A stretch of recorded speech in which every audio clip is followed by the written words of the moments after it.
The Jungle by Upton Sinclair. To the Workingmen of America, Chapter 1. It was 4 o'clock when the ceremony was over and the carriages began to arrive. There had been a crowd following all the way, owing to the exuberance of Maria Berksinskas. The occasion rested heavily upon Maria's broad shoulders.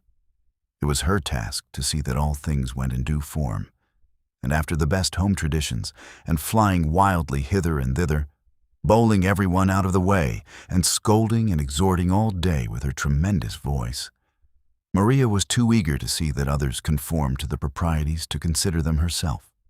She had left the church last of all, and, desiring to arrive first at the hall, had issued orders to the coachman to drive faster. When that personage had developed a will of his own in the matter, Maria had flung up the window of the carriage and, leaning out, proceeded to tell him her opinion of him, first in Lithuanian, which he did not understand, and then in Polish, which he did. Having the advantage of her in altitude, the driver had stood his ground and even ventured to attempt to speak. And the result had been a furious altercation, which, continuing all the way down Ashland Avenue, had added a new swarm of urchins to the cortege at each side street for half a mile. This was unfortunate, for already there was a throng before the door.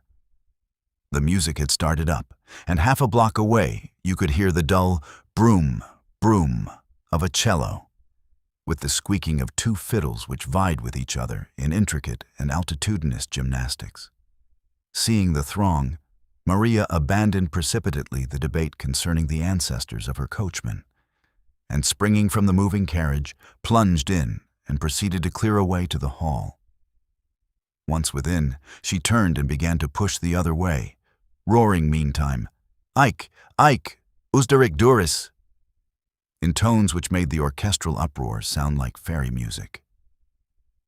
"Zagrajchunas, Pasilinks minimums Darzas, Venus, Snapsas, wines and liquors, Union headquarters."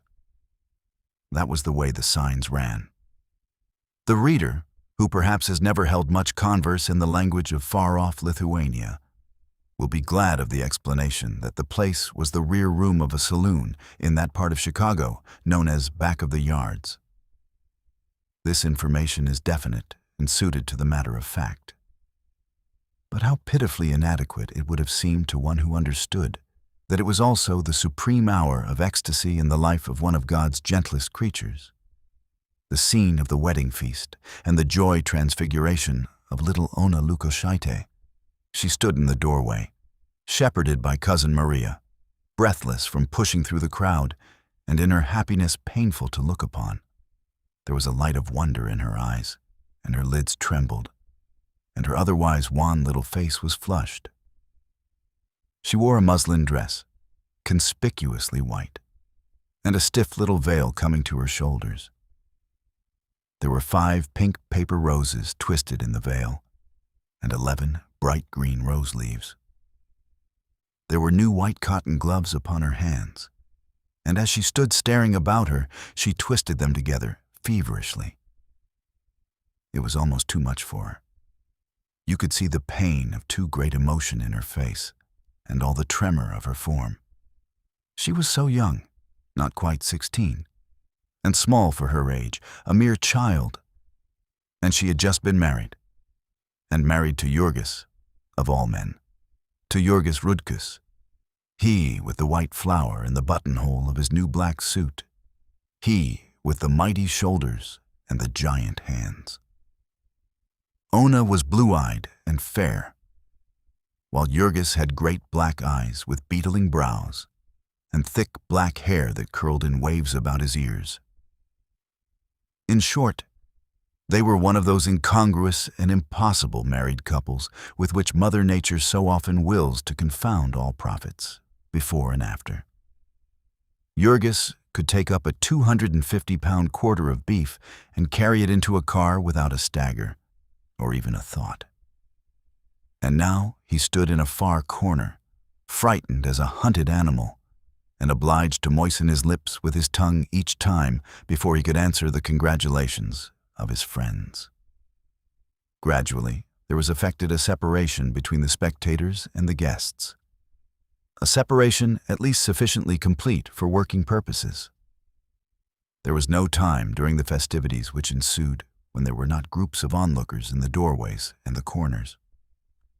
And if any one of these onlookers came sufficiently close or looked sufficiently hungry, a chair was offered him, and he was invited to the feast. It was one of the laws of the Veselia that no one goes hungry. And while a rule made in the forests of Lithuania is hard to apply in the stockyards district of Chicago, with its 250,000 inhabitants, still they did their best, and the children who ran in from the street, and even the dogs, went out again happier. A charming informality was one of the characteristics of this celebration. The men wore their hats, or, if they wished, they took them off, and their coats with them. They ate when and where they pleased, and moved as often as they pleased.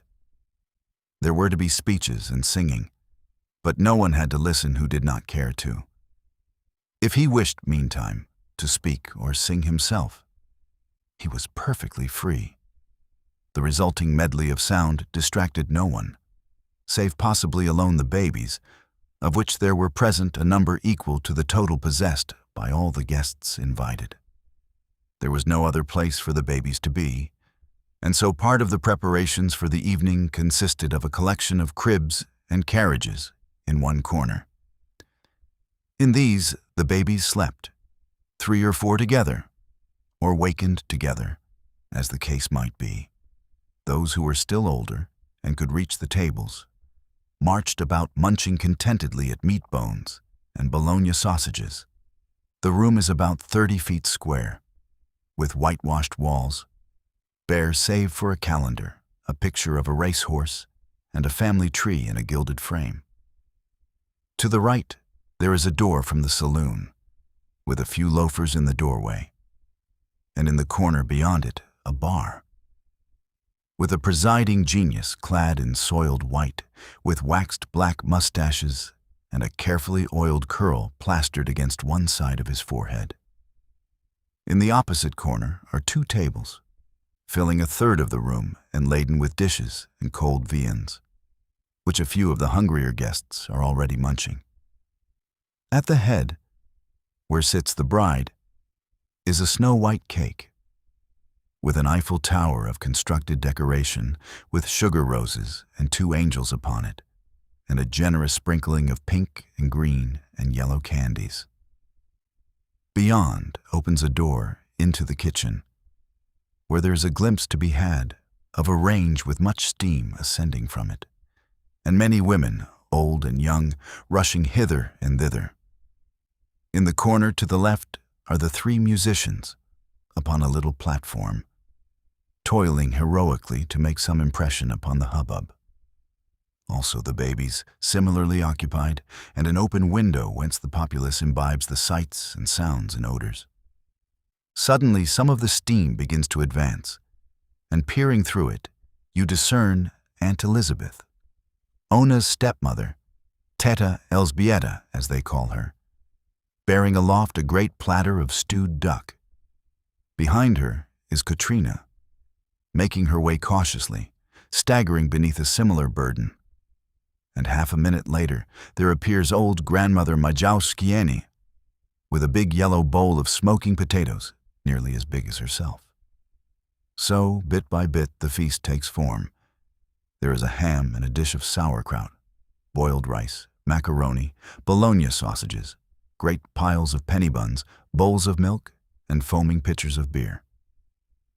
There is also, not 6 feet from your back, the bar, where you may order all you please and do not have to pay for it.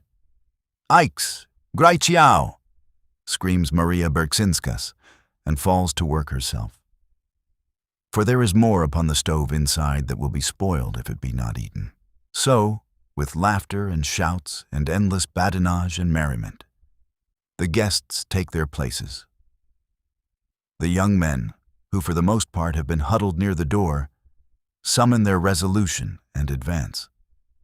And the shrinking Jorgis is poked and scolded by the old folks until he consents to seat himself at the right hand of the bride. The two bridesmaids, whose insignia of office are paper wreaths, come next, and after them the rest of the guests, old and young, boys and girls. The spirit of the occasion takes hold of the stately bartender, who condescends to a plate of stewed duck. Even the fat policeman, whose duty it will be later in the evening to break up the fights, draws up a chair to the foot of the table. And the children shout and the babies yell, and everyone laughs and sings and chatters, while above all the deafening clamor, Cousin Maria shouts orders to the musicians. The musicians? How shall one begin to describe them? All this time they have been there, playing in a mad frenzy. All of this scene must be read or said or sung to music. It is the music which makes it what it is. It is the music which changes the place from the rear room of a saloon in back of the yards to a fairy place, a wonderland, a little corner of the high mansions of the sky. The little person who leads this trio is an inspired man. His fiddle is out of tune, and there is no rosin on his bow, but still he is an inspired man. The hands of the muses have been laid upon him. He plays like one possessed by a demon, by a whole horde of demons. You can feel them in the air round about him, capering frenetically. With their invisible feet they set the pace, and the hair of the leader of the orchestra rises on end, and his eyeballs start from their sockets as he toils to keep up with them. Timosius Kuslaika is his name, and he has taught himself to play the violin by practicing all night after working all day on the killing beds. He is in his shirt sleeves, with a vest figured with faded gold horseshoes and a pink striped shirt, suggestive of peppermint candy. A pair of military trousers, light blue with a yellow stripe, serve to give that suggestion of authority proper to the leader of a band. He is only about 5 feet high, but even so, these trousers are about 8 inches short of the ground. You wonder where he can have gotten them, or rather you would wonder if the excitement of being in his presence left you time to think of such things. For he is an inspired man. Every inch of him is inspired. You might almost say inspired separately. He stamps with his feet, he tosses his head, he sways and swings to and fro. He has a wizened-up little face, irresistibly comical, and when he executes a turn or a flourish, his brows knit and his lips work and his eyelids wink. The very ends of his necktie bristle out. And every now and then he turns upon his companions, nodding, signaling, beckoning frantically, with every inch of him appealing, imploring, in behalf of the muses and their call, for they are hardly worthy of Timosius, the other two members of the orchestra. The second violin is a Slovak, a tall, gaunt man with black-rimmed spectacles and the mute and patient look of an overdriven mule. He responds to the whip but feebly, and then always falls back into his old rut. The third man is very fat, with a round, red, sentimental nose, and he plays with his eyes turned up to the sky and a look of infinite yearning. He is playing a bass part upon his cello, and so the excitement is nothing to him. No matter what happens in the treble, it is his task to saw out one long-drawn and lugubrious note after another, from 4 o'clock in the afternoon until nearly the same hour next morning, for his third of the total income of $1 per hour. Before the feast has been 5 minutes underway, Timosius Kuslaika has risen in his excitement. A minute or two more, and you see that he is beginning to edge over toward the tables. His nostrils are dilated, and his breath comes fast. His demons are driving him. He nods and shakes his head at his companions, jerking at them with his violin, until at last the long form of the second violinist also rises up. In the end, all three of them begin advancing, step by step, upon the banqueters, Valentina Vixia, the cellist, bumping along with his instrument between notes. Finally, all three are gathered at the foot of the tables, And there Timosius mounts upon a stool. Now he is in his glory, dominating the scene. Some of the people are eating, some are laughing and talking. But you will make a great mistake if you think there is one of them who does not hear him. His notes are never true, and his fiddle buzzes on the low ones and squeaks and scratches on the high. But these things they heed no more than they heed the dirt and noise and squalor about them. It is out of this material that they have to build their lives, with it that they have to utter their souls. And this is their utterance, merry and boisterous, or mournful and wailing, or passionate and rebellious. This music is their music, music of home. It stretches out its arms to them. They have only to give themselves up. Chicago and its saloons and its slums fade away. There are green meadows and sunlit rivers, mighty forests and snow-clad hills. They behold home landscapes and childhood scenes returning. Old loves and friendships begin to waken. Old joys and griefs to laugh and weep. Some fall back and close their eyes. Some beat upon the table. Now and then, one leaps up with a cry and calls for this song or that. And then the fire leaps brighter in Timosius's eyes, and he flings up his fiddle and shouts to his companions, and away they go in mad career. The company takes up the choruses, and men and women cry out like all possessed. Some leap to their feet and stamp upon the floor, lifting their glasses and pledging each other. Before long, it occurs to someone to demand an old wedding song, which celebrates the beauty of the bride and the joys of love. In the excitement of this masterpiece, Timosius Kuslaika begins to edge in between the tables, making his way toward the head, where sits the bride. There is not a foot of space between the chairs of the guests, and Timosius is so short that he pokes them with his bow whenever he reaches over for the low notes. But still he presses in and insists relentlessly that his companions must follow. During their progress, needless to say, the sounds of the cello are pretty well extinguished. But at last the three are at the head, and Timosius takes his station at the right hand of the bride and begins to pour out his soul in melting strains. Little Ona is too excited to eat. Once in a while she tastes a little something, when Cousin Maria pinches her elbow and reminds her. But, for the most part, she sits gazing with the same fearful eyes of wonder. Teta Elzbieta is all in a flutter, like a hummingbird. Her sisters, too, keep running up behind her, whispering, breathless. But Ona seems scarcely to hear them. The music keeps calling, and the far-off look comes back, and she sits with her hands pressed together over her heart. Then the tears begin to come into her eyes, and as she is ashamed to wipe them away, and ashamed to let them run down her cheeks, she turns and shakes her head a little, and then flushes red when she sees that Jurgis is watching her. When in the end Timosius Kuslaika has reached her side and is waving his magic wand above her, Ona's cheeks are scarlet, and she looks as if she would have to get up and run away. In this crisis, however, she is saved by Maria Berksinskas, whom the muses suddenly visit. Maria is fond of a song of lovers parting. She wishes to hear it, and as the musicians do not know it, she has risen and is proceeding to teach them. Maria is short but powerful in build. She works in a canning factory, and all day long she handles cans of beef that weigh 14 pounds. She has a broad Slavic face with prominent red cheeks.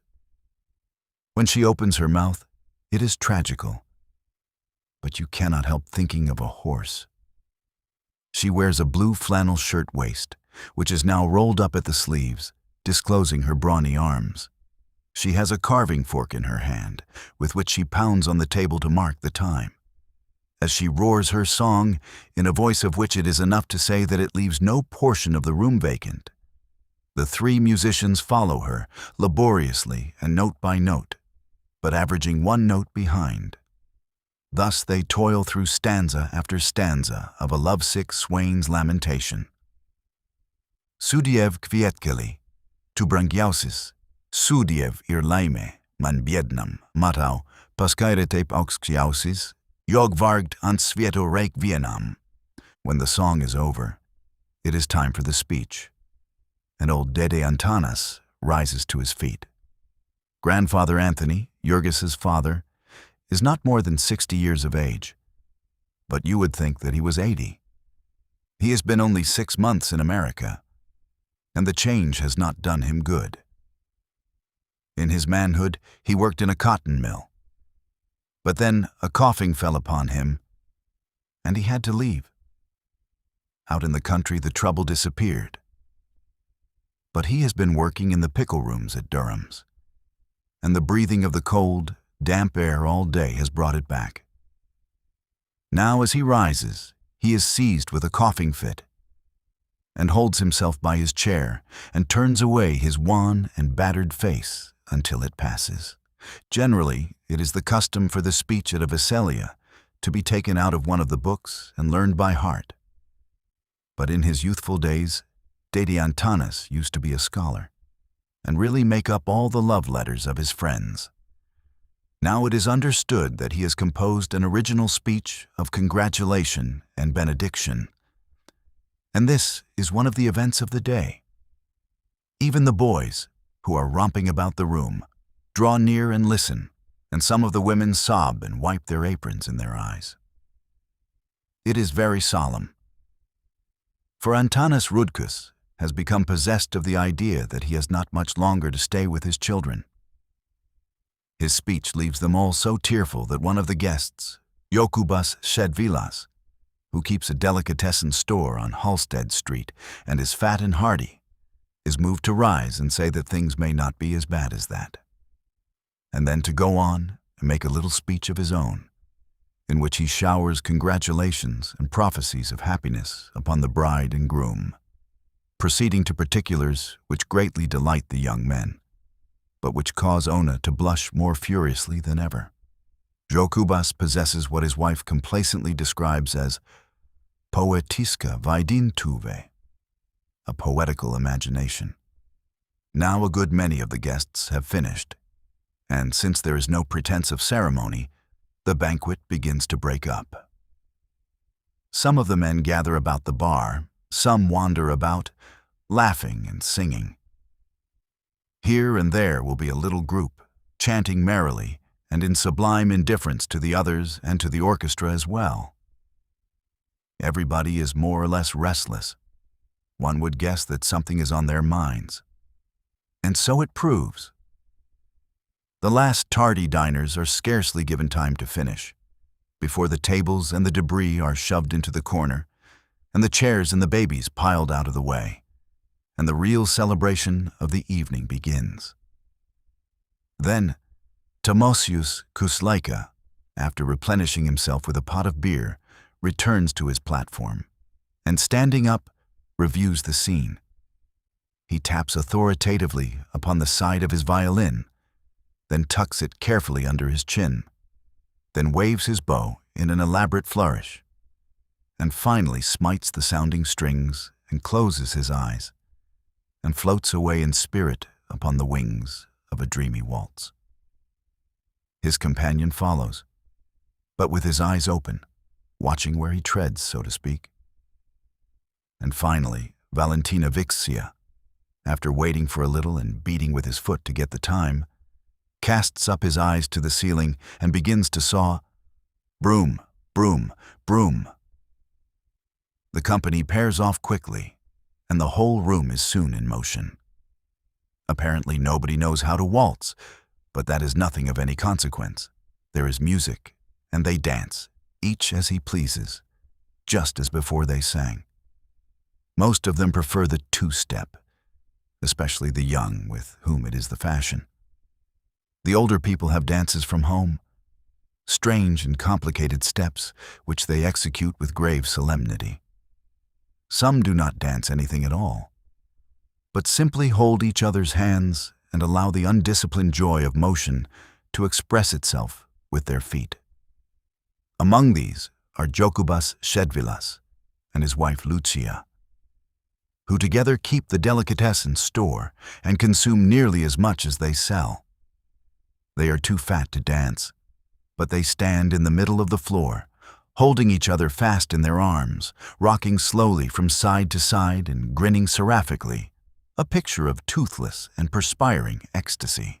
Of these older people, many wear clothing reminiscent in some detail of home, an embroidered waistcoat or stomacher, or a gaily colored handkerchief, or a coat with large cuffs and fancy buttons. All these things are carefully avoided by the young, most of whom have learned to speak English and to affect the latest style of clothing. The girls wear ready-made dresses or shirt waists, and some of them look quite pretty. Some of the young men you would take to be Americans, of the type of clerks, but for the fact that they wear their hats in the room. Each of these younger couples affects a style of its own in dancing. Some hold each other tightly, some at a cautious distance. Some hold their hands out stiffly, some drop them loosely at their sides. Some dance springily, some glide softly, some move with grave dignity. There are boisterous couples who tear wildly about the room, knocking everyone out of their way. There are nervous couples whom these frighten and who cry, "Nusfok kasira," at them as they pass. Each couple is paired for the evening. You will never see them change about. There is Elena Jasaitit, for instance, who has danced unending hours with Uozas Raxius, to whom she is engaged. Elena is the beauty of the evening, and she would be really beautiful if she were not so proud. She wears a white shirtwaist, which represents perhaps half a week's labor painting cans. She holds her skirt with her hand as she dances with stately precision after the manner of the grandes dames. Juozas is driving one of Durham's wagons and is making big wages. He affects a tough aspect, wearing his hat on one side and keeping a cigarette in his mouth all the evening. Then there is Jadwiga Marcinkus, who is also beautiful, but humble. Jadwiga likewise paints cans, but then she has an invalid mother and 3 little sisters to support by it, and so she does not spend her wages for shirtwaists. Jadwiga is small and delicate, with jet-black eyes and hair, the latter twisted into a little knot and tied on the top of her head. She wears an old white dress, which she has made herself and worn to parties for the past 5 years. It is high-waisted, almost under her arms, and not very becoming. But that does not trouble Jadwiga, who is dancing with her Mikolas. She is small, while he is big and powerful. She nestles in his arms as if she would hide herself from view, and leans her head upon his shoulder. He, in turn, has clasped his arms tightly around her, as if he would carry her away. And so she dances, and will dance the entire evening, and would dance forever, in ecstasy of bliss. You would smile, perhaps, to see them, but you would not smile if you knew all the story. This is the 5th year now that Jadwiga has been engaged to Mikolas, and her heart is sick. They would have been married in the beginning. Only Mikolas has a father who is drunk all day, and he is the only other man in a large family. Even so, they might have managed it, for Mikolas is a skilled man. But for cruel accidents, which have almost taken the heart out of them. He is a beef boner, and that is a dangerous trade, especially when you are on piecework and trying to earn a bride. Your hands are slippery, and your knife is slippery, and you are toiling like mad when somebody happens to speak to you, or you strike a bone. Then your hand slips up on the blade, and there is a fearful gash. And that would not be so bad, only for the deadly contagion. The cut may heal, but you never can tell. Twice now, within the last 3 years, Mikolas has been lying at home with blood poisoning, once for 3 months and once for nearly 7. The last time, too, he lost his job. And that meant 6 weeks more of standing at the doors of the packing houses at 6 o'clock on bitter winter mornings, with a foot of snow on the ground and more in the air. There are learned people who can tell you out of the statistics that beef boners make 40 cents an hour. But perhaps these people have never looked into a beef boner's hands. When Timosius and his companions stop for a rest, as perforce they must now and then, the dancers halt where they are and wait patiently. They never seem to tire, and there is no place for them to sit down if they did. It is only for a minute anyway, for the leader starts up again, in spite of all the protests of the other two. This time it is another sort of a dance, a Lithuanian dance. Those who prefer to go on with the two-step, but the majority go through an intricate series of motions resembling more fancy skating than a dance. The climax of it is a furious prestissimo, at which the couples seize hands and begin a mad whirling.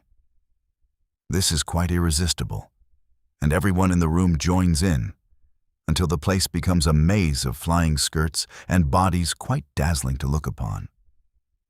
But the sight of sights at this moment is Timosius Kuslaika. The old fiddle squeaks and shrieks in protest, but Timosius has no mercy. The sweat starts out on his forehead, and he bends over like a cyclist on the last lap of a race. His body shakes and throbs like a runaway steam engine, and the ear cannot follow the flying showers of notes. There is a pale blue mist where you look to see his bowing arm. With a most wonderful rush, he comes to the end of the tune, and flings up his hands and staggers back exhausted.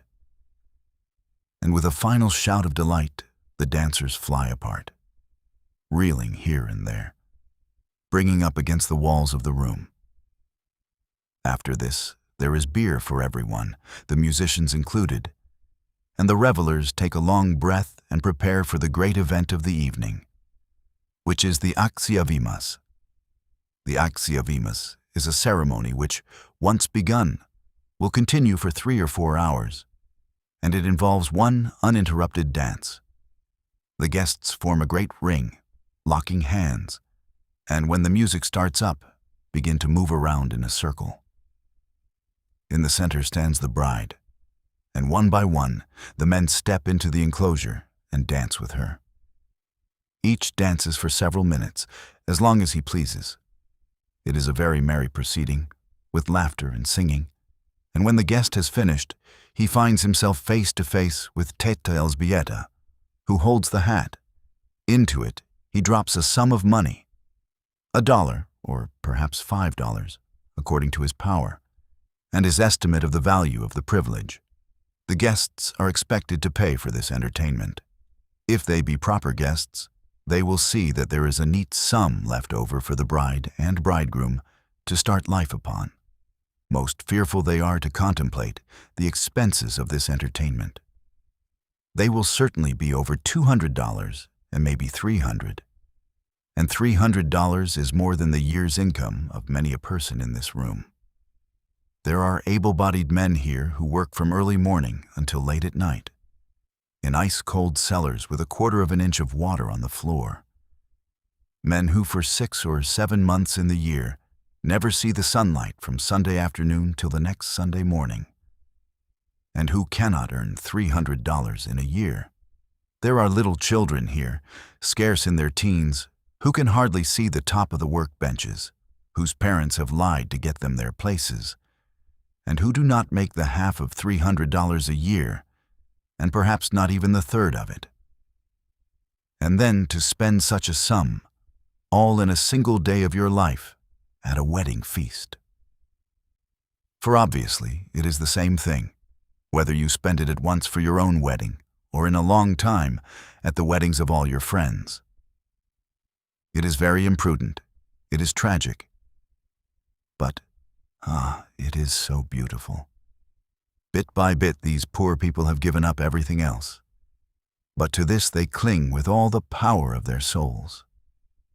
They cannot give up the Veselya. To do that would mean not merely to be defeated, but to acknowledge defeat. And the difference between these two things is what keeps the world going. The Visalia has come down to them from a far-off time, and the meaning of it was that one might dwell within the cave and gaze upon shadows, provided only that once in his lifetime he could break his chains and feel his wings and behold the sun. Provided that once in his lifetime he might testify to the fact that life, with all its cares and its terrors, is no such great thing after all, but merely a bubble upon the surface of a river. A thing that one may toss about and play with as a juggler tosses his golden balls, a thing that one may quaff like a goblet of rare red wine. Thus, having known himself for the master of things, a man could go back to his toil and live upon the memory all his days.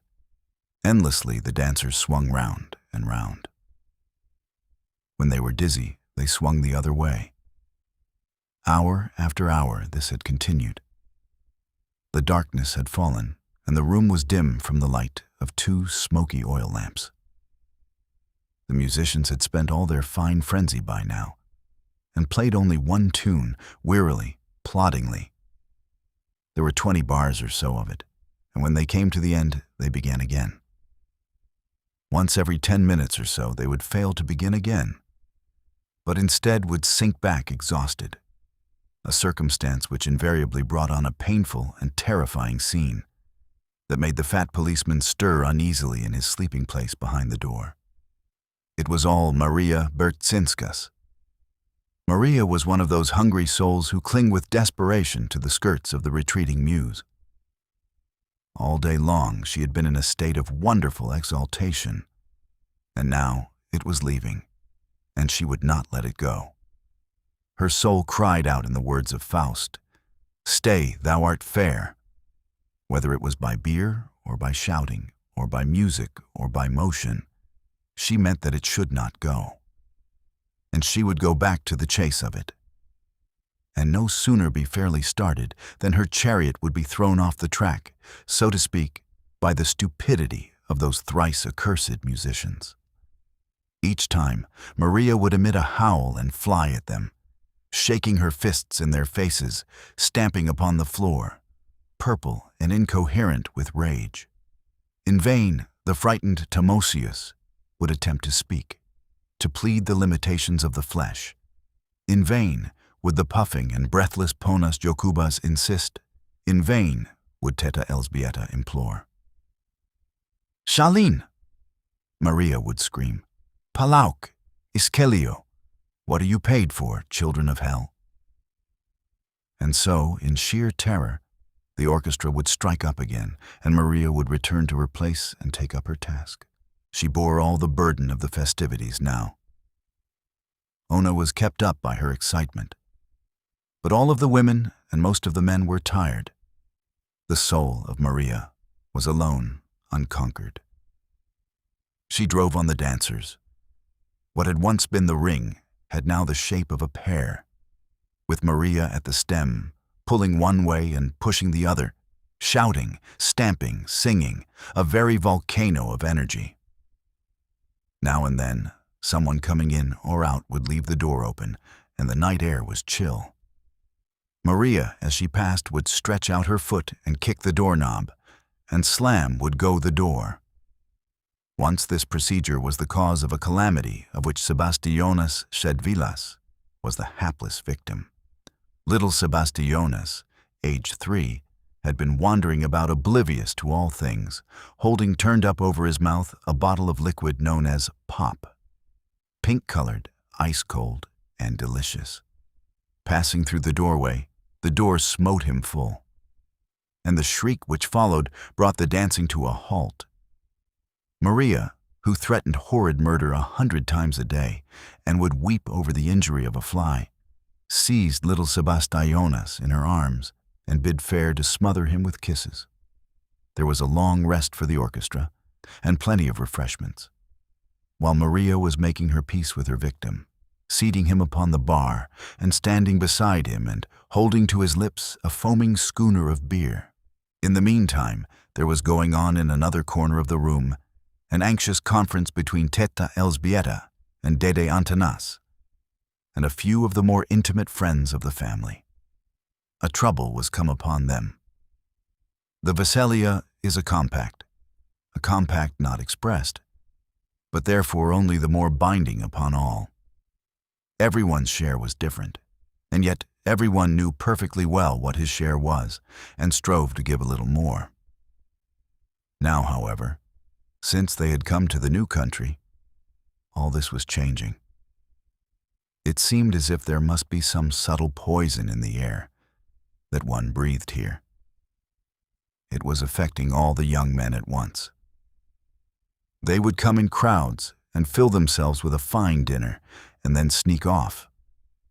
One would throw another's hat out of the window, and both would go out to get it, and neither could be seen again.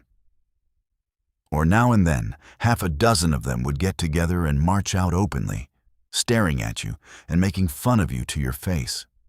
Still others, worse yet, would crowd about the bar, and at the expense of the host drink themselves sodden, paying not the least attention to anyone, and leaving it to be thought that either they had danced with the bride already or meant to later on. All these things were going on now, and the family was helpless with dismay. So long they had toiled, and such an outlay they had made. Ona stood by, her eyes wide with terror.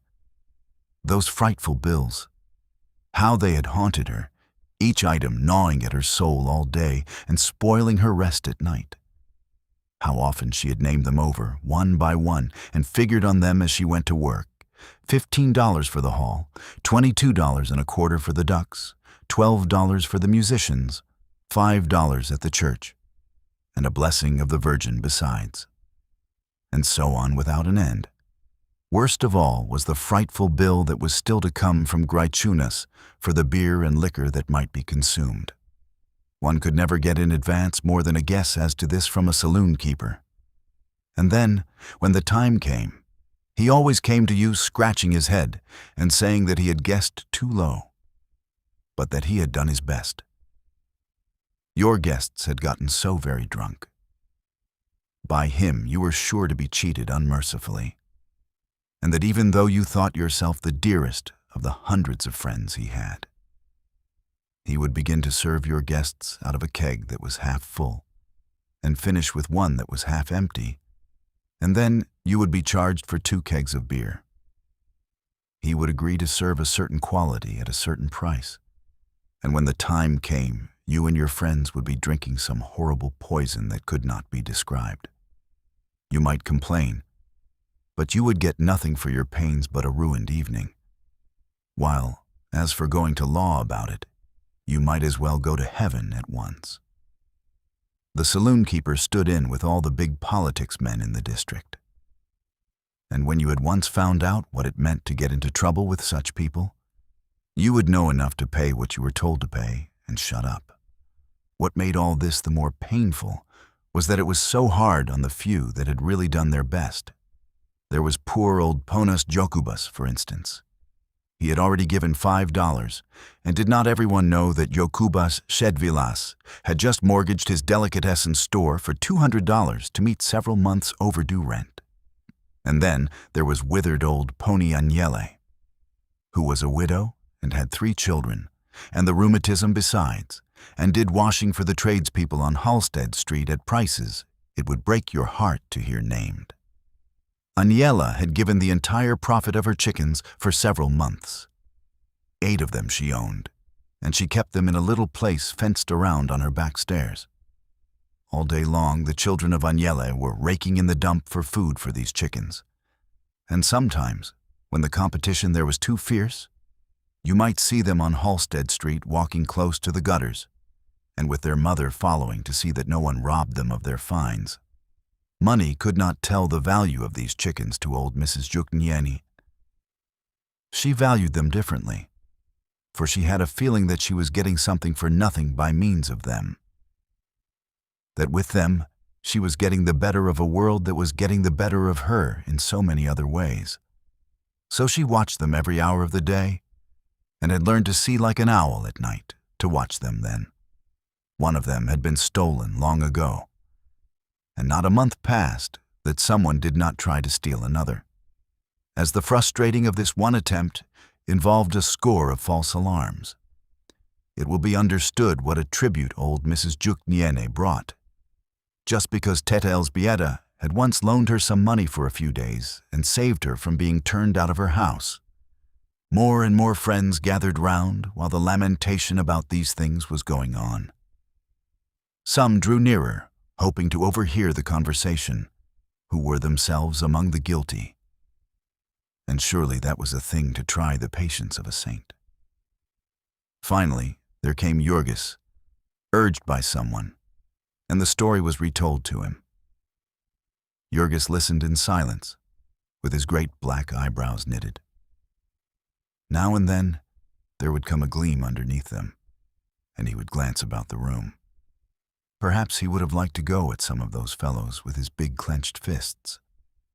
But then, doubtless, he realized how little good it would do him. No bill would be any less for turning out anyone at this time. And then there would be the scandal. And Jurgis wanted nothing except to get away with Ona and to let the world go its own way. So his hands relaxed, and he merely said quietly, "It is done, and there is no use in weeping, Teta Elżbieta." Then his look turned toward Ona, who stood close to his side, and he saw the wide look of terror in her eyes. "Little one," he said in a low voice, "do not worry. It will not matter to us. We will pay them all somehow. I will work harder." That was always what Jurgis said. Ona had grown used to it as the solution of all difficulties. I will work harder. He had said that in Lithuania, when one official had taken his passport from him, and another had arrested him for being without it, and the two had divided a third of his belongings. He had said it again in New York, when the smooth-spoken agent had taken them in hand and made them pay such high prices and almost prevented their leaving his place, in spite of their paying. Now he said it a third time, and Ona drew a deep breath. It was so wonderful to have a husband, just like a grown woman, and a husband who could solve all problems, and who was so big and strong. The last sob of little Sebasta Jonas has been stifled, and the orchestra has once more been reminded of its duty. The ceremony begins again, but there are few now left to dance with, and so very soon the collection is over and promiscuous dances once more begin. It is now after midnight, however, and things are not as they were before. The dancers are dull and heavy. Most of them have been drinking hard and have long ago passed the stage of exhilaration. They dance in monotonous measure, round after round, hour after hour, with eyes fixed upon vacancy, as if they were only half-conscious in a constantly growing stupor. The men grasp the women very tightly, but there will be half an hour together when neither will see the other's face. Some couples do not care to dance and have retired to the corners, where they sit with their arms enlaced. Others, who have been drinking still more, wander about the room, bumping into everything. Some are in groups of 2 or 3 singing, each group its own song. As time goes on, there is a variety of drunkenness, among the younger men especially. Some stagger about in each other's arms, whispering maudlin words. Others start quarrels upon the slightest pretext, and come to blows and have to be pulled apart. Now the fat policeman wakens definitely, and feels of his club to see that it is ready for business. He has to be prompt, for these 2 o'clock in the morning fights, if they once get out of hand, are like a forest fire, and may mean the whole reserves at the station. The thing to do is to crack every fighting head that you see, before there are so many fighting heads that you cannot crack any of them. There is but scant account kept of cracked heads in back of the yards, for men who have to crack the heads of animals all day seem to get into the habit, and to practice on their friends and even on their families between times. This makes it a cause for congratulation that by modern methods, a very few men can do the painfully necessary work of head-cracking for the whole of the cultured world. There is no fight that night, perhaps because Jurgis too is watchful, even more so than the policeman. Jurgis has drunk a great deal, as anyone naturally would on an occasion when it all has to be paid for, whether it is drunk or not. But he is a very steady man, and does not easily lose his temper. Only once there is a tight shave, and that is the fault of Maria Berksinskas. Maria has apparently concluded about 2 hours ago that if the altar in the corner, with the deity in soiled white, be not the true home of the muses, it is, at any rate, the nearest substitute on earth attainable. And Maria is just fighting drunk when there come to her ears the facts about the villains who have not paid that night. Maria goes on the warpath straight off, without even the preliminary of a good cursing. And when she is pulled off, it is with the coat collars of 2 villains in her hands. Fortunately, the policeman is disposed to be reasonable, and so it is not Maria who is flung out of the place. All this interrupts the music for not more than a minute or 2. Then again, the merciless tune begins. The tune that has been played for the last half hour without one single change. It is an American tune this time, one which they have picked up on the streets. All seem to know the words of it, or at any rate, the first line of it, which they hum to themselves, over and over again, without rest. In the good old summertime, in the good old summertime, in the good old summertime, in the good old summertime. There seems to be something hypnotic about this. With its endlessly recurring dominant, it has put a stupor upon everyone who hears it, as well as upon the men who are playing it. No one can get away from it, or even think of getting away from it. It is 3 o'clock in the morning, and they have danced out all their joy, and danced out all their strength, and all the strength that unlimited drink can lend them. And still there is no one among them who has the power to think of stopping. Promptly, at 7 o'clock this same Monday morning, they will every one of them have to be in their places at Durham's or Brown's or Jones's, each in his working clothes. If one of them be a minute late, he will be docked an hour's pay. And if he be many minutes late, he will be apt to find his brass check turned to the wall, which will send him out to join the hungry mob that waits every morning at the gates of the packing houses from 6 o'clock until nearly 8:30. There is no exception to this rule. Not even little Ona, who has asked for a holiday the day after her wedding day, a holiday without pay, and been refused. While there are so many who are anxious to work as you wish, there is no occasion for incommoding yourself with those who must work otherwise. Little Ona is nearly ready to faint, and half in a stupor herself because of the heavy scent in the room. She has not taken a drop, but everyone else there is literally burning alcohol, as the lamps are burning oil. Some of the men who are sound asleep in their chairs or on the floor are reeking of it so that you cannot go near them. Now and then, Jurgis gazes at her hungrily. He has long since forgotten his shyness. But then the crowd is there, and he still waits and watches the door, where a carriage is supposed to come. It does not, and finally he will wait no longer, but comes up to Ona, who turns white and trembles. He puts her shawl about her and then his own coat. They live only 2 blocks away, and Jurgis does not care about the carriage. There is almost no farewell. The dancers do not notice them, and all of the children and many of the old folks have fallen asleep of sheer exhaustion. Dide Antanas is asleep, and so are the Shedvilases, husband and wife, the former snoring in octaves. There is Teta Elzbieta and Maria sobbing loudly. And then there is only the silent night, with the stars beginning to pale a little in the east. Jurgis, without a word, lifts Ona in his arms and strides out with her. and she sinks her head upon his shoulder with a moan. When he reaches home, he is not sure whether she has fainted or is asleep. But when he has to hold her with one hand while he unlocks the door, he sees that she has opened her eyes. "You shall not go to Brown's today, little one," he whispers as he climbs the stairs, and she catches his arm in terror, gasping, "No, no, I dare not. It will ruin us." But he answers her again, "Leave it to me, leave it to me. I will earn more money, I will work harder." This concludes Chapter 1 of The Jungle. Chapter 2. Jurgis talked lightly about work because he was young. They told him stories about the breaking down of men there in the stockyards of Chicago, and of what had happened to them afterward. Stories to make your flesh creep, but Jurgis would only laugh. He had only been there 4 months, and he was young, and a giant besides.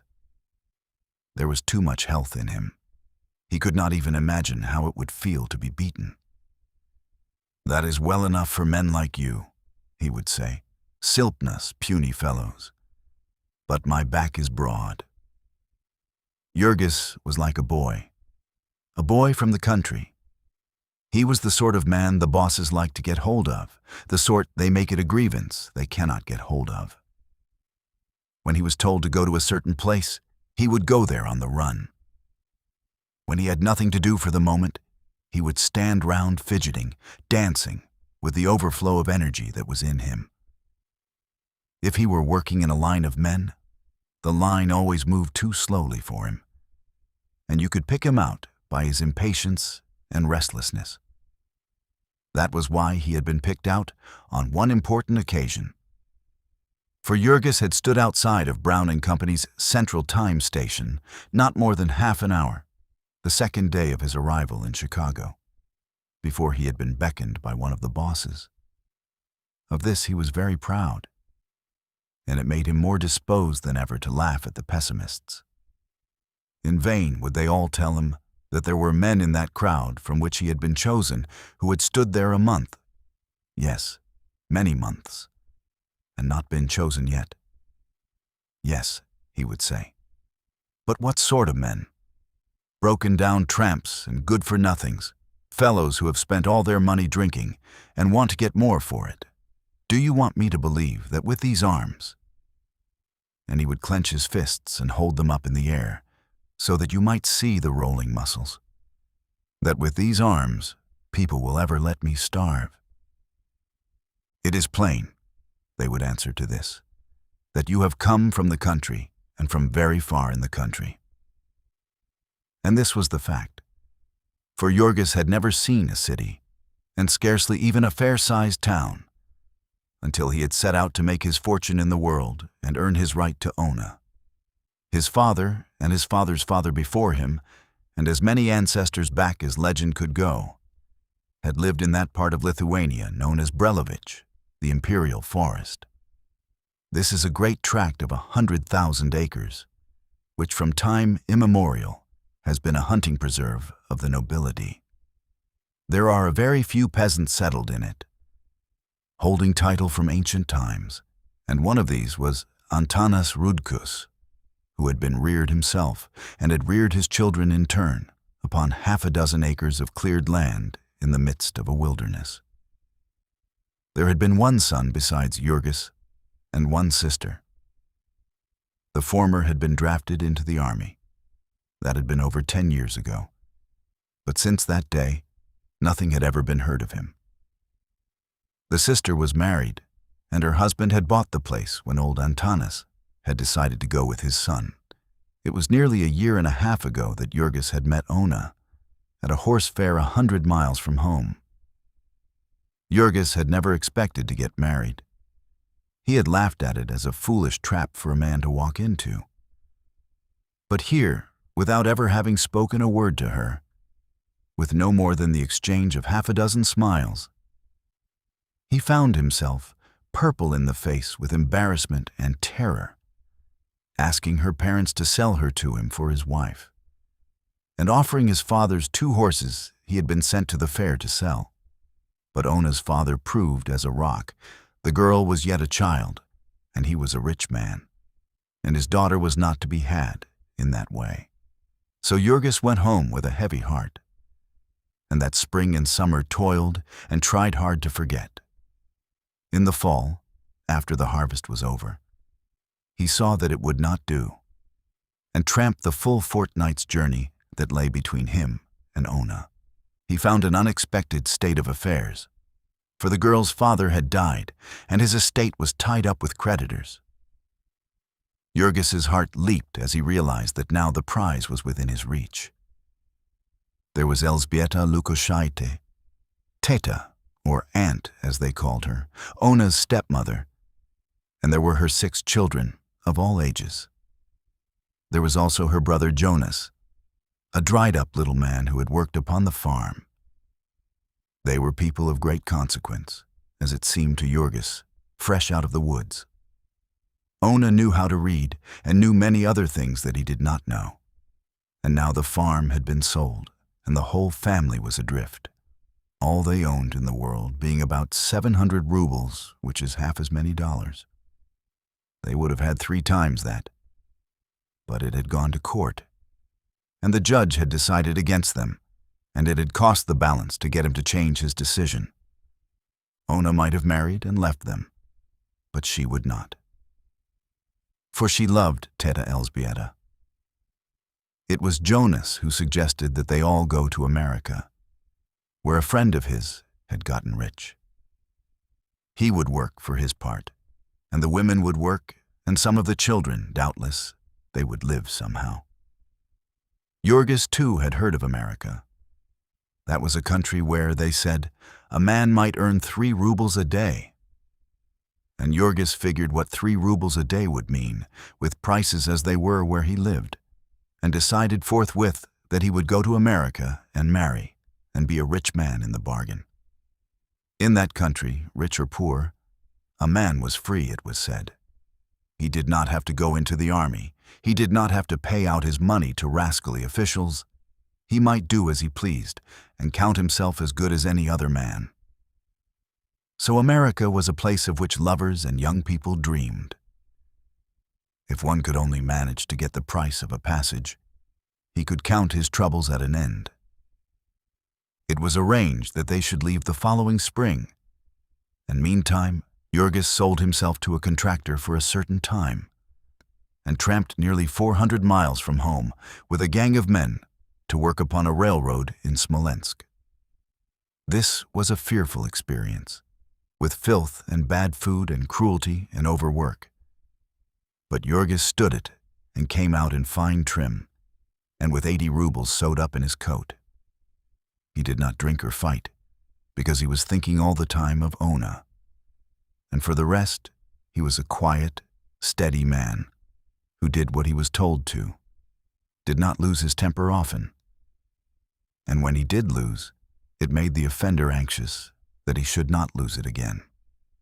When they paid him off, he dodged the company gamblers and dram shops, and so they tried to kill him.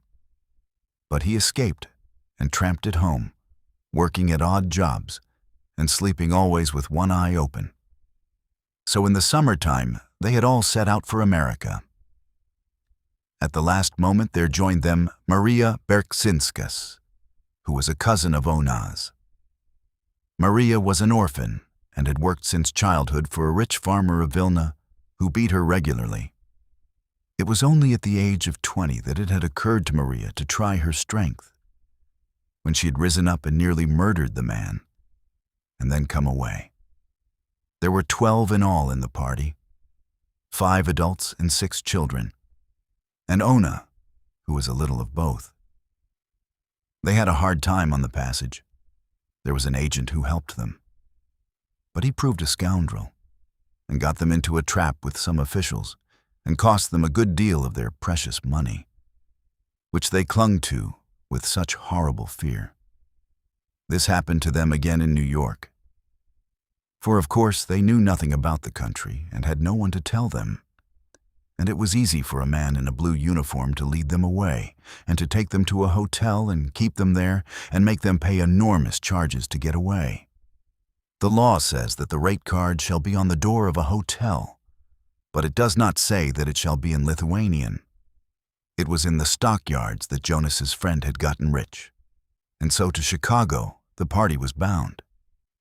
They knew that one word, Chicago, and that was all they needed to know, at least, until they reached the city.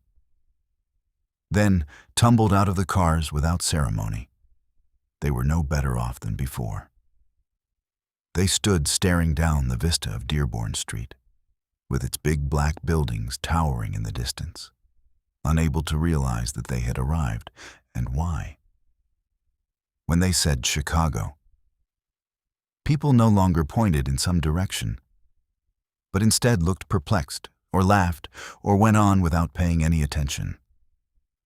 They were pitiable in their helplessness. Above all things, they stood in deadly terror of any sort of person in official uniform. And so whenever they saw a policeman, they would cross the street and hurry by.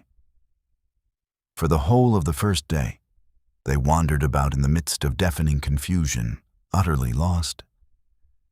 And it was only at night that, cowering in the doorway of a house, they were finally discovered and taken by a policeman to the station. In the morning, an interpreter was found, and they were taken and put upon a car and taught a new word: stockyards.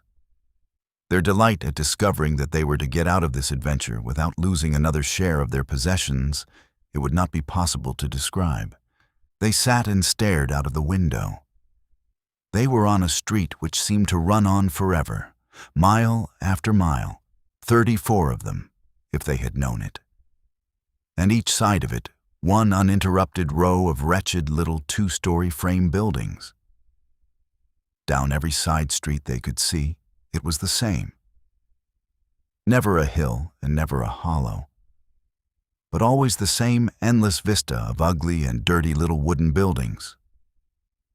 Here and there would be a bridge crossing a filthy creek, with hard-baked mud shores and dingy sheds and docks along it.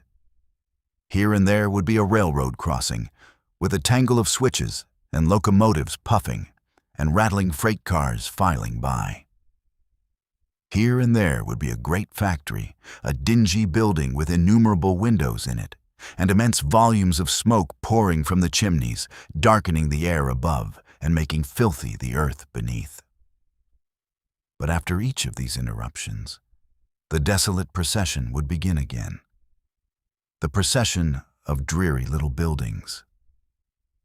A full hour before the party reached the city, they had begun to note the perplexing changes in the atmosphere. It grew darker all the time, and upon the earth the grass seemed to grow less green. Every minute, as the train sped on, the colors of things became dingier. The fields were grown parched and yellow, the landscape hideous and bare. And along with the thickening smoke, they began to notice another circumstance: a strange, pungent odor. They were not sure that it was unpleasant, this odor. Some might have called it sickening. But their taste in odors was not developed, and they were only sure that it was curious. Now, sitting in the trolley car, they realized that they were on their way to the home of it, that they had traveled all the way from Lithuania to it. It was now no longer something far off and faint that you caught in whiffs. You could literally taste it as well as smell it. You could take hold of it, almost, and examine it at your leisure. They were divided in their opinions about it. It was an elemental odor, raw and crude. It was rich, almost rancid, sensual and strong. There were some who drank it in as if it were an intoxicant. There were others who put their handkerchiefs to their faces. The new emigrants were still tasting it, lost in wonder, when suddenly the car came to a halt, and the door was flung open, and a voice shouted, "Stockyards!" They were left standing upon the corner, staring. Down a side street there were 2 rows of brick houses, and between them a vista. Half a dozen chimneys, tall as the tallest of buildings, touching the very sky. and leaping from them half a dozen columns of smoke, thick, oily, and black as night. It might have come from the center of the world, this smoke, where the fires of the ages still smolder. It came as if self-impelled, driving all before it, a perpetual explosion. It was inexhaustible. One stared, waiting to see it stop. But still the great streams rolled out. They spread in vast clouds overhead, writhing, curling.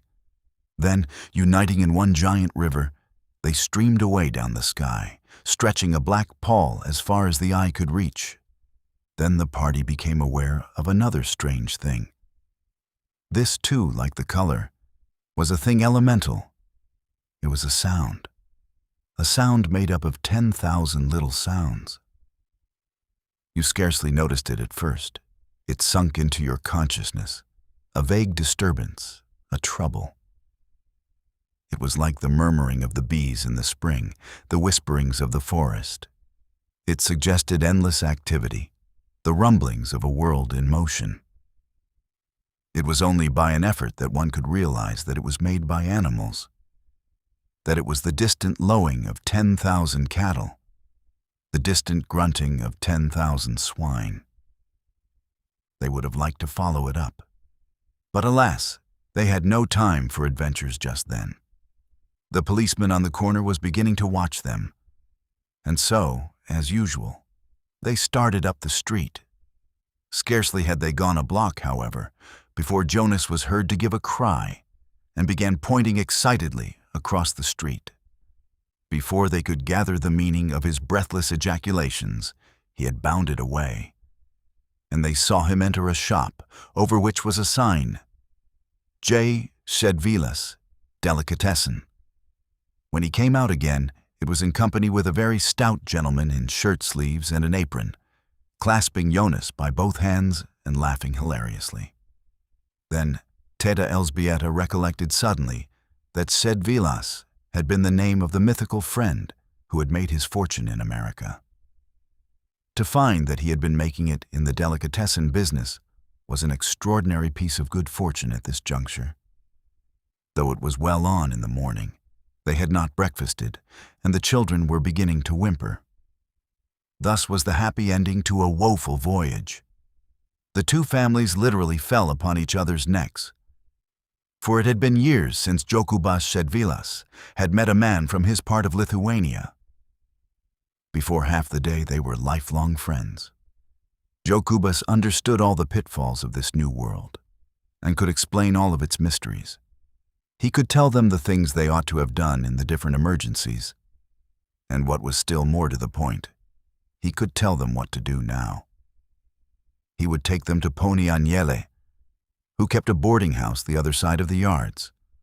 Old Mrs. Yuknian, he explained, had not what one would call choice accommodations, but they might do for the moment. To this, Teta Elżbieta hastened to respond that nothing could be too cheap to suit them just then, for they were quite terrified over the sums they had had to expend. A very few days of practical experience in this land of high wages had been sufficient to make clear to them the cruel fact that it was also a land of high prices, and that in it the poor man was almost as poor as in any other corner of the earth. And so there vanished in a night all the wonderful dreams of wealth that had been haunting Jurgis. What had made the discovery all the more painful was that they were spending, at American prices, money which they had earned at home rates of wages, and so were really being cheated by the world. The last 2 days they had all but starved themselves. It made them quite sick to pay the prices that the railroad people asked them for food. Yet, when they saw the home of the widow Jukniene, they could not but recoil. Even so, in all their journey, they had seen nothing so bad as this. Poni Aniele had a 4-room flat in one of that wilderness of 2-story frame tenements that lie back of the yards. There were 4 such flats in each building, and each of the 4 was a boarding house for the occupancy of foreigners, Lithuanians, Poles, Slovaks, or Bohemians. Some of these places were kept by private persons, some were cooperative. There would be an average of half a dozen boarders to each room. Sometimes there were 13 or 14 to one room, 50 or 60 to a flat. Each one of the occupants furnished his own accommodations, that is, a mattress and some bedding. The mattresses would be spread upon the floor in rows, and there would be nothing else in the place except a stove. It was by no means unusual for two men to own the same mattress in common, one working by day and using it by night, and the other working at night and using it in the daytime. Very frequently, a lodging housekeeper would rent the same beds to double shifts of men. Mrs. Juk Nien was a wizened-up little woman with a wrinkled face. Her home was unthinkably filthy. You could not enter by the front door at all, owing to the mattresses. And when you tried to go up the back stairs, you found that she had walled up most of the porch with old boards to make a place to keep her chickens. It was a standing jest of the boarders that Agnelle cleaned house by letting the chickens loose in the rooms. Undoubtedly, this did keep down the vermin. But it seemed probable, in view of all the circumstances, that the old lady regarded it rather as feeding the chickens than as cleaning the rooms. The truth was that she had definitely given up the idea of cleaning anything, under pressure of an attack of rheumatism, which had kept her doubled up in one corner of her room for over a week, during which time 11 of her boarders, heavily in her debt, had concluded to try their chances of employment in Kansas City.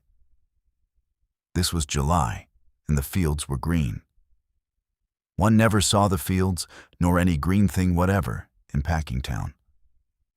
But one could go out on the road and hobo it, as the men phrased it, and see the country and have a long rest and an easy time riding on the freight cars. Such was the home to which the new arrivals were welcomed. There was nothing better to be had. They might not do so well by looking further, for Mrs. Juk Nien had at least kept one room for herself and her 3 little children, and now offered to share this with the women and the girls of the party. They could get bedding at a second-hand store, she explained, and they would not need any while the weather was so hot. Doubtless, they would all sleep on the sidewalk such nights as this, as did nearly all of her guests.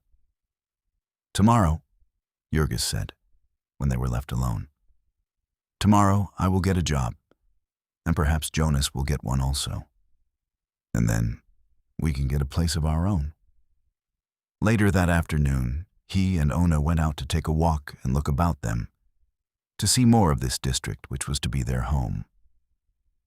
In back of the yards, the dreary 2-story frame houses were scattered farther apart, and there were great spaces bare, that seemingly had been overlooked by the great soar of a city as it spread itself over the surface of the prairie.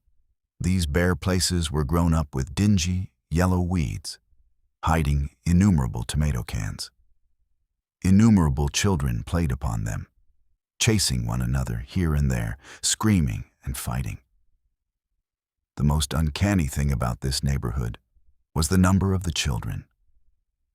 You thought there must be a school just out, and it was only after long acquaintance that you were able to realize that there was no school, but that these were the children of the neighborhood. That there were so many children to the block in Packingtown that nowhere on its streets could a horse and buggy move faster than a walk. It could not move faster anyhow, on account of the state of the streets. Those through which Jurgis and Ona were walking resembled streets less than they did a miniature topographical map. The roadway was commonly several feet lower than the level of the houses, which were sometimes joined by high board walks. There were no pavements. There were mountains and valleys and rivers, gullies and ditches, and great hollows full of stinking green water. In these pools the children played and rolled about in the mud of the streets. Here and there one noticed them digging in it after trophies which they had stumbled on. One wondered about this, as also about the swarms of flies which hung about the scene, literally blackening the air, and the strange, fetid odor which assailed one's nostrils, a ghastly odor of all the dead things of the universe. It impelled the visitor to questions, and then the residents would explain quietly that all this was made land, and that it had been made by using it as a dumping ground for the city garbage. After a few years, the unpleasant effect of this would pass away, it was said. But meantime, in hot weather, and especially when it rained, the flies were apt to be annoying. Was it not unhealthful? The stranger would ask, and the residents would answer, "Perhaps, but there is no telling." A little way farther on, and Jurgis and Ona, staring open-eyed and wondering, came to the place where this made ground was in process of making. Here was a great hole, perhaps 2 city blocks square, and with long files of garbage wagons creeping into it. The place had an odor for which there are no polite words, and it was sprinkled over with children who raked in it from dawn till dark. Sometimes visitors from the packing houses would wander out to see this dump, and they would stand by and debate as to whether the children were eating the food they got or merely collecting it for the chickens at home. Apparently, none of them ever went down to find out. Beyond this dump, there stood a great brickyard with smoking chimneys. First, they took out the soil to make bricks, and then they filled it up again with garbage, which seemed to Jurgis and Ona a felicitous arrangement, characteristic of an enterprising country like America. A little way beyond was another great hole, which they had emptied and not yet filled up. This held water, and all summer it stood there, with the nearby soil draining into it, festering and stewing in the sun. And then, when winter came, somebody cut the ice on it and sold it to the people of the city.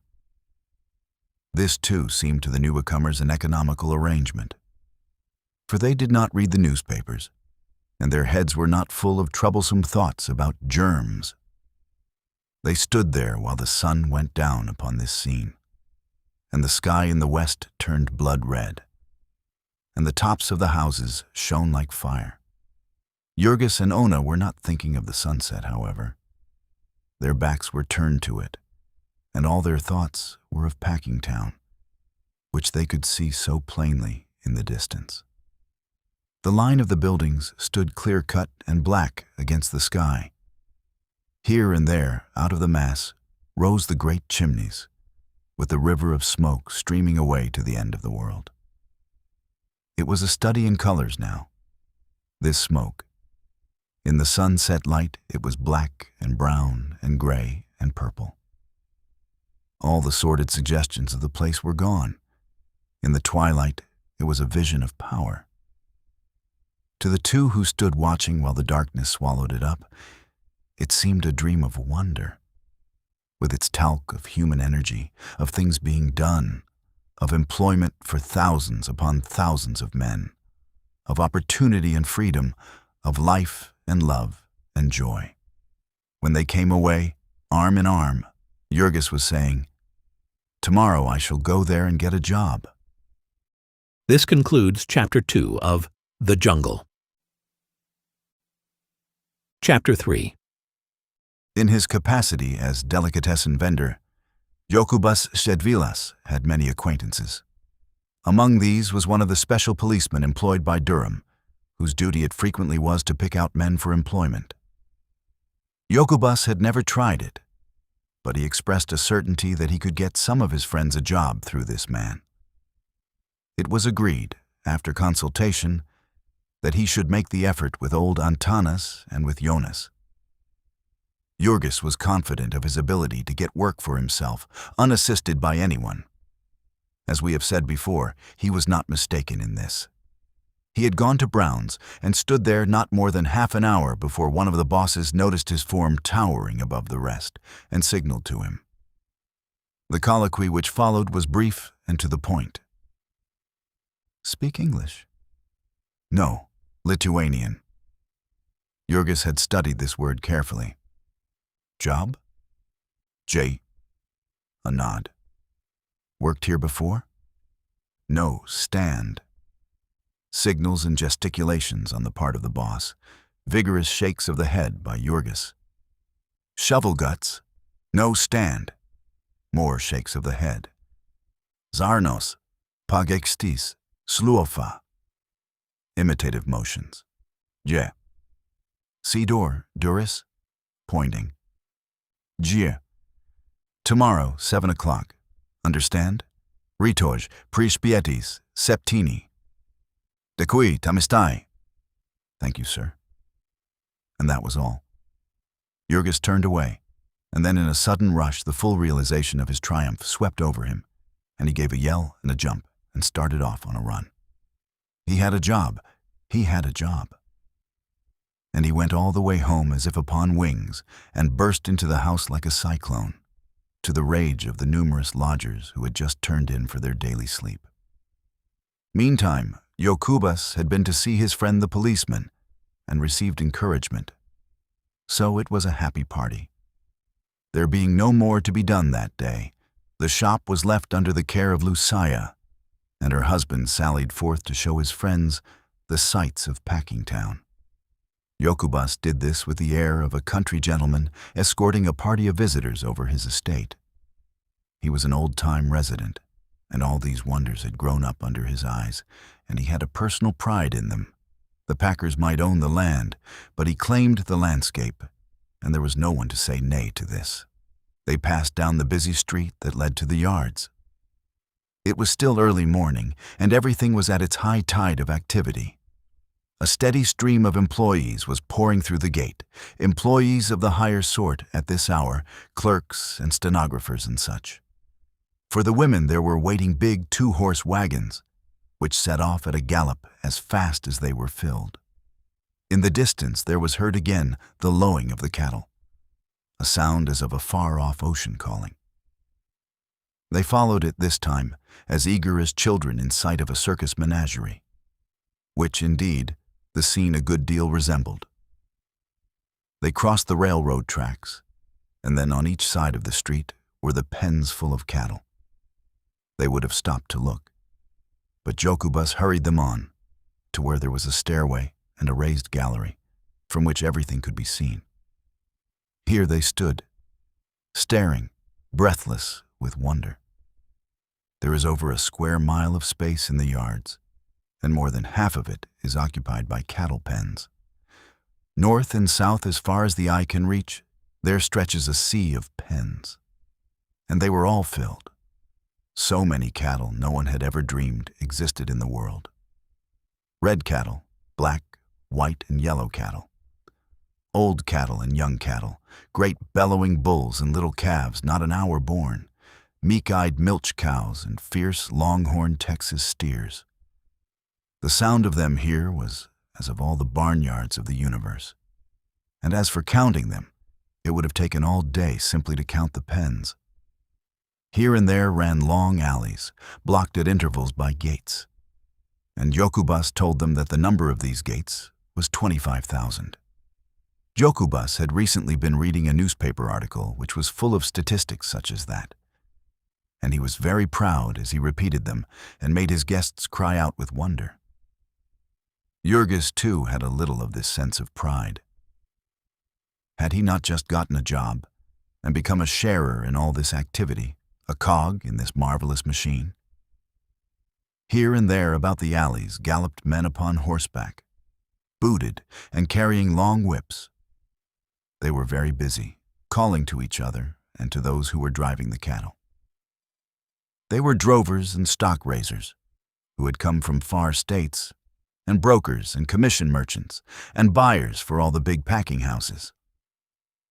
Here and there they would stop to inspect a bunch of cattle, and there would be a parley, brief and businesslike.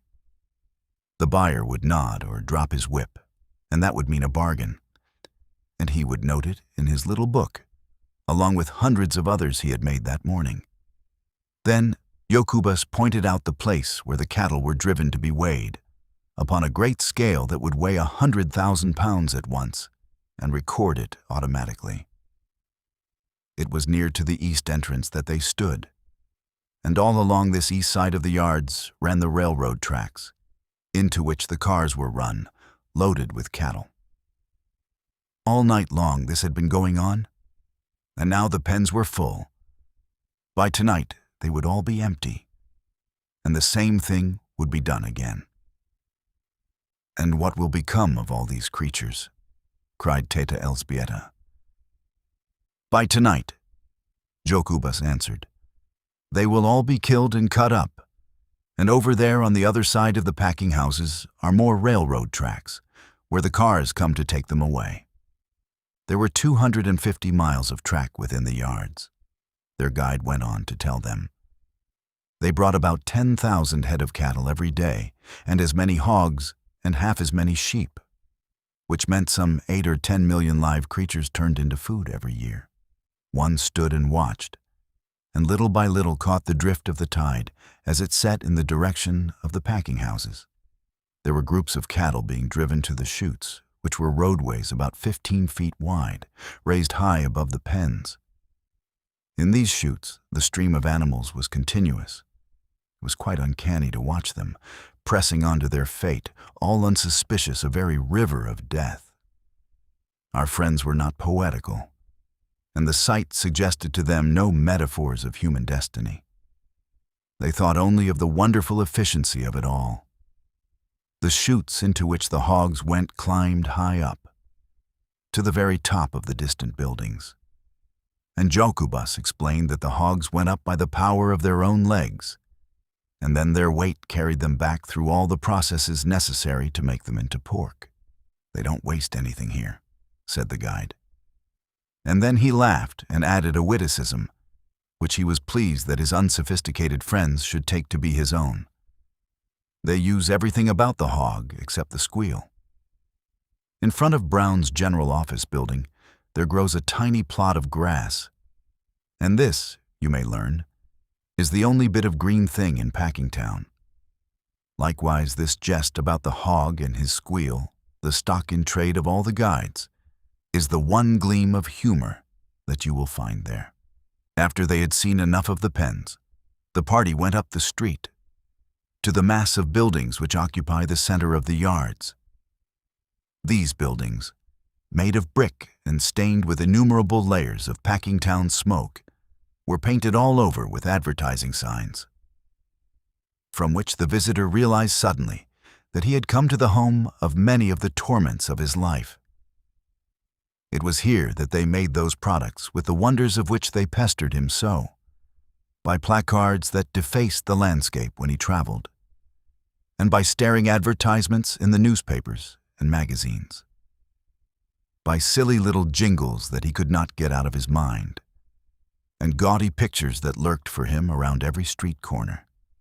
Here was where they made Brown's imperial hams and bacon, Brown's dressed beef, Brown's Excelsior sausages. Here was the headquarters of Durham's pure leaf lard, of Durham's breakfast bacon, Durham's canned beef, potted ham, deviled chicken, peerless fertilizer. Entering one of the Durham buildings, they found a number of other visitors waiting. And before long, there came a guide to escort them through the place. They make a great feature of showing strangers through the packing plants, for it is a good advertisement. But Ponas Jokubas whispered maliciously that the visitors did not see any more than the packers wanted them to. They climbed a long series of stairways outside of the building, to the top of its 5 or 6 stories. Here was the chute, with its river of hogs, all patiently toiling upward. There was a place for them to rest to cool off. And then through another passageway, they went into a room from which there is no returning for hogs. It was a long, narrow room, with a gallery along it for visitors. At the head, there was a great iron wheel, about 20 feet in circumference, with rings here and there along its edge. Upon both sides of this wheel there was a narrow space, into which came the hogs at the end of their journey. In the midst of them stood a great, burly Negro, bare-armed and bare-chested. He was resting for the moment, for the wheel had stopped while men were cleaning up. In a minute or two, however, it began slowly to revolve, and then the men upon each side of it sprang to work. They had chains which they fastened about the leg of the nearest hog, and the other end of the chain they hooked into one of the rings upon the wheel. So, as the wheel turned, a hog was suddenly jerked off his feet and borne aloft. At the same instant, the car was assailed by a most terrifying shriek. The visitors started in alarm. The women turned pale and shrank back. The shriek was followed by another, louder and yet more agonizing. For once started upon that journey, the hog never came back. At the top of the wheel, he was shunted off upon a trolley and went sailing down the room. And meantime, another was swung up, and then another and another, until there was a double line of them, each dangling by a foot and kicking in frenzy and squealing. The uproar was appalling, perilous to the eardrums. One feared there was too much sound for the room to hold, that the walls must give way or the ceiling crack. There were high squeals and low squeals, grunts and wails of agony. There would come a momentary lull, and then a fresh outburst, louder than ever, surging up to a deafening climax. It was too much for some of the visitors. The men would look at each other, laughing nervously, and the women would stand with hands clenched, and the blood rushing to their faces, and the tears starting in their eyes. Meantime, heedless of all these things, the men upon the floor were going about their work. Neither squeals of hogs nor tears of visitors made any difference to them. One by one they hooked up the hogs, and one by one, with a swift stroke, they slit their throats. There was a long line of hogs, with squeals and lifeblood ebbing away together, until at last each started again and vanished with a splash into a huge vat of boiling water.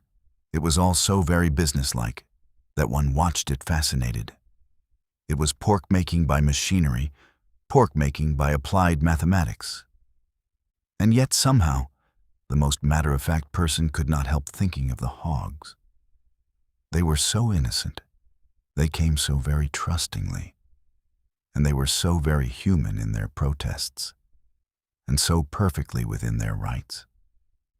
They had done nothing to deserve it, and it was adding insult to injury as the thing was done here, swinging them up in this cold-blooded, impersonal way, without a pretense of apology, without the homage of a tear. Now and then, a visitor wept, to be sure. But this slaughtering machine ran on. Visitors or no visitors, it was like some horrible crime committed in a dungeon, all unseen and unheeded, buried out of sight and of memory. One could not stand and watch very long without becoming philosophical, without beginning to deal in symbols and similes, and to hear the hog squeal of the universe. Was it permitted to believe that there was nowhere upon the earth or above the earth a heaven for hogs, where they were requited for all this suffering? Each one of these hogs was a separate creature. Some were white hogs, some were black, some were brown, some were spotted, some were old, some young, some were long and lean, some were monstrous, and each of them had an individuality of his own, a will of his own, a hope and a heart's desire. Each was full of self-confidence, of self-importance, and a sense of dignity. And trusting and strong in faith, he had gone about his business, the while a black shadow hung over him and a horrid fate waited in his pathway. Now suddenly it had swooped upon him and had seized him by the leg. Relentless, remorseless it was. All his protests, his screams, were nothing to it. It did its cruel will with him, as if his wishes, his feelings, had simply no existence at all. It cut his throat and watched him gasp out his life. And now was one to believe that there was nowhere a god of hogs to whom this hog personality was precious, to whom these hog squeals and agonies had a meaning. Who would take this hog into his arms and comfort him, reward him for his work well done, and show him the meaning of his sacrifice? Perhaps some glimpse of all this was in the thoughts of our humble-minded Jurgis, as he turned to go on with the rest of the party, and muttered, "Dive, but I'm glad I'm not a hog. The carcass hog was scooped out of the vat by machinery, and then it fell to the second floor, passing on the way through a wonderful machine with numerous scrapers, which adjusted themselves to the size and shape of the animal, and sent it out at the other end with nearly all of its bristles removed. It was then again strung up by machinery and sent upon another trolley ride, this time passing between two lines of men who sat upon a raised platform, each doing a certain single thing to the carcass as it came to him. One scraped the outside of a leg, another scraped the inside of the same leg. One with a swift stroke cut the throat, another with 2 swift strokes severed the head, which fell to the floor and vanished through a hole. Another made a slit down the body. A second opened the body wider. A third with a saw cut the breastbone. A fourth loosened the entrails. A fifth pulled them out. And they also slid through a hole in the floor. There were men to scrape each side and men to scrape the back. There were men to clean the carcass inside, to trim it and wash it. Looking down this room, one saw creeping slowly a line of dangling hogs 100 yards in length, and for every yard there was a man, working as if a demon were after him. At the end of this hog's progress, every inch of the carcass had been gone over several times. And then it was rolled into the chilling room, where it stayed for 24 hours, and where a stranger might lose himself in a forest of freezing hogs. Before the carcass was admitted here, however, it had to pass a government inspector, who sat in the doorway and felt of the glands in the neck for tuberculosis. This government inspector did not have the manner of a man who was worked to death. He was apparently not haunted by a fear that the hog might get by him before he had finished his testing. If you were a sociable person, he was quite willing to enter into conversation with you and to explain to you the deadly nature of the ptomaines which are found in tubercular pork. And while he was talking with you, you could hardly be so ungrateful as to notice that a dozen carcasses were passing him untouched.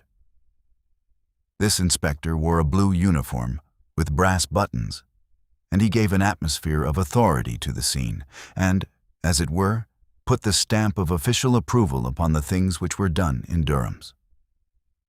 Jurgis went down the line with the rest of the visitors, staring open-mouthed, lost in wonder. He had dressed hogs himself in the forest of Lithuania, but he had never expected to live to see one hog dressed by several hundred men.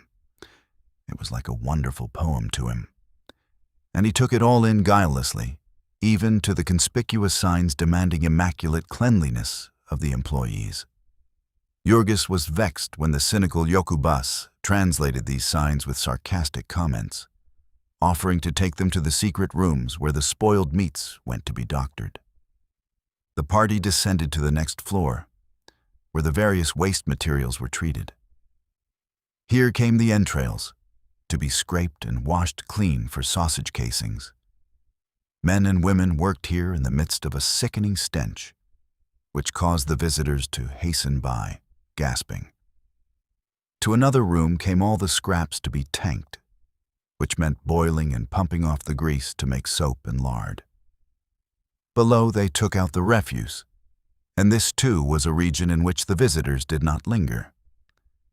In still other places, men were engaged in cutting up the carcasses that had been through the chilling rooms. First, there were the splitters, the most expert workmen in the plant, who earned as high as 50 cents an hour and did not a thing all day except chop hogs down the middle. Then there were cleaver men, great giants with muscles of iron.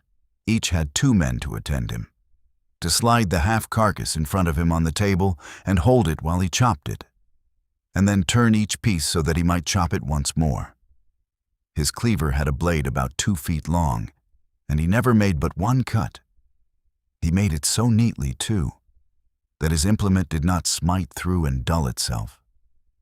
There was just enough force for a perfect cut, and no more. So through various yawning holes, there slipped to the floor below, to one-room hams, to another forequarters, to another sides of pork. One might go down to this floor and see the pickling rooms, where the hams were put into vats, and the great smoke rooms with their airtight iron doors. In other rooms, they prepared salt pork. There were whole cellars full of it, built up in great towers to the ceiling. In yet other rooms, they were putting up meats in boxes and barrels, and wrapping hams and bacon in oiled paper, sealing and labeling and sewing them.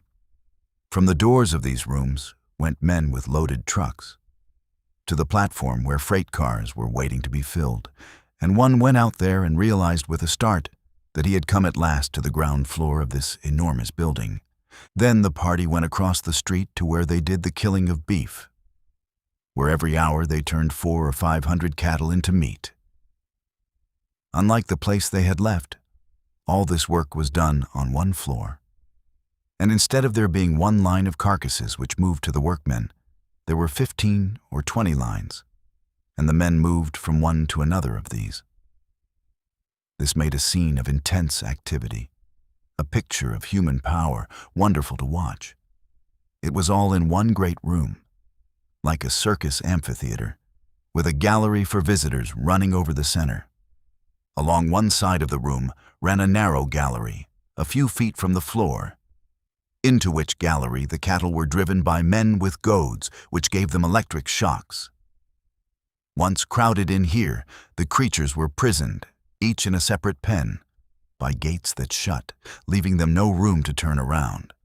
And while they stood bellowing and plunging, over the top of the pen there leaned one of the knockers, armed with a sledgehammer, and watching for a chance to deal a blow. The room echoed with the thuds in quick succession, and the stamping and kicking of the steers. The instant the animal had fallen, the knocker passed on to another, while a second man raised a lever, and the side of the pen was raised, and the animal, still kicking and struggling, slid out to the killing bed. Here a man put shackles about one leg and pressed another lever, and the body was jerked up into the air. There were 15 or 20 such pens, and it was a matter of only a couple of minutes to knock 15 or 20 cattle and roll them out.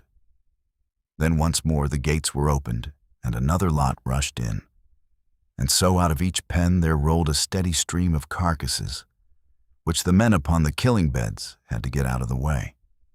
The manner in which they did this was something to be seen and never forgotten. They worked with furious intensity, literally upon the run, at a pace with which there is nothing to be compared except a football game. It was all highly specialized labor, each man having his task to do.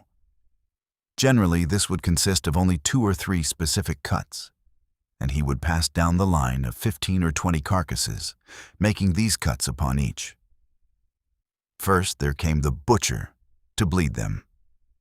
This meant one swift stroke, so swift that you could not see it, only the flash of the knife, and before you could realize it, the man had darted on to the next line, and a stream of bright red was pouring out upon the floor. This floor was half an inch deep with blood, in spite of the best efforts of men who kept shoveling it through holes. It must have made the floor slippery, but no one could have guessed this by watching the men at work.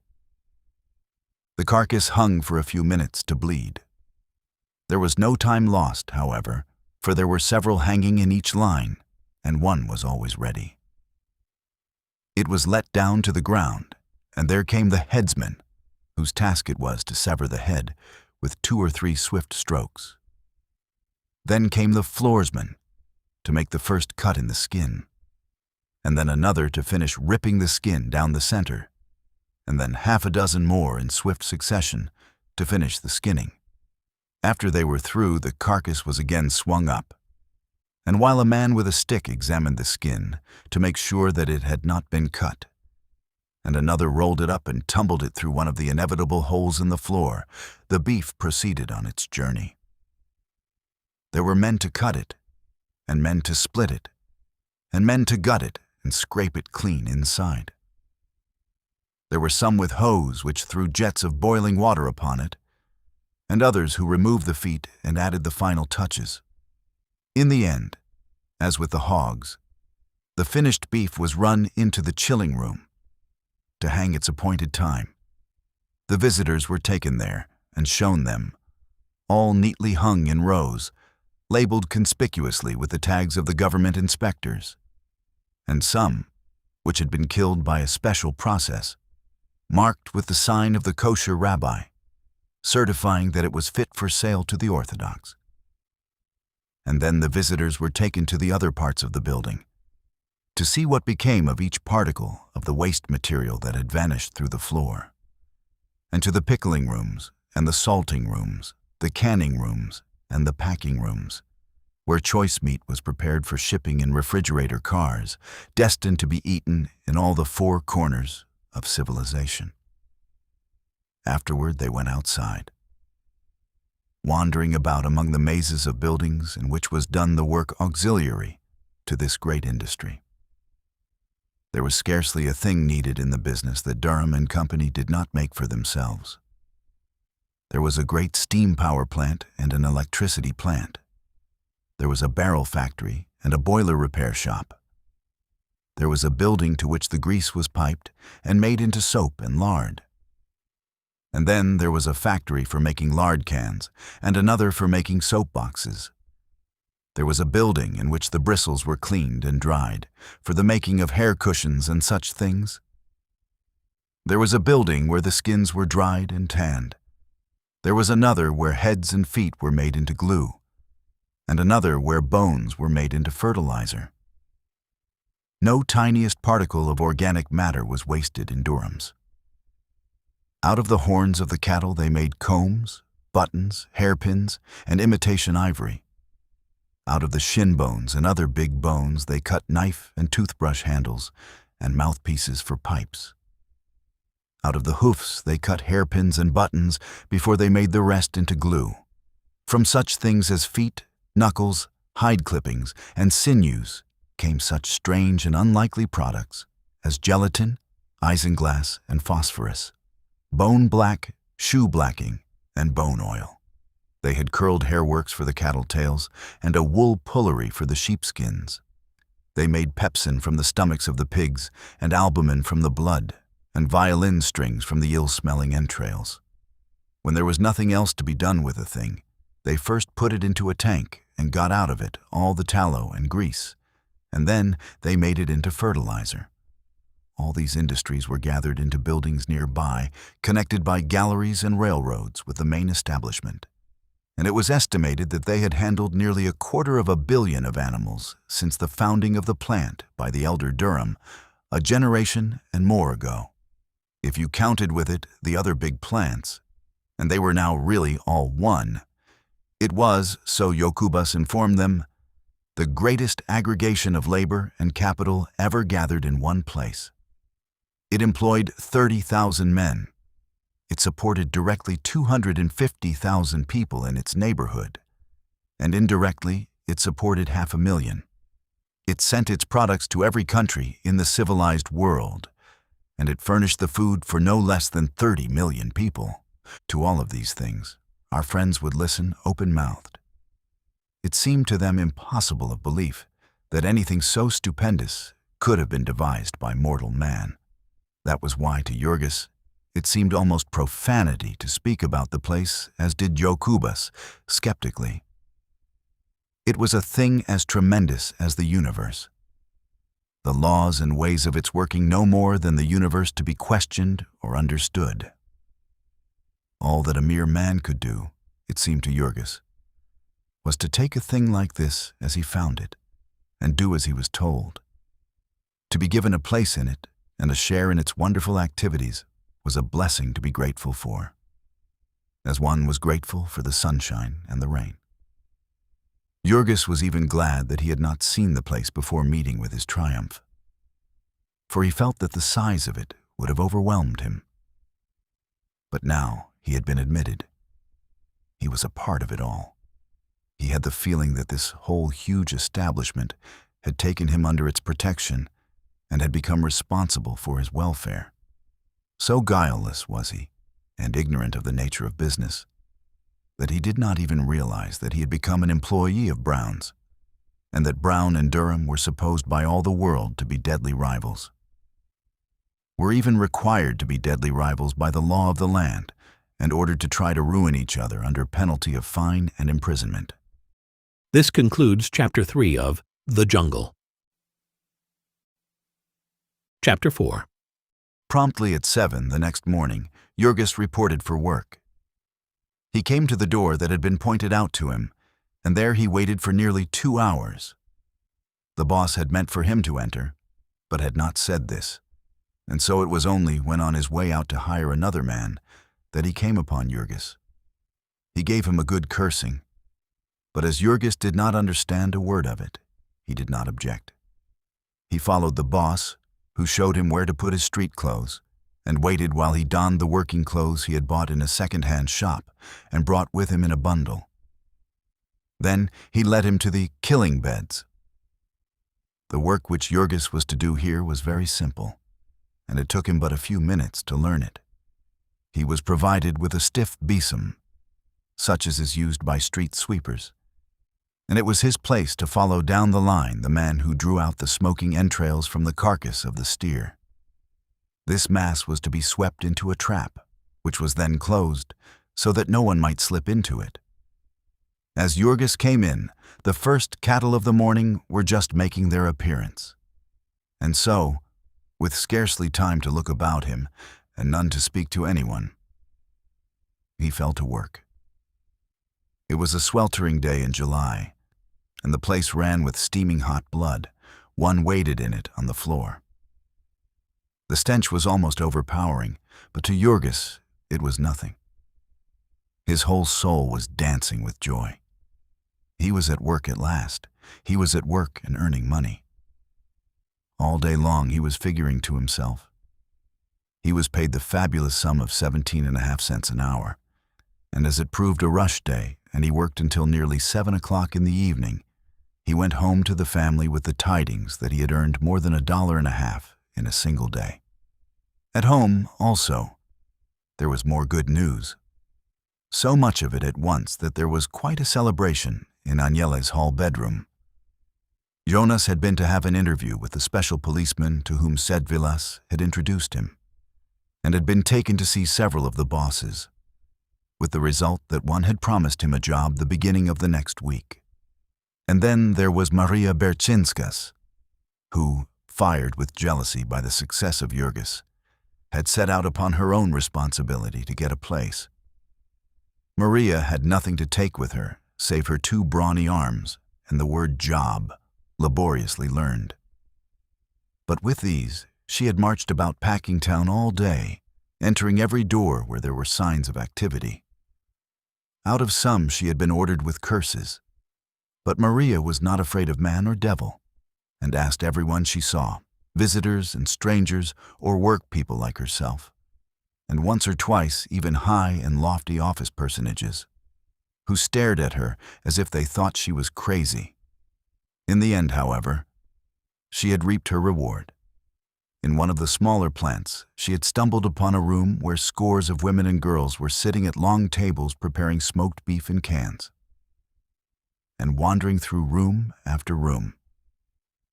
Maria came at last to the place where the sealed cans were being painted and labeled, and here she had the good fortune to encounter the forelady.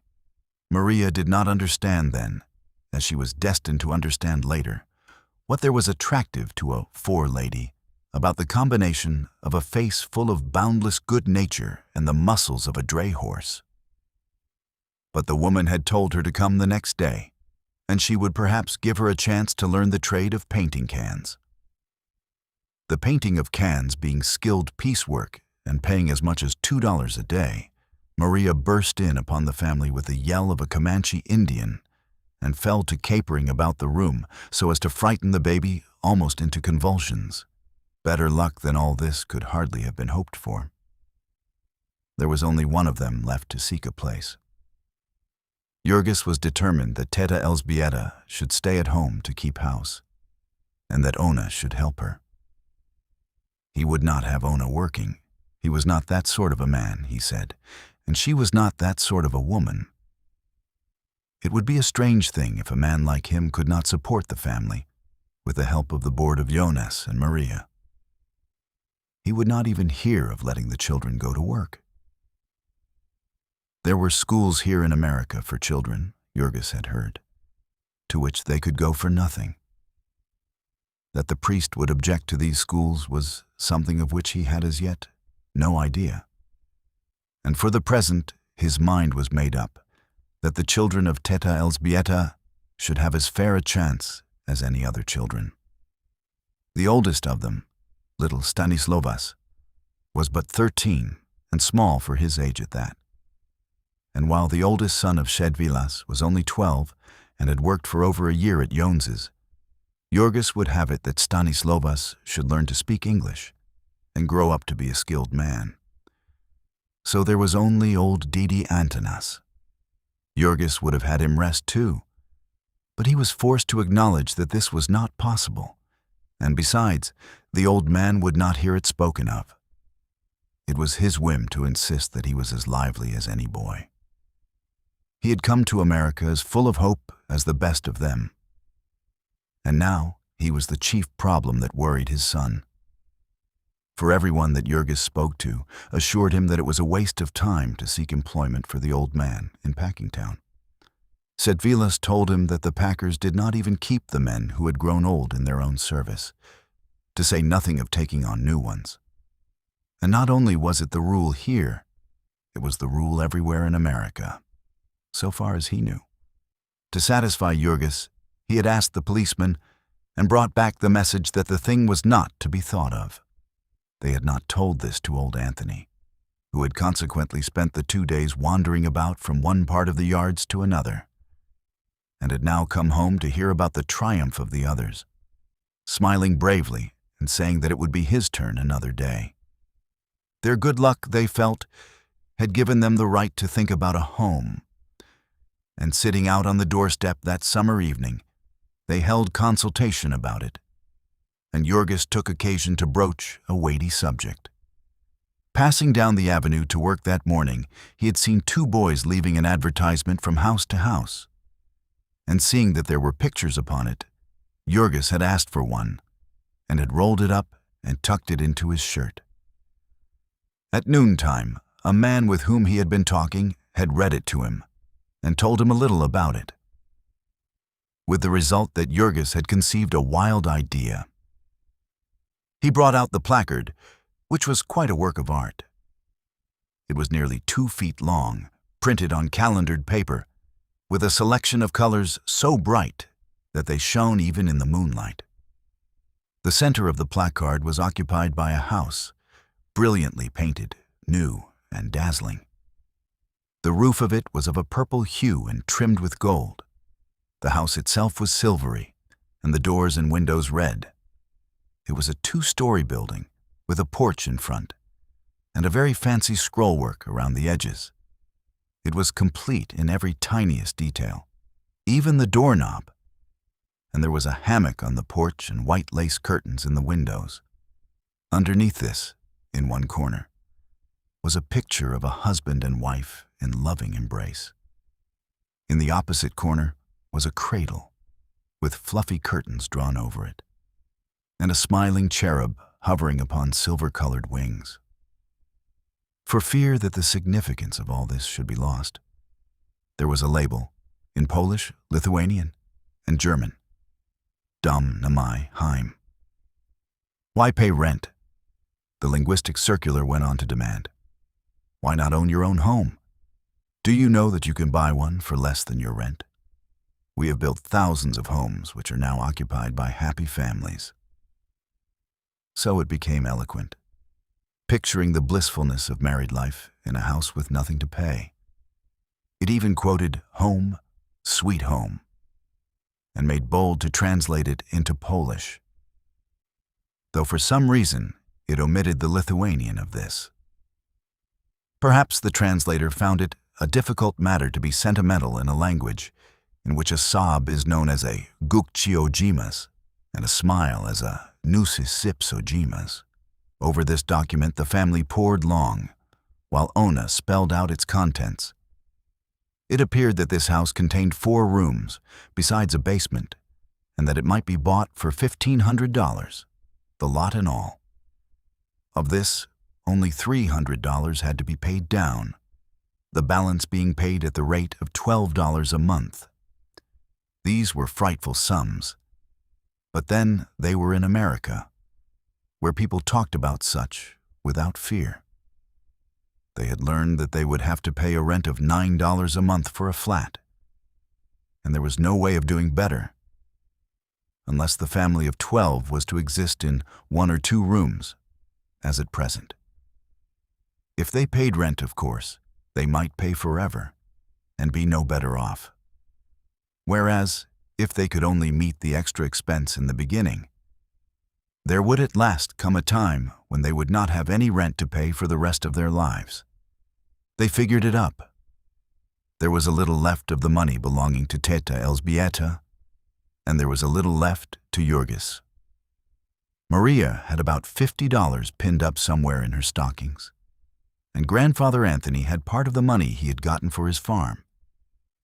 If they all combined, they would have enough to make the first payment.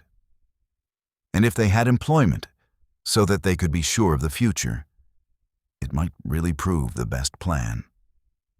It was, of course, not a thing even to be talked of lightly. It was a thing they would have to sift to the bottom. And yet, on the other hand, if they were going to make the venture, the sooner they did it, the better. For were they not paying rent all the time and living in a most horrible way besides? Jurgis was used to dirt. There was nothing could scare a man who had been with a railroad gang, where one could gather up the fleas off the floor of the sleeping room by the handful. But that sort of thing would not do for Ona. They must have a better place of some sort soon. Jurgis said it with all the assurance of a man who had just made $1.57 in a single day. Jurgis was at a loss to understand why. With wages as they were, so many of the people of this district should live the way they did. The next day, Maria went to see her forelady and was told to report the first of the week and learn the business of can painter. Maria went home, singing out loud all the way, and was just in time to join Ona and her stepmother as they were setting out to go and make inquiry concerning the house. That evening, the 3 made their report to the men. The thing was altogether as represented in the circular, or at any rate so the agent had said. The houses lay to the south, about 1.5 miles from the yards. They were wonderful bargains, the gentleman had assured them, personally, and for their own good. He could do this, so he explained to them, for the reason that he had himself no interest in their sale. He was merely the agent for a company that had built them. These were the last, and the company was going out of business. So if anyone wished to take advantage of this wonderful no-rent plan, he would have to be very quick. As a matter of fact, there was just a little uncertainty as to whether there was a single house left, for the agent had taken so many people to see them, and for all he knew, the company might have parted with the last. Seeing Teta Elżbieta's evident grief at this news, he added, after some hesitation, that if they really intended to make a purchase, he would send a telephone message at his own expense and have one of the houses kept. So it had finally been arranged, and they were to go and make an inspection the following Sunday morning. That was Thursday, and all the rest of the week the killing gang at Brown's worked at full pressure, and Jurgis cleared $1.75 every day. That was at the rate of $10.50 a week, or $45 a month. Jurgis was not able to figure, except it was a very simple sum. But Ona was like lightning at such things, and she worked out the problem for the family. Maria and Jonas were each to pay $16 a month board, and the old man insisted that he could do the same as soon as he got a place, which might be any day now. That would make $93.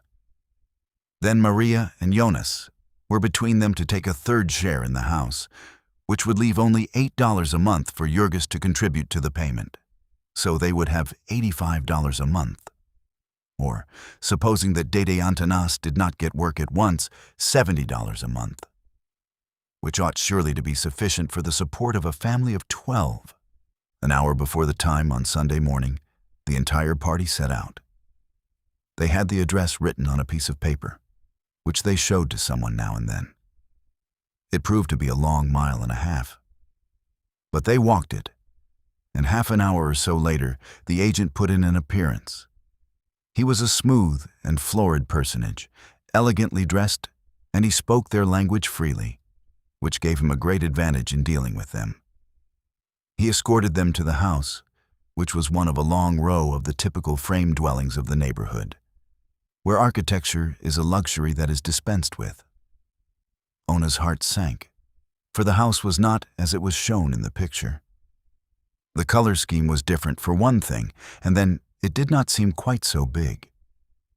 Still, it was freshly painted and made a considerable show. It was all brand new, so the agent told them. But he talked so incessantly that they were quite confused and did not have time to ask many questions. There were all sorts of things they had made up their minds to inquire about. But when the time came, they either forgot them or lacked the courage. The other houses in the row did not seem to be new, and few of them seemed to be occupied. When they ventured to hint at this, the agent's reply was that the purchasers would be moving in shortly. To press the matter would have seemed to be doubting his word, and never in their lives had any one of them ever spoken to a person of the class called gentleman, except with deference and humility. The house had a basement about 2 feet below the street line, and a single story about 6 feet above it, reached by a flight of steps. In addition, there was an attic, made by the peak of the roof, and having one small window in each end. The street in front of the house was unpaved and unlighted, and the view from it consisted of a few exactly similar houses, scattered here and there upon lots grown up with dingy brown weeds.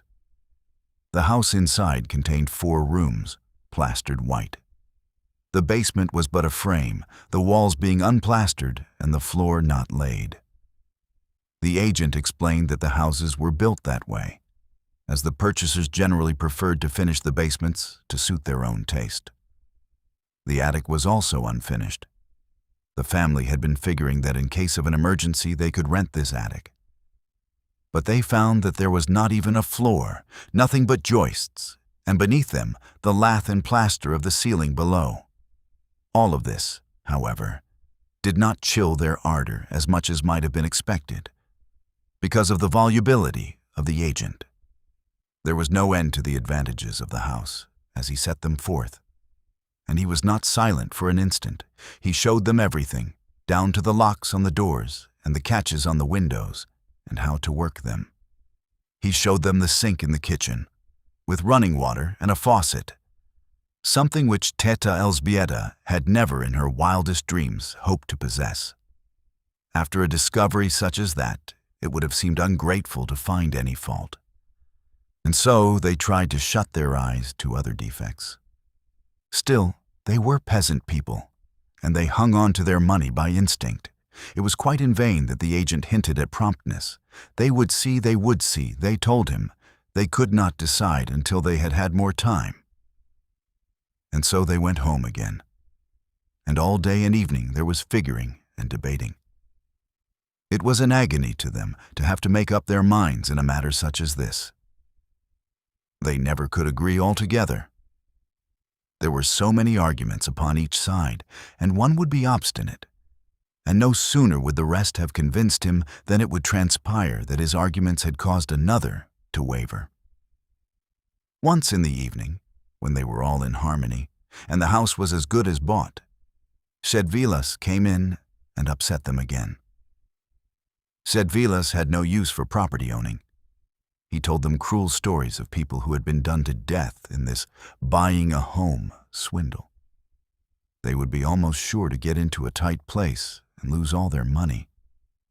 and there was no end of expense that one could never foresee, and the house might be good for nothing from top to bottom.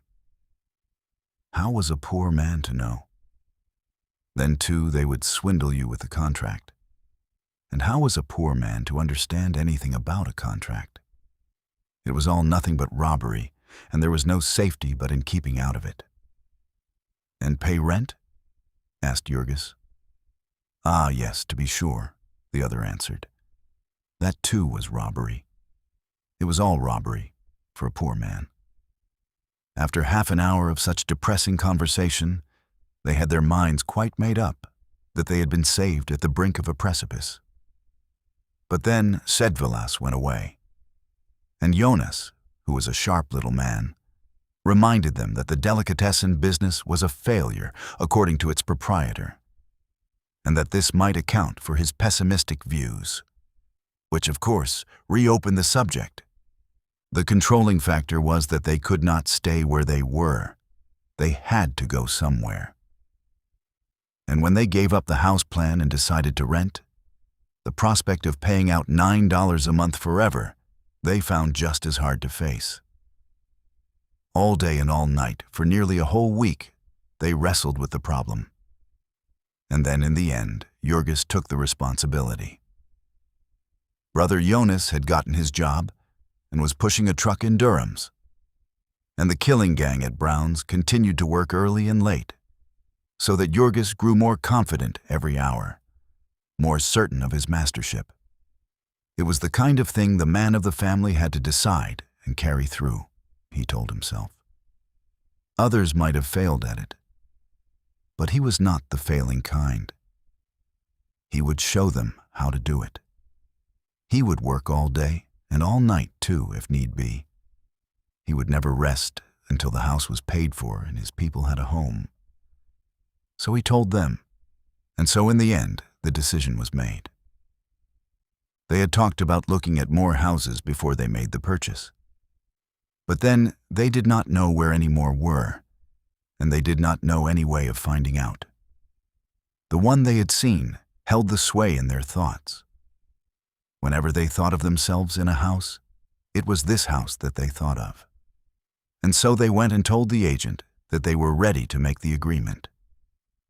They knew, as an abstract proposition, that in matters of business all men are to be accounted liars. But they could not but have been influenced by all they had heard from the eloquent agent, and were quite persuaded that the house was something they had run a risk of losing by their delay. They drew a deep breath when he told them that they were still in time.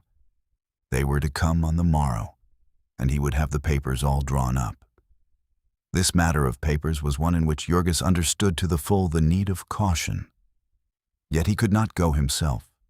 Everyone told him that he could not get a holiday, and that he might lose his job by asking. So there was nothing to be done but to trust it to the women, with Sedvilas, who promised to go with them. Jurgis spent a whole evening impressing upon them the seriousness of the occasion. And then finally, out of innumerable hiding places about their persons and in their baggage, came forth the precious wads of money, to be done up tightly in a little bag and sewed fast in the lining of Teta Elżbieta's dress.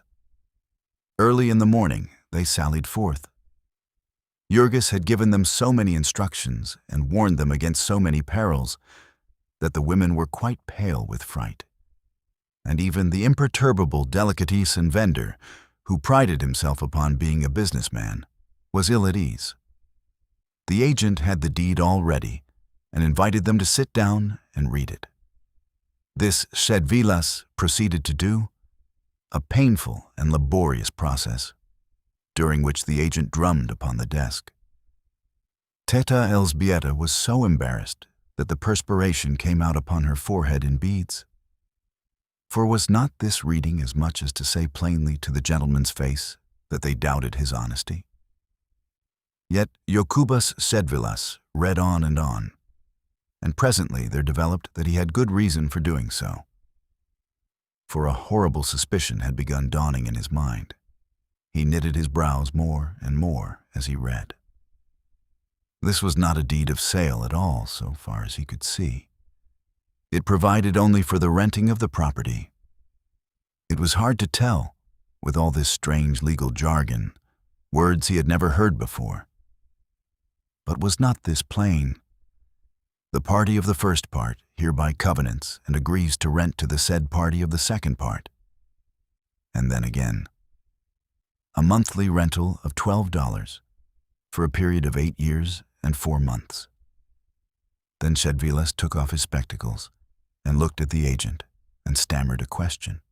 The agent was most polite and explained that that was the usual formula, that it was always arranged that the property should be merely rented. He kept trying to show them something in the next paragraph. But Shedvilas could not get by the word rental, and when he translated it to Teta Elżbieta, she too was thrown into a fright. They would not own the home at all then, for nearly 9 years. The agent, with infinite patience, began to explain again. But no explanation would do now. Elżbieta had firmly fixed in her mind the last solemn warning of Jurgis. If there is anything wrong, do not give him the money, but go out and get a lawyer. It was an agonizing moment, but she sat in the chair, her hands clenched like death, and made a fearful effort, summoning all her powers, and gasped out her purpose. Jokubas translated her words. She expected the agent to fly into a passion, but he was, to her bewilderment, as ever, imperturbable. He even offered to go and get a lawyer for her, but she declined this. They went a long way, on purpose to find a man who would not be a Confederate. Then let anyone imagine their dismay when, after half an hour, they came in with a lawyer and heard him greet the agent by his first name. They felt that all was lost. They sat like prisoners summoned to hear the reading of their death warrant. There was nothing more that they could do.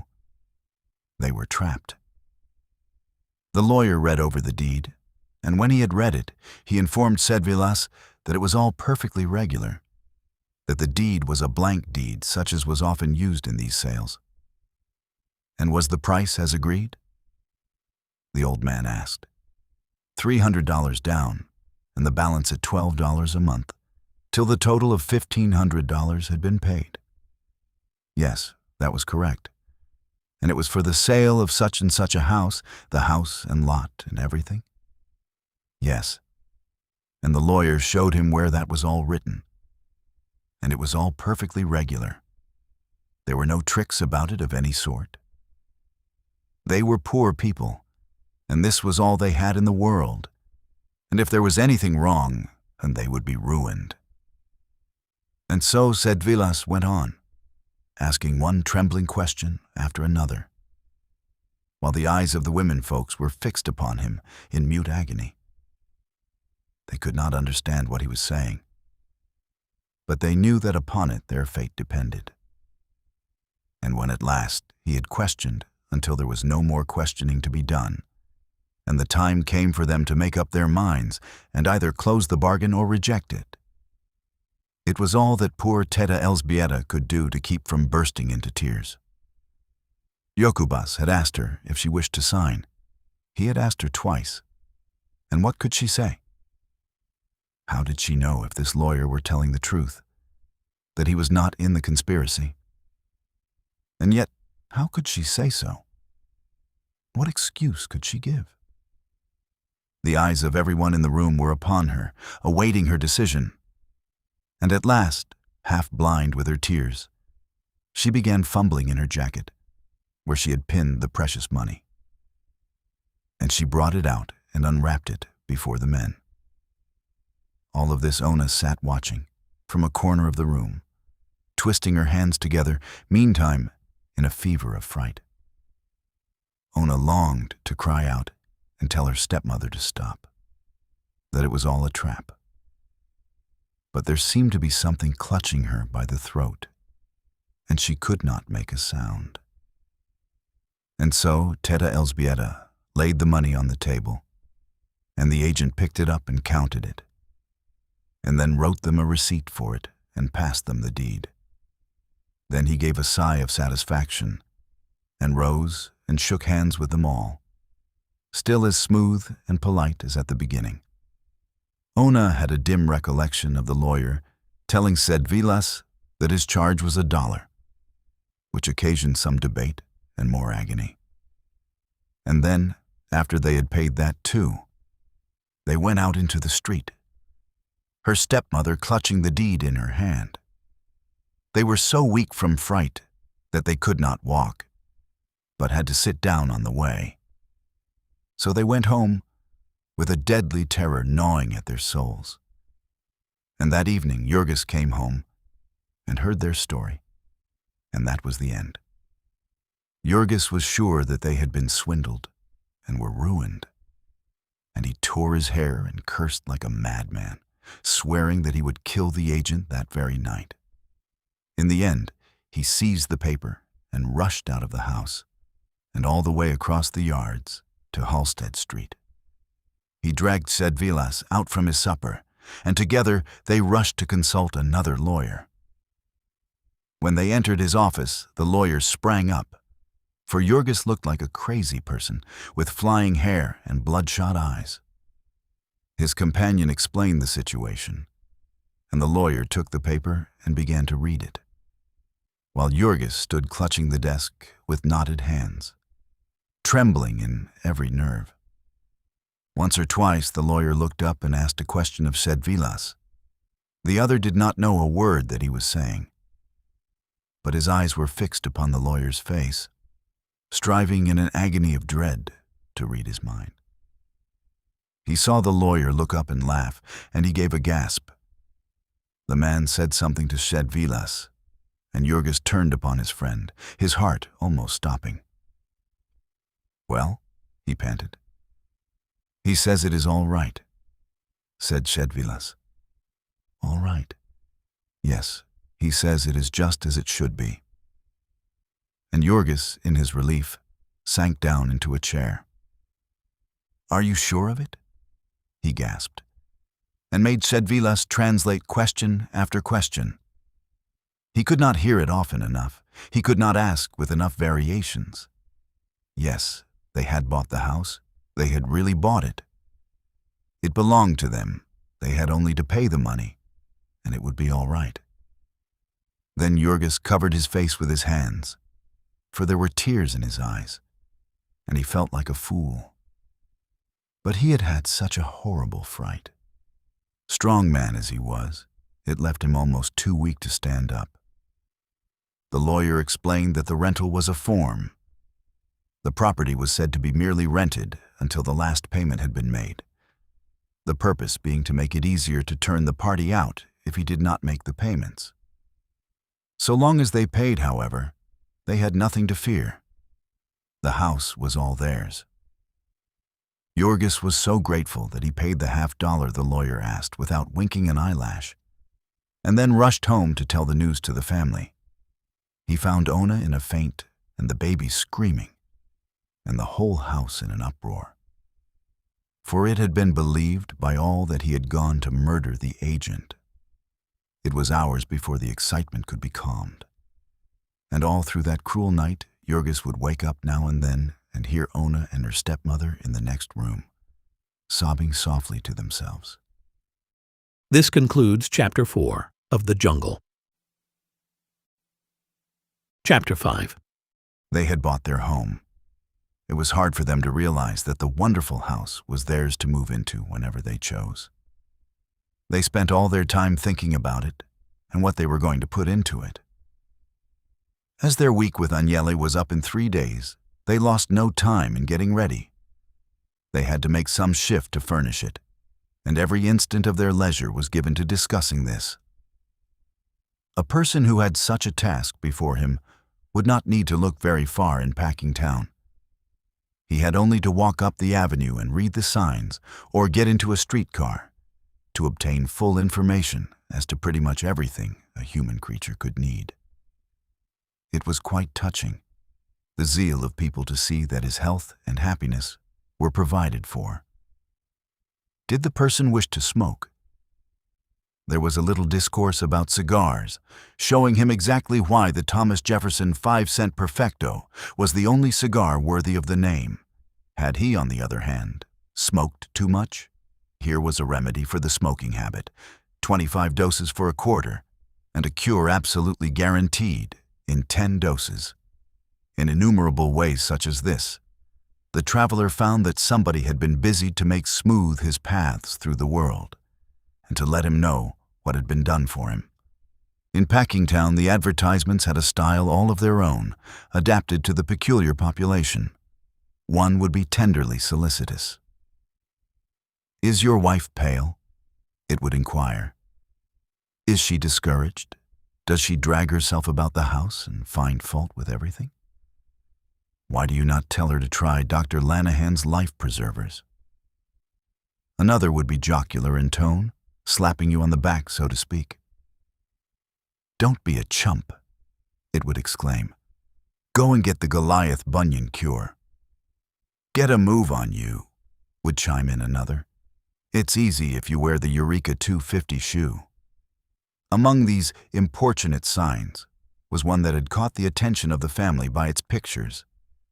It showed two very pretty little birds building themselves a home, and Maria had asked an acquaintance to read it to her, and told them that it related to the furnishing of a house.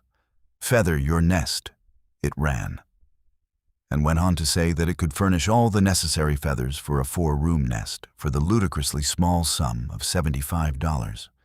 The particularly important thing about this offer was that only a small part of the money need be had at once.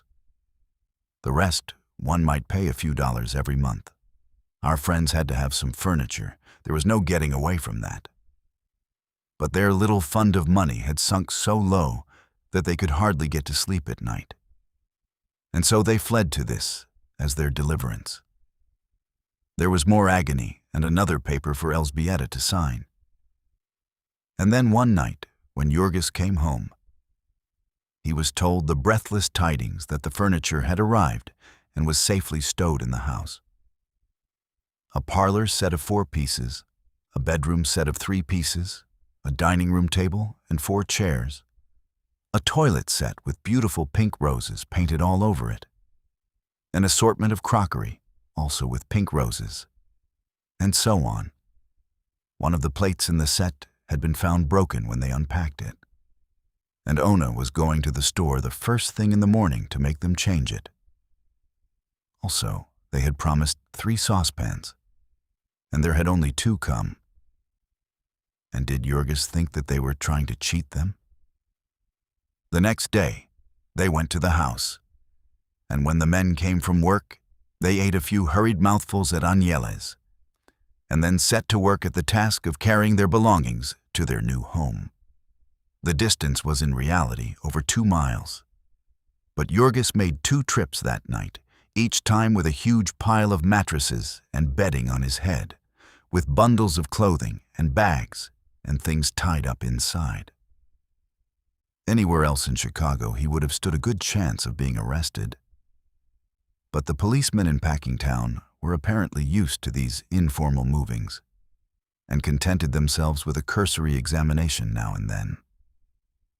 It was quite wonderful to see how fine the house looked, with all the things in it, even by the dim light of a lamp. It was really home, and almost as exciting as the placard had described it. Ona was fairly dancing, and she and Cousin Maria took Jurgis by the arm and escorted him from room to room, sitting in each chair by turns, and then insisting that he should do the same. One chair squeaked with his great weight, and they screamed with fright, and woke the baby and brought everybody running. Altogether, it was a great day, and tired as they were, Jurgis and Ona sat up late, contented simply to hold each other and gaze in rapture about the room. They were going to be married as soon as they could get everything settled and a little spare money put by. And this was to be their home. That little room yonder would be theirs. It was in truth a never-ending delight, the fixing up of this house. They had no money to spend for the pleasure of spending, but there were a few absolutely necessary things, and the buying of these was a perpetual adventure for Ona.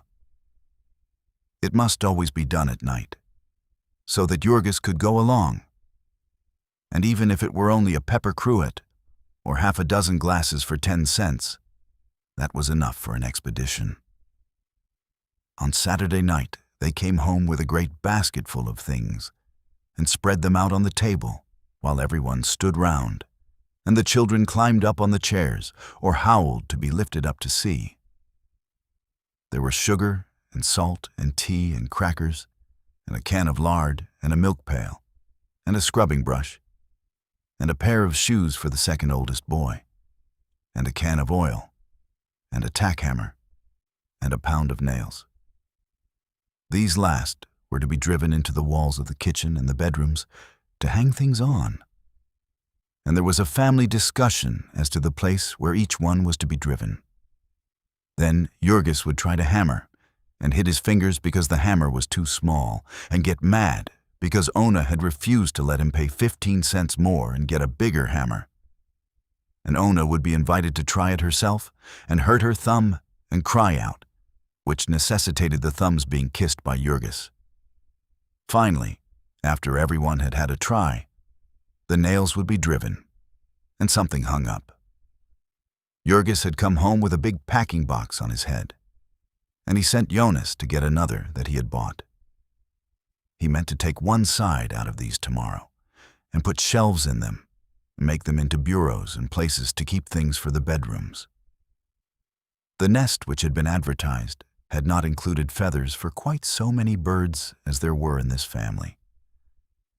They had, of course, put their dining table in the kitchen, and the dining room was used as the bedroom of Teta Elżbieta and 5 of her children.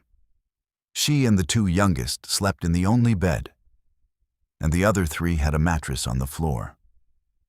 Ona and her cousin dragged a mattress into the parlor and slept at night, and the 3 men and the oldest boy slept in the other room, having nothing but the very level floor to rest on for the present. Even so, however, they slept soundly. It was necessary for Teta Elżbieta to pound more than once on the door at 5:15 every morning. She would have ready a great pot full of steaming black coffee and oatmeal and bread and smoked sausages. And then she would fix them their dinner pails with more thick slices of bread with lard between them — they could not afford butter — and some onions and a piece of cheese, and so they would tramp away to work. This was the first time in his life that he had ever really worked, it seemed to Jurgis. It was the first time that he had ever had anything to do which took all he had in him. Jurgis had stood with the rest up in the gallery and watched the men on the killing beds, marveling at their speed and power, as if they had been wonderful machines. It somehow never occurred to one to think of the flesh and blood side of it. That is, not until he actually got down into the pit and took off his coat. Then he saw things in a different light. He got at the inside of them. The pace they set here, it was one that called for every faculty of a man. From the instant the first steer fell till the sounding of the noon whistle, and again from 12:30 till heaven only knew what hour in the late afternoon or evening, there was never one instant's rest for a man, for his hand or his eye or his brain. Jurgis saw how they managed it. There were portions of the work which determined the pace of the rest, and for these they had picked men whom they paid high wages and whom they changed frequently. You might easily pick out these pacemakers, for they worked under the eye of the bosses, and they worked like men possessed. This was called speeding up the gang, and if any man could not keep up with the pace, there were hundreds outside begging to try. Yet Jurgis did not mind it. He rather enjoyed it. It saved him the necessity of flinging his arms about and fidgeting as he did in most work. He would laugh to himself as he ran down the line, darting a glance now and then at the man ahead of him. It was not the pleasantest work one could think of, but it was necessary work.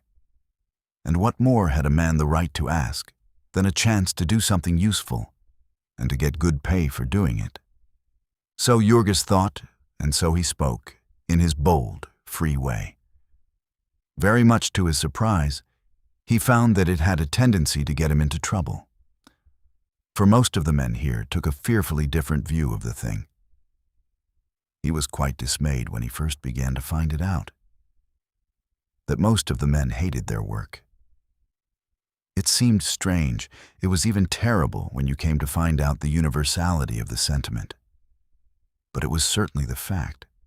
They hated their work. They hated the bosses, and they hated the owners. They hated the whole place, the whole neighborhood, even the whole city, with an all-inclusive hatred, bitter and fierce. Women and little children would fall to cursing about it. It was rotten, rotten as hell. Everything was rotten. When Jurgis would ask them what they meant, they would begin to get suspicious and content themselves with saying, "Never mind, you stay here and see for yourself." One of the first problems that Jurgis ran upon was that of the unions. He had had no experience with unions, and he had to have it explained to him that the men were banded together for the purpose of fighting for their rights. Jurgis asked them what they meant by their rights, a question in which he was quite sincere, for he had not any idea of any rights that he had, except the right to hunt for a job and do as he was told when he got it. Generally, however, this harmless question would only make his fellow working men lose their tempers and call him a fool. There was a delegate of the Butcher Helpers Union who came to see Jurgis to enroll him. And when Jurgis found that this meant that he would have to part with some of his money, he froze up directly. And the delegate, who was an Irishman and only knew a few words of Lithuanian, lost his temper and began to threaten him. In the end, Jurgis got into a fine rage and made it sufficiently plain that it would take more than one Irishman to scare him into a union. Little by little, he gathered that the main thing the men wanted was to put a stop to the habit of speeding up. They were trying their best to force a lessening of the pace, for there were some, they said, who could not keep up with it, whom it was killing. But Jurgis had no sympathy with such ideas as this. He could do the work himself, and so could the rest of them, he declared, if they were good for anything. If they couldn't do it, let them go somewhere else. Jurgis had not studied the books, and he would not have known how to pronounce laissez-faire. But he had been round the world enough to know that a man has to shift for himself in it, and that if he gets the worst of it, there is nobody to listen to him holler. Yet there have been known to be philosophers and plain men who swore by Malthus in the books, and would nevertheless subscribe to a relief fund in time of a famine. It was the same with Jurgis, who consigned the unfit to destruction, while going about all day sick at heart because of his poor old father, who was wandering somewhere in the yards, begging for a chance to earn his bread. Old Antanas had been a worker ever since he was a child. He had run away from home when he was 12 because his father beat him for trying to learn to read. And he was a faithful man, too. He was a man you might leave alone for a month, if only you had made him understand what you wanted him to do in the meantime. And now here he was, worn out in soul and body, and with no more place in the world than a sick dog. He had his home, as it happened, and someone who would care for him if he never got a job. But his son could not help thinking, suppose this had not been the case. Antanas Rudkus had been into every building in Packingtown by this time, and into nearly every room. He had stood mornings among the crowd of applicants till the very policeman had come to know his face and to tell him to go home and give it up. He had been likewise to all the stores and saloons for a mile about, begging for some little thing to do. And everywhere they had ordered him out, sometimes with curses, and not once even stopping to ask him a question. So, after all, there was a crack in the fine structure of Jurgis's faith in things as they are. The crack was wide while Didi Antanas was hunting a job, and it was yet wider when he finally got it. For one evening, the old man came home in a great state of excitement, with the tale that he had been approached by a man in one of the corridors of the pickle rooms of Durham's, and asked what he would pay to get a job. He had not known what to make of this at first, but the man had gone on with matter-of-fact frankness to say that he could get him a job, provided that he were willing to pay 1/3 of his wages for it. Was he a boss? Antanas had asked, to which the man had replied that that was nobody's business, but that he could do what he said. Jurgis had made some friends by this time, and he sought one of them and asked what this meant. The friend, who was named Timosius Kuzlaika, was a sharp little man who folded hides on the killing beds, and he listened to what Jurgis had to say without seeming at all surprised. They were common enough, he said, such cases of petty graft. It was simply some boss who proposed to add a little to his income. After Jurgis had been there a while, he would know that the plants were simply honeycombed with rottenness of that sort. The bosses grafted off the men, and they grafted off each other. And someday the superintendent would find out about the boss, and then he would graft off the boss. Warming to the subject, Timosius went on to explain the situation. Here was Durham's, for instance, owned by a man who was trying to make as much money out of it as he could, and did not care in the least how he did it. And underneath him, ranged in ranks and grades like an army, were managers and superintendents and foremen, each one driving the man next below him and trying to squeeze out of him as much work as possible. And all the men of the same rank were pitted against each other. The accounts of each were kept separately, and every man lived in terror of losing his job if another made a better record than he. So from top to bottom, the place was simply a seething cauldron of jealousies and hatreds. There was no loyalty or decency anywhere about it. There was no place in it where a man counted for anything against $1. And worse than there being no decency, there was not even any honesty. The reason for that? Who could say? It must have been old Durham in the beginning. It was a heritage which the self-made merchant had left to his son, along with his millions. Jurgis would find out these things for himself if he stayed there long enough. It was the men who had to do all the dirty jobs, and so there was no deceiving them. And they caught the spirit of the place and did like all the rest. Jurgis had come there and thought he was going to make himself useful and rise and become a skilled man. But he would soon find out his error. For nobody rose in Packingtown by doing good work. You could lay that down for a rule. If you met a man who was rising in Packingtown, you met a knave. That man who had been sent to Jurgis's father by the boss, he would rise.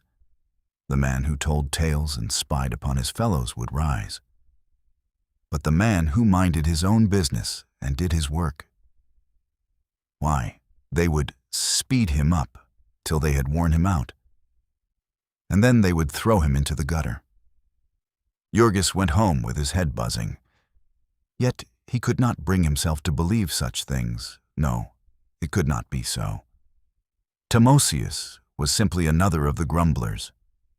He was a man who spent all his time fiddling, and he would go to parties at night and not get home till sunrise.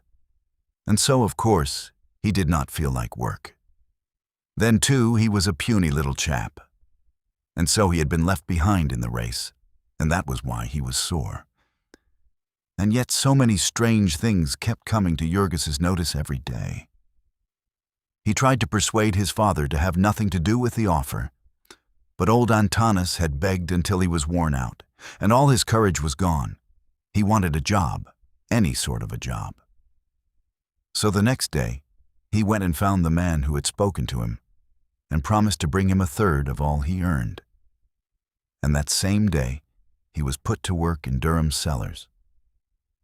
it was a pickle room, where there was never a dry spot to stand upon. And so he had to take nearly the whole of his first week's earnings to buy him a pair of heavy-soled boots. He was a squeegee man. His job was to go about all day with a long-handled mop, swabbing up the floor. Except that it was damp and dark, it was not an unpleasant job in summer. Now Antanas Rudkus was the meekest man that God ever put on earth. And so Jurgis found it a striking confirmation of what the men all said, that his father had been at work only 2 days before he came home, as bitter as any of them, and cursing Durhams with all the power of his soul. For they had set him to cleaning out the traps, and the family sat round and listened in wonder while he told them what that meant. It seemed that he was working in the room where the men prepared the beef for canning, and the beef had lain in vats full of chemicals, and men with great forks speared it out and dumped it into trucks to be taken to the cooking room. When they had speared out all they could reach, they emptied the vat on the floor, and then with shovels scraped up the balance and dumped it into the truck. This floor was filthy, yet they set Antanas with his mop slopping the pickle into a hole that connected with a sink, where it was caught and used over again forever. And if that were not enough, there was a trap in the pipe, where all the scraps of meat and odds and ends of refuse were caught. And every few days, it was the old man's task to clean these out and shovel their contents into one of the trucks with the rest of the meat. This was the experience of Antanas. And then there came also Jonas and Maria with tales to tell. Maria was working for one of the independent packers and was quite beside herself and outrageous with triumph over the sums of money she was making as a painter of cans. But one day she walked home with a pale-faced little woman who worked opposite to her, Jadwiga Marcinkus by name, and Jadwiga told her how she, Maria, had chanced to get her job.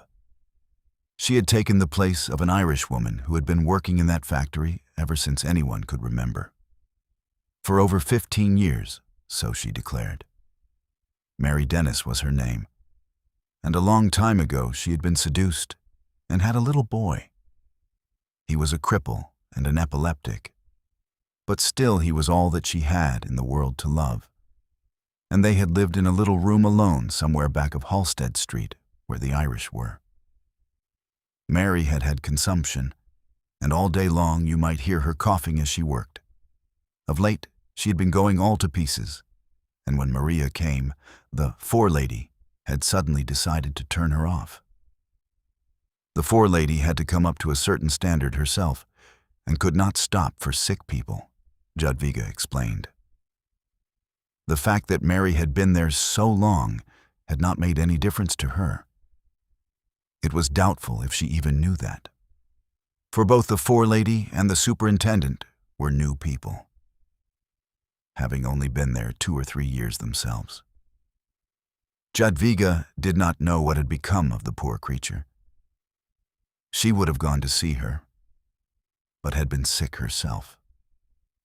She had pains in her back all the time, Jadwiga explained, and feared that she had womb trouble. It was not fit work for a woman, handling 14-pound cans all day. It was a striking circumstance that Jonas, too, had gotten his job by the misfortune of some other person. Jonas pushed a truck loaded with hams from the smoke rooms onto an elevator and thence to the packing rooms. The trucks were all of iron and heavy, and they put about 70 hams on each of them, a load of more than 1/4 of a ton.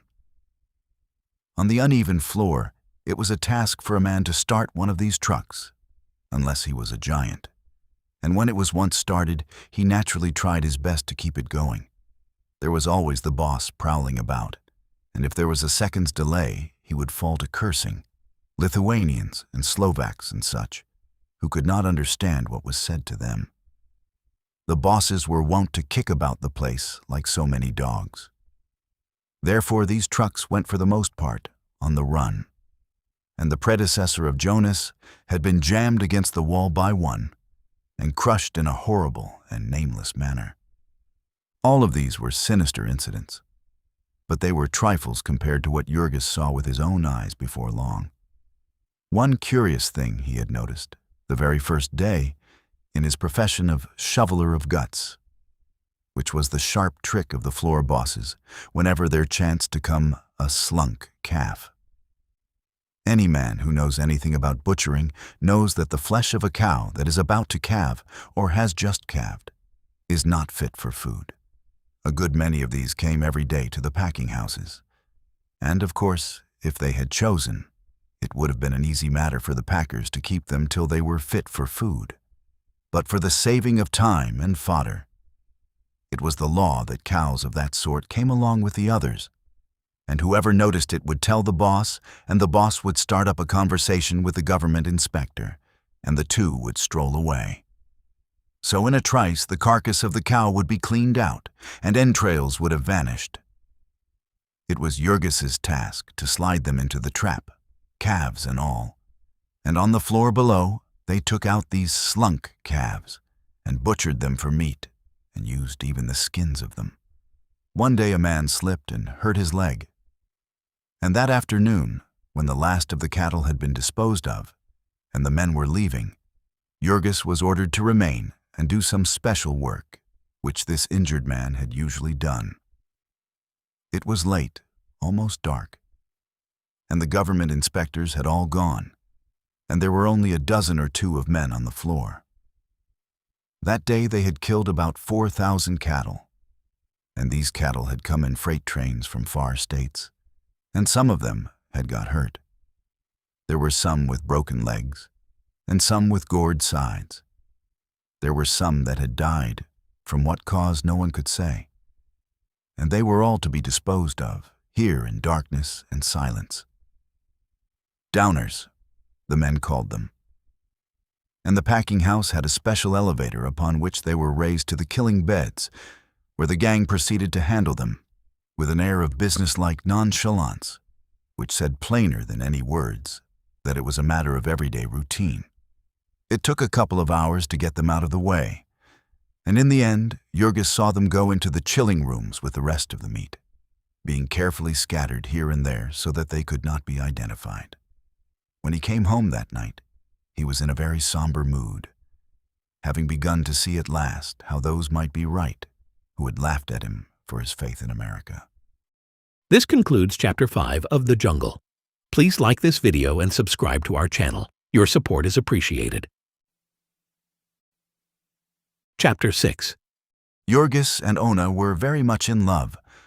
They had waited a long time. It was now well into the second year, and Jurgis judged everything by the criterion of its helping or hindering their union. All his thoughts were there. He accepted the family because it was a part of Ona, and he was interested in the house because it was to be Ona's home.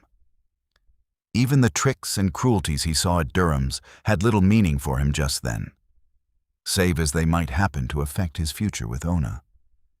The marriage would have been at once, if they had had their way, but this would mean that they would have to do without any wedding feast. And when they suggested this, they came into conflict with the old people. To Teta Elżbieta especially, the very suggestion was an affliction. What? She would cry. To be married on the roadside like a parcel of beggars. No, no. Elżbieta had some traditions behind her. She had been a person of importance in her girlhood, had lived on a big estate and had servants, and might have married well and been a lady, but for the fact that there had been 9 daughters and no sons in the family. Even so, however, she knew what was decent and clung to her traditions with desperation. They were not going to lose all caste, even if they had come to be unskilled laborers in Packingtown.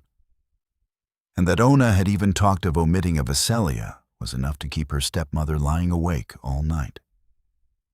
It was in vain for them to say that they had so few friends. They were bound to have friends in time, and then the friends would talk about it. They must not give up what was right for a little money.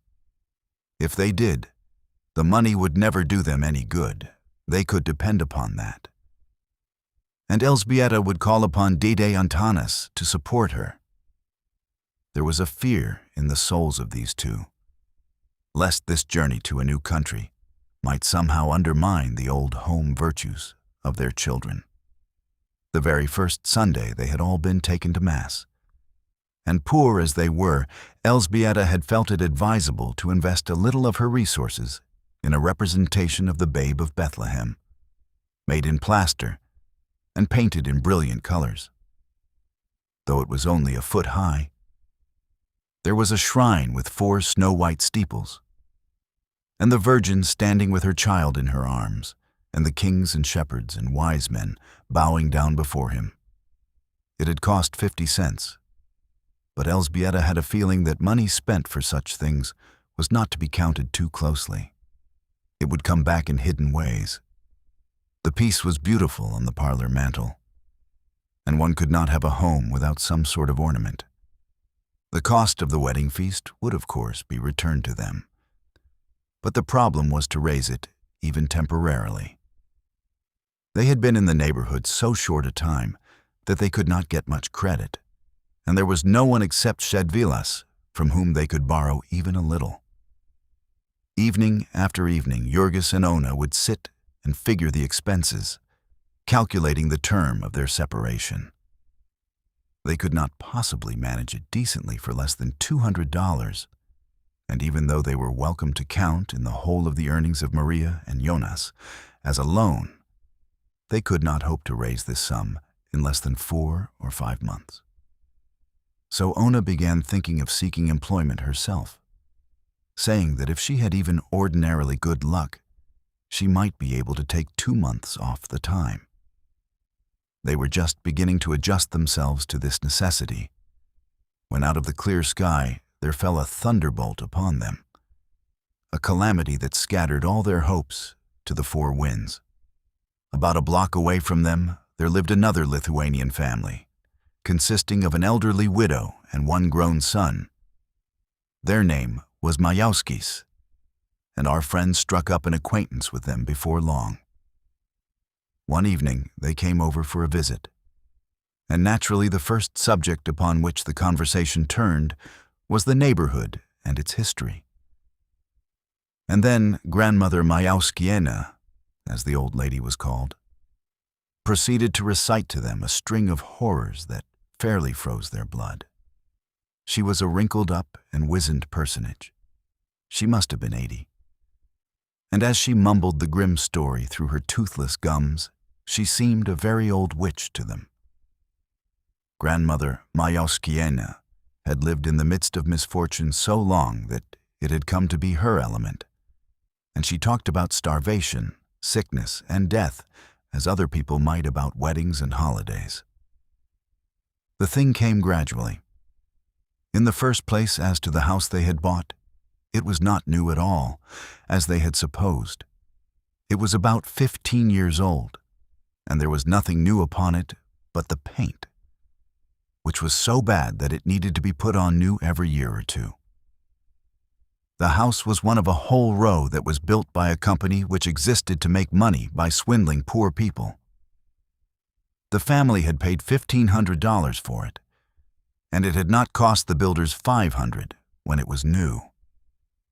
Grandmother Majauskieni knew that because her son belonged to a political organization with a contractor who put up exactly such houses. They used the very flimsiest and cheapest material. They built the houses a dozen at a time, and they cared about nothing at all except the outside shine. The family could take her word as to the trouble they would have, for she had been through it all. She and her son had bought their house in exactly the same way. They had fooled the company, however, for her son was a skilled man who made as high as $100 a month, and as he had had sense enough not to marry, they had been able to pay for the house. Grandmother Majauskieni saw that her friends were puzzled at this remark. They did not quite see how paying for the house was fooling the company. Evidently, they were very inexperienced. Cheap as the houses were, they were sold with the idea that the people who bought them would not be able to pay for them. When they failed, if it were only by a single month, they would lose the house and all that they had paid on it, and then the company would sell it over again. And did they often get a chance to do that? Div. Grandmother Majauskiene raised her hands. They did it. How often no one could say, but certainly more than half of the time. They might ask anyone who knew anything at all about Packingtown as to that. She had been living here ever since this house was built, and she could tell them all about it. And had it ever been sold before? Susie Milky.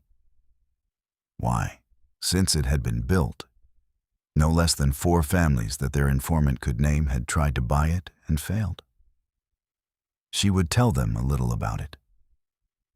The first family had been Germans. The families had all been of different nationalities. There had been a representative of several races that had displaced each other in the stockyards. Grandmother Majauskiene had come to America with her son at a time when, so far as she knew, there was only one other Lithuanian family in the district. The workers had all been Germans then, skilled cattle butchers that the packers had brought from abroad to start the business. Afterward, as cheaper labor had come, these Germans had moved away. The next were the Irish. There had been 6 or 8 years when Packingtown had been a regular Irish city. There were a few colonies of them still here, enough to run all the unions and the police force and get all the graft. But most of those who were working in the packing houses had gone away at the next drop in wages, after the big strike. The Bohemians had come then, and after them the Poles. People said that Old Man Durham himself was responsible for these immigrations. He had sworn that he would fix the people of Packingtown so that they would never again call a strike on him. And so he had sent his agents into every city and village in Europe to spread the tale of the chances of work and high wages at the stockyards. The people had come in hordes, and old Durham had squeezed them tighter and tighter, speeding them up and grinding them to pieces and sending for new ones. The Poles, who had come by tens of thousands, had been driven to the wall by the Lithuanians, and now the Lithuanians were giving way to the Slovaks. Who there was poorer and more miserable than the Slovaks? Grandmother Majauskiene had no idea. But the packers would find them, never fear. It was easy to bring them, for wages were really much higher, and it was only when it was too late that the poor people found out that everything else was higher too. They were like rats in a trap, that was the truth, and more of them were piling in every day. By and by they would have their revenge, though, for the thing was getting beyond human endurance, and the people would rise and murder the packers. Grandmother Majauskiene was a socialist, or some such strange thing. Another son of hers was working in the mines of Siberia, and the old lady herself had made speeches in her time, which made her seem all the more terrible to her present auditors. They called her back to the story of the house. The German family had been a good sort. To be sure, there had been a great many of them, which was a common failing in Packingtown. But they had worked hard, and the father had been a steady man, and they had a good deal more than half paid for the house. But he had been killed in an elevator accident in Durham's. Then there had come the Irish, and there had been lots of them too. The husband drank and beat the children. The neighbors could hear them shrieking any night. They were behind with their rent all the time. But the company was good to them. There was some politics back of that. Grandmother Majauskiene could not say just what. But the Laffertys had belonged to the War Whoop League, which was a sort of political club of all the thugs and rowdies in the district.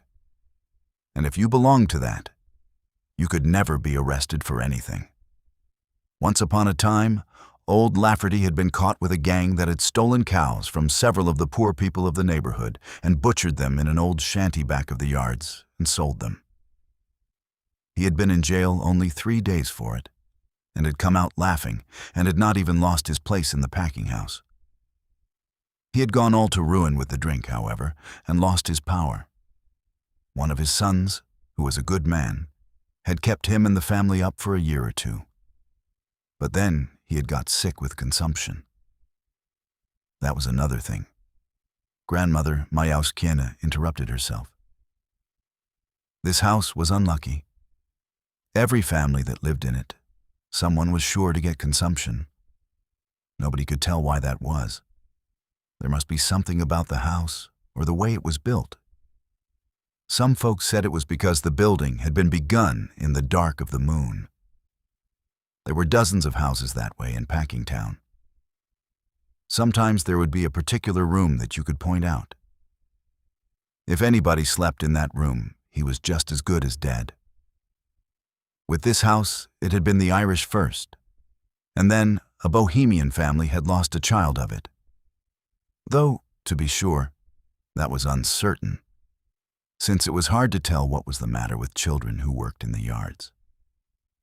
In those days, there had been no law about the age of children. The packers had worked all but the babies. At this remark, the family looked puzzled, and Grandmother Majauskiene again had to make an explanation, that it was against the law for children to work before they were 16. What was the sense of that, they asked. They had been thinking of letting little Stanislovas go to work. Well, there was no need to worry, Grandmother Majauskiene said. The law made no difference except that it forced people to lie about the ages of their children. One would like to know what the lawmakers expected them to do. There were families that had no possible means of support except the children, and the law provided them no other way of getting a living. Very often, a man could get no work in Packingtown for months, while a child could go and get a place easily. There was always some new machine by which the packers could get as much work out of a child as they had been able to get out of a man, and for a third of the pay. To come back to the house again, it was the woman of the next family that had died. That was after they had been there nearly 4 years, and this woman had had twins regularly every year. And there had been more than you could count when they moved in. After she died, the man would go to work all day and leave them to shift for themselves. The neighbors would help them now and then, for they would almost freeze to death. At the end, there were 3 days that they were alone, before it was found out that the father was dead. He was a floorsman at Jones's, and a wounded steer had broken loose and mashed him against a pillar. Then the children had been taken away, and the company had sold the house that very same week to a party of emigrants. So this grim old woman went on with her tale of horrors. How much of it was exaggeration, who could tell? It was only too plausible. There was that about consumption, for instance. They knew nothing about consumption whatever, except that it made people cough. And for 2 weeks, they had been worrying about a coughing spell of Antanas. It seemed to shake him all over, and it never stopped. You could see a red stain wherever he had spit upon the floor, and yet all these things were as nothing to what came a little later. They had begun to question the old lady as to why one family had been unable to pay, trying to show her by figures that it ought to have been possible. And Grandmother Majauskiene had disputed their figures. You say $12 a month, but that does not include the interest. Then they stared at her. Interest, they cried. Interest on the money you still owe, she answered. But we don't have to pay any interest, they exclaimed, 3 or 4 at once. We only have to pay $12 each month. And for this, she laughed at them. You are like all the rest, she said. They trick you and eat you alive. They never sell the houses without interest. Get your deed and see. Then, with a horrible sinking of the heart, Teta Elzbieta unlocked her bureau and brought out the paper that had already caused them so many agonies. Now they sat round, scarcely breathing, while the old lady, who could read English, ran over it. "Yes," she said finally, "here it is, of course. With interest thereon monthly at the rate of 7% per annum." And there followed a dead silence. "What does that mean?" asked Jurgis finally, almost in a whisper. "That means," replied the other, "that you have to pay them $7 next month, as well as the $12. Then again, there was not a sound. It was sickening, like a nightmare, in which suddenly something gives way beneath you, and you feel yourself sinking, down into bottomless abysses. As if in a flash of lightning they saw themselves, victims of a relentless fate, cornered, trapped, in the grip of destruction. All the fair structure of their hopes came crashing about their ears. And all the time the old woman was going on talking. They wished that she would be still. Her voice sounded like the croaking of some dismal raven. Jurgis sat with his hands clenched and beads of perspiration on his forehead. And there was a great lump in Ona's throat, choking her. Then suddenly Teta Elzbieta broke the silence with a wail, and Maria began to wring her hands and sob, "I, beta man." All their outcry did them no good, of course. There sat Grandmother Majauskiene, unrelenting, typifying fate. No, of course it was not fair. But then fairness had nothing to do with it. And of course they had not known it. They had not been intended to know it. But it was in the deed, and that was all that was necessary, as they would find when the time came. Somehow or other, they got rid of their guest, and then they passed a night of lamentation. The children woke up and found out that something was wrong, and they wailed and would not be comforted. In the morning, of course, most of them had to go to work. The packing houses would not stop for their sorrows. But by 7 o'clock, Ona and her stepmother were standing at the door of the office of the agent. "Yes," he told them. When he came, it was quite true that they would have to pay interest. And then Teta Elzbieta broke forth into protestations and reproaches, so that the people outside stopped and peered in at the window. The agent was as bland as ever. He was deeply pained, he said. He had not told them, simply because he had supposed they would understand that they had to pay interest upon their debt, as a matter of course. So they came away, and Ona went down to the yards, and at noontime saw Jurgis and told him. Jurgis took it stolidly.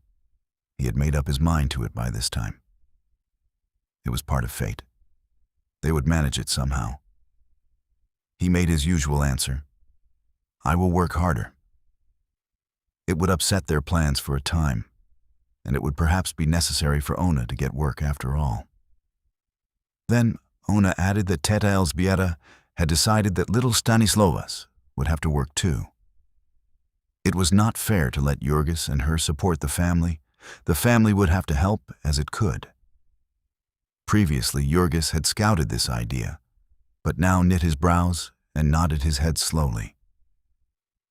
Yes, perhaps it would be best. They would all have to make some sacrifices now. So Ona set out that day to hunt for work. And at night, Maria came home saying that she had met a girl named Jasaitit, who had a friend that worked in one of the wrapping rooms in Brown's and might get a place for Ona there. Only the forelady was the kind that takes presents. It was no use for anyone to ask her for a place, unless at the same time they slipped a $10 bill into her hand. Jurgis was not in the least surprised at this now. He merely asked what the wages of the place would be. So negotiations were opened, and after an interview, Ona came home and reported that the forelady seemed to like her, and had said that, while she was not sure, she thought she might be able to put her at work sewing covers on hams a job at which she would earn as much as $8 or $10 a week. That was a bid, so Maria reported, after consulting her friend. And then there was an anxious conference at home. The work was done in one of the cellars, and Jurgis did not want Ona to work in such a place. But then it was easy work, and one could not have everything. So in the end, Ona, with a $10 bill burning a hole in her palm, had another interview with the forelady. Meantime, Teta Elżbieta had taken Stanisławas to the priest and gotten a certificate to the effect that he was 2 years older than he was. And with it, the little boy now sallied forth to make his fortune in the world. It chanced that Durham had just put in a wonderful new lard machine. And when the special policeman in front of the time station saw Stanisławas and his document, he smiled to himself and told him to go, "Chia, Chia," pointing.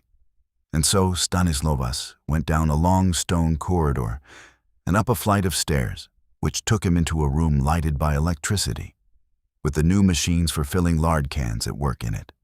The lard was finished on the floor above, and it came in little jets, like beautiful wriggling snow-white snakes of unpleasant odor. There were several kinds and sizes of jets, and after a certain precise quantity had come out, each stopped automatically, and the wonderful machine made a turn and took the can under another jet, and so on, until it was filled neatly to the brim and pressed tightly and smoothed off.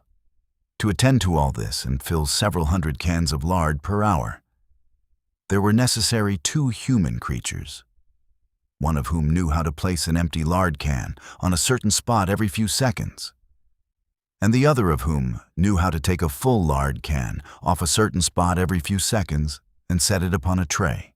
And so, after little Stanisławas had stood gazing timidly about him for a few minutes, a man approached him and asked what he wanted, to which Stanisławas said, "Job." Then the man said, "How old?" And Stanisławas answered, 16.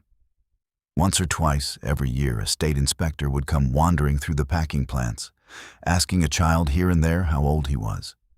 And so the packers were very careful to comply with the law, which cost them as much trouble as was now involved in the bosses taking the document from the little boy and glancing at it, and then sending it to the office to be filed away. Then he set someone else at a different job, and showed the lad how to place a lard can every time the empty arm of the remorseless machine came to him. And so was decided the place in the universe of little Stanisławas, and his destiny till the end of his days.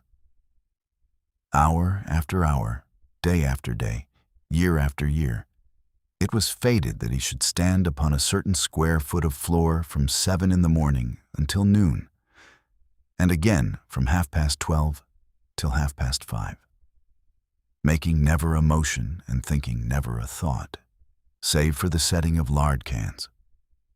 In summer the stench of the warm lard would be nauseating, and in winter the cans would all but freeze to his naked little fingers in the unheated cellar. Half the year it would be dark as night when he went into work, and dark as night again when he came out. And so he would never know what the sun looked like on weekdays. And for this, at the end of the week, he would carry home $3 to his family, being his pay at the rate of 5 cents per hour, just about his proper share of the total earnings of the 1.75 million of children who are now engaged in earning their livings in the United States. And meantime, because they were young, and hope is not to be stifled before its time, Jurgis and Ona were again calculating, for they had discovered that the wages of Stanisławas would a little more than pay the interest, which left them just about as they had been before. It would be but fair to them to say that the little boy was delighted with his work and at the idea of earning a lot of money, and also that the two were very much in love with each other. This concludes Chapter 6 of The Jungle. Chapter 7. All summer long the family toiled, and in the fall they had money enough for Jurgis and Ona to be married according to home traditions of decency. In the latter part of November, they hired a hall and invited all their new acquaintances, who came and left them over $100 in debt.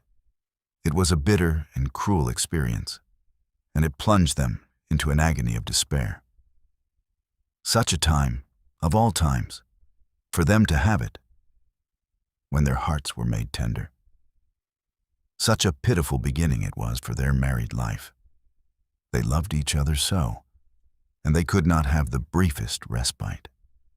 It was a time when everything cried out to them that they ought to be happy, when wonder burned in their hearts and leaped into flame at the slightest breath. They were shaken to the depths of them, with the awe of love realized. And was it so very weak of them that they cried out for a little peace? They had opened their hearts, like flowers to the springtime, and the merciless winter had fallen upon them. They wondered if ever any love that had blossomed in the world had been so crushed and trampled. Over them, relentless and savage, there cracked the lash of want. The morning after the wedding, it sought them as they slept, and drove them out before daybreak to work. Ona was scarcely able to stand with exhaustion. But if she were to lose her place, they would be ruined, and she would surely lose it if she were not on time that day. They all had to go, even little Stanislovas, who was ill from overindulgence in sausages and sarsaparilla. All that day, he stood at his lard machine, rocking unsteadily, his eyes closing in spite of him. And he all but lost his place even so, for the foreman booted him twice to waken him. It was fully a week before they were all normal again, and meantime, with whining children and cross adults, the house was not a pleasant place to live in. Jurgis lost his temper very little, however, all things considered. It was because of Ona. The least glance at her was always enough to make him control himself. She was so sensitive. She was not fitted for such a life as this, and 100 times a day, when he thought of her, he would clench his hands and fling himself again at the task before him. She was too good for him, he told himself, and he was afraid, because she was his. So long he had hungered to possess her, but now that the time had come, he knew that he had not earned the right. That she trusted him so was all her own simple goodness, and no virtue of his. But he was resolved that she should never find this out, and so was always on the watch to see that he did not betray any of his ugly self. He would take care even in little matters, such as his manners, and his habit of swearing when things went wrong. The tears came so easily into Ona's eyes, and she would look at him so appealingly. It kept Jurgis quite busy making resolutions, in addition to all the other things he had on his mind. It was true that more things were going on at this time in the mind of Jurgis than ever had in all his life before. He had to protect her, to do battle for her against the horror he saw about them. He was all that she had to look to, and if he failed, she would be lost. He would wrap his arms about her and try to hide her from the world. He had learned the ways of things about him now. It was a war of each against all, and the devil take the hindmost. You did not give feasts to other people. You waited for them to give feasts to you. You went about with your soul full of suspicion and hatred. You understood that you were environed by hostile powers that were trying to get your money, and who used all the virtues to bait their traps with. The storekeepers plastered up their windows with all sorts of lies to entice you. The very fences by the wayside, the lampposts and telegraph poles were pasted over with lies. The great corporation which employed you lied to you, and lied to the whole country. From top to bottom, it was nothing but one gigantic lie. So Jurgis said that he understood it, and yet it was really pitiful. For the struggle was so unfair. Some had so much the advantage. Here he was, for instance, vowing upon his knees that he would save Ona from harm. and only a week later she was suffering atrociously, and from the blow of an enemy that he could not possibly have thwarted. There came a day when the rain fell in torrents, and it being December, to be wet with it and have to sit all day long in one of the cold cellars of Brown's was no laughing matter. Ona was a working girl and did not own waterproofs and such things, and so Jorgis took her and put her on the streetcar. Now it chanced that this car line was owned by gentlemen who were trying to make money, and the city having passed an ordinance requiring them to give transfers, they had fallen into a rage. And first they had made a rule that transfers could be had only when the fare was paid. And later, growing still uglier, they had made another, that the passenger must ask for the transfer, the conductor was not allowed to offer it. Now Ona had been told that she was to get a transfer. But it was not her way to speak up. And so she merely waited, following the conductor about with her eyes, wondering when he would think of her. When at last the time came for her to get out, she asked for the transfer and was refused. Not knowing what to make of this, she began to argue with the conductor in a language of which he did not understand a word. After warning her several times, he pulled the bell and the car went on, at which Ona burst into tears. At the next corner she got out, of course, and as she had no more money, she had to walk the rest of the way to the yards in the pouring rain. And so all day long she sat shivering, and came home at night with her teeth chattering and pains in her head and back. For 2 weeks afterward she suffered cruelly, and yet every day she had to drag herself to her work. The forewoman was especially severe with Ona, because she believed that she was obstinate on account of having been refused a holiday the day after her wedding. Ona had an idea that her forelady did not like to have her girls marry, perhaps because she was old and ugly and unmarried herself. There were many such dangers, in which the odds were all against them. Their children were not as well as they had been at home. But how could they know that there was no sewer to their house, and that the drainage of 15 years was in a cesspool under it? How could they know that the pale blue milk that they bought around the corner was watered and doctored with formaldehyde besides? When the children were not well at home, Teta Elzbieta would gather herbs and cure them. Now she was obliged to go to the drugstore and buy extracts. And how was she to know that they were all adulterated? How could they find out that their tea and coffee, their sugar and flour, had been doctored? That their canned peas had been colored with copper salts and their fruit jams with aniline dyes? And even if they had known it, what good would it have done them, since there was no place within miles of them where any other sort was to be had? The bitter winter was coming, and they had to save money to get more clothing and bedding. But it would not matter in the least how much they saved. They could not get anything to keep them warm.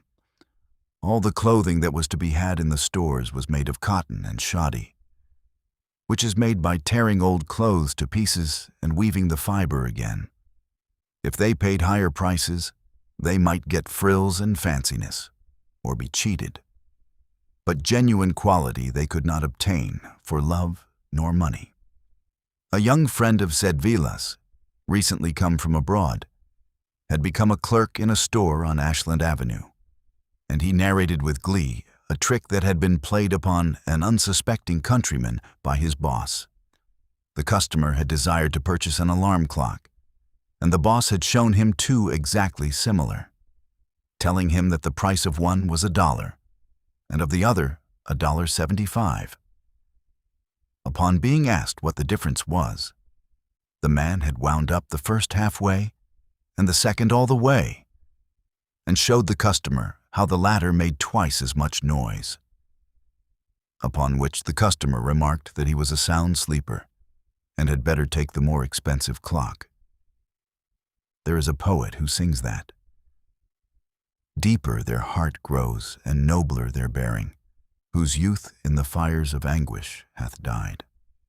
But it was not likely that he had reference to the kind of anguish that comes with destitution, that is so endlessly bitter and cruel, and yet so sordid and petty, so ugly, so humiliating, unredeemed by the slightest touch of dignity or even of pathos. It is a kind of anguish that poets have not commonly dealt with.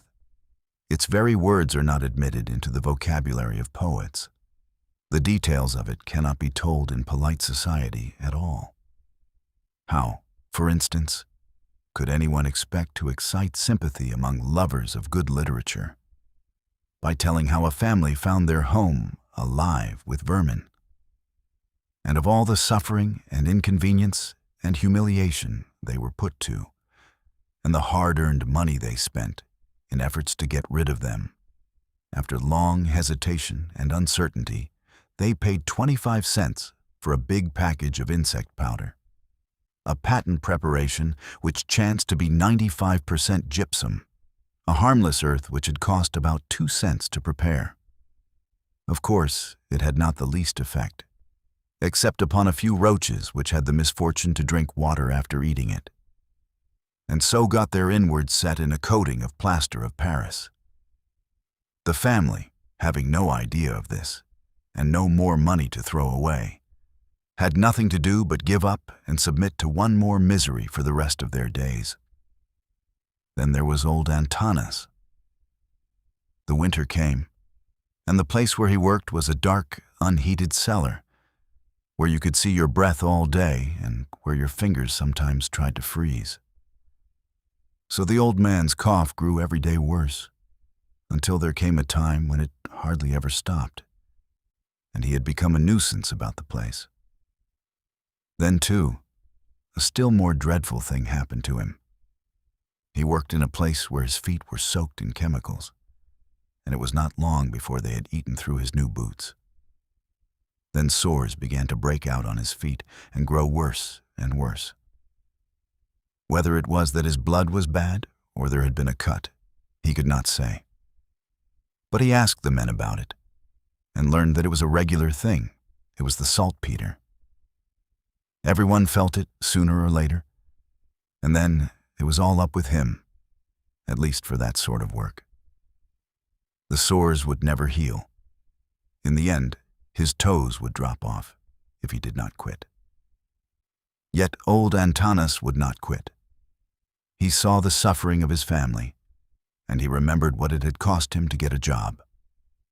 So he tied up his feet and went on limping about and coughing until at last he fell to pieces, all at once and in a heap, like the one-horse shay.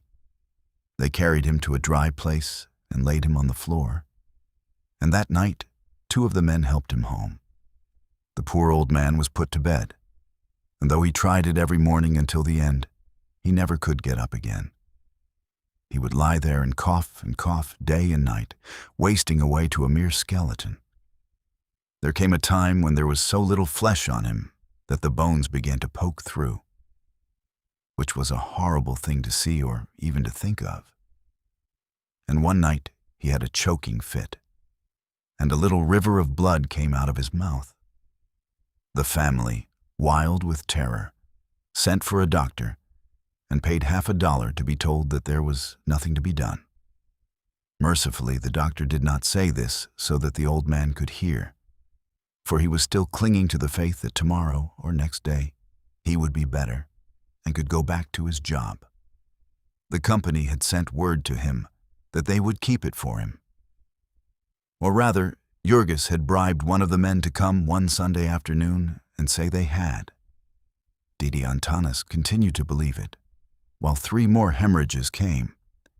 And then, at last one morning, they found him stiff and cold. Things were not going well with them then, and though it nearly broke Teta Elzbieta's heart, they were forced to dispense with nearly all the decencies of a funeral. They had only a hearse and 1 hack for the women and children. And Jurgis, who was learning things fast, spent all Sunday making a bargain for these, and he made it in the presence of witnesses, so that when the man tried to charge him for all sorts of incidentals, he did not have to pay. For 25 years old Antanas Rudkus and his son had dwelt in the forest together. And it was hard to part in this way. Perhaps it was just as well that Jurgis had to give all his attention to the task of having a funeral without being bankrupted, and so had no time to indulge in memories and grief. Now the dreadful winter was come upon them. In the forests, all summer long, the branches of the trees do battle for light, and some of them lose and die. And then come the raging blasts, and the storms of snow and hail, and strew the ground with these weaker branches. Just so it was in Packingtown. The whole district braced itself for the struggle that was an agony, and those whose time was come died off in hordes. All the year round, they had been serving as cogs in the great packing machine, and now was the time for the renovating of it and the replacing of damaged parts. There came pneumonia and grippe, stalking among them, seeking for weakened constitutions. There was the annual harvest of those whom tuberculosis had been dragging down. There came cruel, cold, and biting winds, and blizzards of snow, all testing relentlessly for failing muscles and impoverished blood. Sooner or later came the day when the unfit one did not report for work. And then, with no time lost in waiting, and no inquiries or regrets, there was a chance for a new hand. The new hands were here by the thousands. All day long the gates of the packing houses were besieged by starving and penniless men. They came, literally, by the thousands every single morning, fighting with each other for a chance for life. Blizzards and cold made no difference to them. They were always on hand. They were on hand 2 hours before the sun rose, an hour before the work began. Sometimes their faces froze, sometimes their feet and their hands, sometimes they froze altogether, but still they came, for they had no other place to go. One day Durham advertised in the paper for 200 men to cut ice, and all that day the homeless and starving of the city came trudging through the snow from all over its 200 square miles.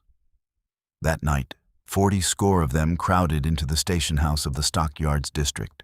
They filled the rooms, sleeping in each other's laps, toboggan fashion, and they piled on top of each other in the corridors till the police shut the doors and left some to freeze outside. On the morrow, before daybreak, there were 3,000 at Durham's, and the police reserves had to be sent for to quell the riot. Then Durham's bosses picked out 20 of the biggest. The 200 proved to have been a printer's error. 4 or 5 miles to the eastward lay the lake, and over this the bitter winds came raging. Sometimes the thermometer would fall to 10 or 20 degrees below zero at night, and in the morning the streets would be piled with snowdrifts up to the first-floor windows. The streets through which our friends had to go to their work were all unpaved and full of deep holes and gullies. In summer, when it rained hard, a man might have to wade to his waist to get to his house. And now in winter, it was no joke getting through these places, before light in the morning and after dark at night. They would wrap up in all they owned, but they could not wrap up against exhaustion. And many a man gave out in these battles with the snowdrifts and lay down and fell asleep. And if it was bad for the men, one may imagine how the women and children fared. Some would ride in the cars, if the cars were running. But when you are making only 5 cents an hour, as was little Stanislovas, you do not like to spend that much to ride 2 miles. The children would come to the yards with great shawls about their ears, and so tied up that you could hardly find them, and still there would be accidents. One bitter morning in February, the little boy who worked at the lard machine with Stanislovas came about an hour late and screaming with pain. They unwrapped him, and a man began vigorously rubbing his ears. And as they were frozen stiff, it took only 2 or 3 rubs to break them short off. As a result of this, little Stanislovas conceived a terror of the cold that was almost a mania. Every morning, when it came time to start for the yards, he would begin to cry and protest. Nobody knew quite how to manage him. For threats did no good. It seemed to be something that he could not control, and they feared sometimes that he would go into convulsions. In the end, it had to be arranged that he always went with Jurgis and came home with him again. And often, when the snow was deep, the man would carry him the whole way on his shoulders. Sometimes Jurgis would be working until late at night, and then it was pitiful. For there was no place for the little fellow to wait, save in the doorways or in a corner of the killing beds, and he would all but fall asleep there and freeze to death. There was no heat upon the killing beds. The men might exactly as well have worked out of doors all winter. For that matter, there was very little heat anywhere in the building, except in the cooking rooms and such places. And it was the men who worked in these who ran the most risk of all, because whenever they had to pass to another room, they had to go through ice-cold corridors, and sometimes with nothing on above the waist except a sleeveless undershirt. On the killing beds, you were apt to be covered with blood, and it would freeze solid. If you leaned against a pillar, you would freeze to that. And if you put your hand upon the blade of your knife, you would run a chance of leaving your skin on it.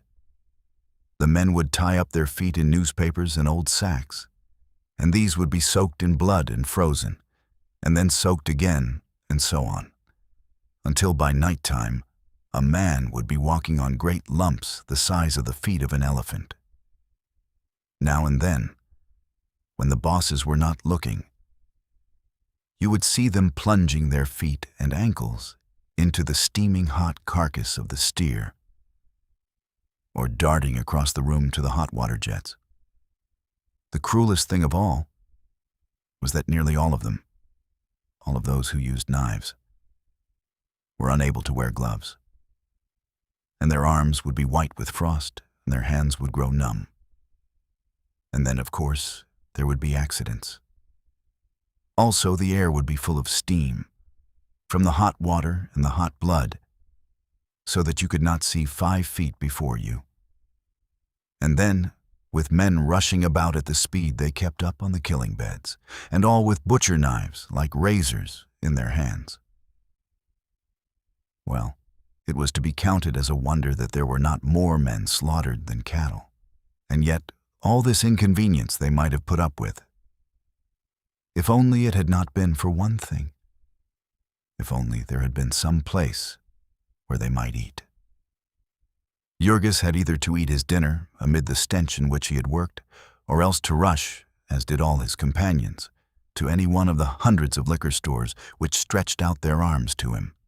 To the west of the yards ran Ashland Avenue, and here was an unbroken line of saloons. Whiskey Row, they called it. To the north was 47th Street, where there were half a dozen to the block, and at the angle of the two was Whiskey Point, a space of 15 or 20 acres, and containing one glue factory and about 200 saloons. One might walk among these and take his choice. Hot pea soup and boiled cabbage today. Sauerkraut and hot frankfurters. Walk in. Bean soup and stewed lamb. Welcome. All of these things were printed in many languages, as were also the names of the resorts, which were infinite in their variety and appeal.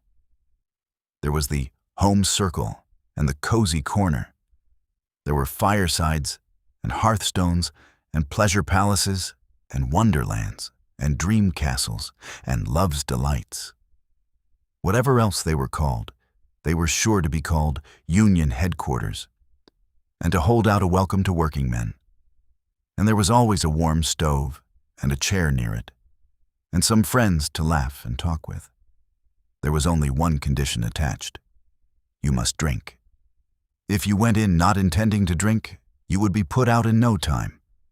And if you were slow about going, like as not, you would get your head split open with a beer bottle in the bargain.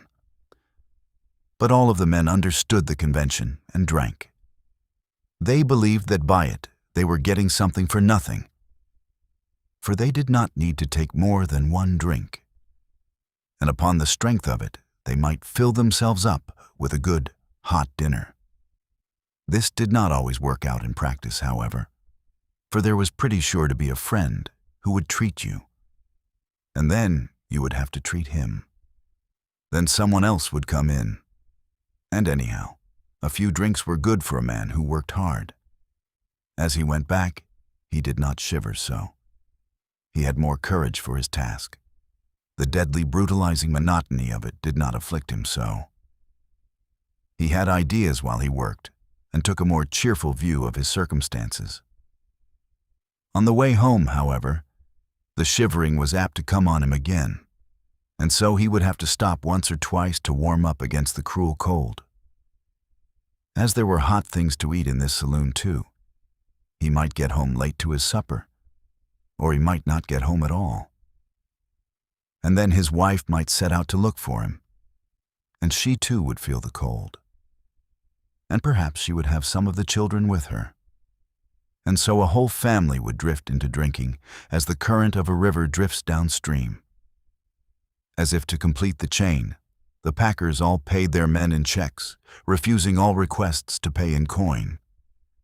And where, in Packingtown, could a man go to have his check cashed but to a saloon, where he could pay for the favor by spending a part of the money? From all of these things, Jurgis was saved because of Ona. He never would take but the one drink at noontime, and so he got the reputation of being a surly fellow, and was not quite welcome at the saloons, and had to drift about from one to another. Then at night he would go straight home, helping Ona and Stanislovas, or often putting the former on a car. And when he got home, perhaps he would have to trudge several blocks, and come staggering back through the snowdrifts with a bag of coal upon his shoulder. Home was not a very attractive place, at least not this winter. They had only been able to buy one stove, and this was a small one, and proved not big enough to warm even the kitchen in the bitterest weather.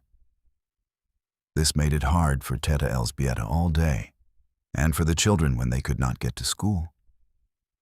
At night they would sit huddled round this stove, while they ate their supper off their laps. And then Jurgis and Jonas would smoke a pipe, after which they would all crawl into their beds to get warm, after putting out the fire to save the coal. Then they would have some frightful experiences with the cold. They would sleep with all their clothes on, including their overcoats, and put over them all the bedding and spare clothing they owned. The children would sleep all crowded into one bed, and yet even so they could not keep warm. The outside ones would be shivering and sobbing, crawling over the others and trying to get down into the center and causing a fight. This old house with the leaky weatherboards was a very different thing from their cabins at home, with great thick walls plastered inside and outside with mud. And the cold which came upon them was a living thing, a demon presence in the room. They would waken in the midnight hours, when everything was black. Perhaps they would hear it yelling outside, or perhaps there would be death-like stillness, and that would be worse yet. They could feel the cold as it crept in through the cracks, reaching out for them with its icy, death-dealing fingers, and they would crouch and cower and try to hide from it, all in vain. It would come, and it would come. A grisly thing, a specter born in the black caverns of terror. A power primeval, cosmic, shadowing the tortures of the lost souls flung out to chaos and destruction. It was cruel, iron hard, and hour after hour they would cringe in its grasp, alone, alone.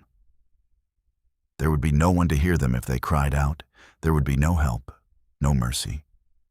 And so on until morning, when they would go out to another day of toil, a little weaker, a little nearer to the time when it would be their turn to be shaken from the tree.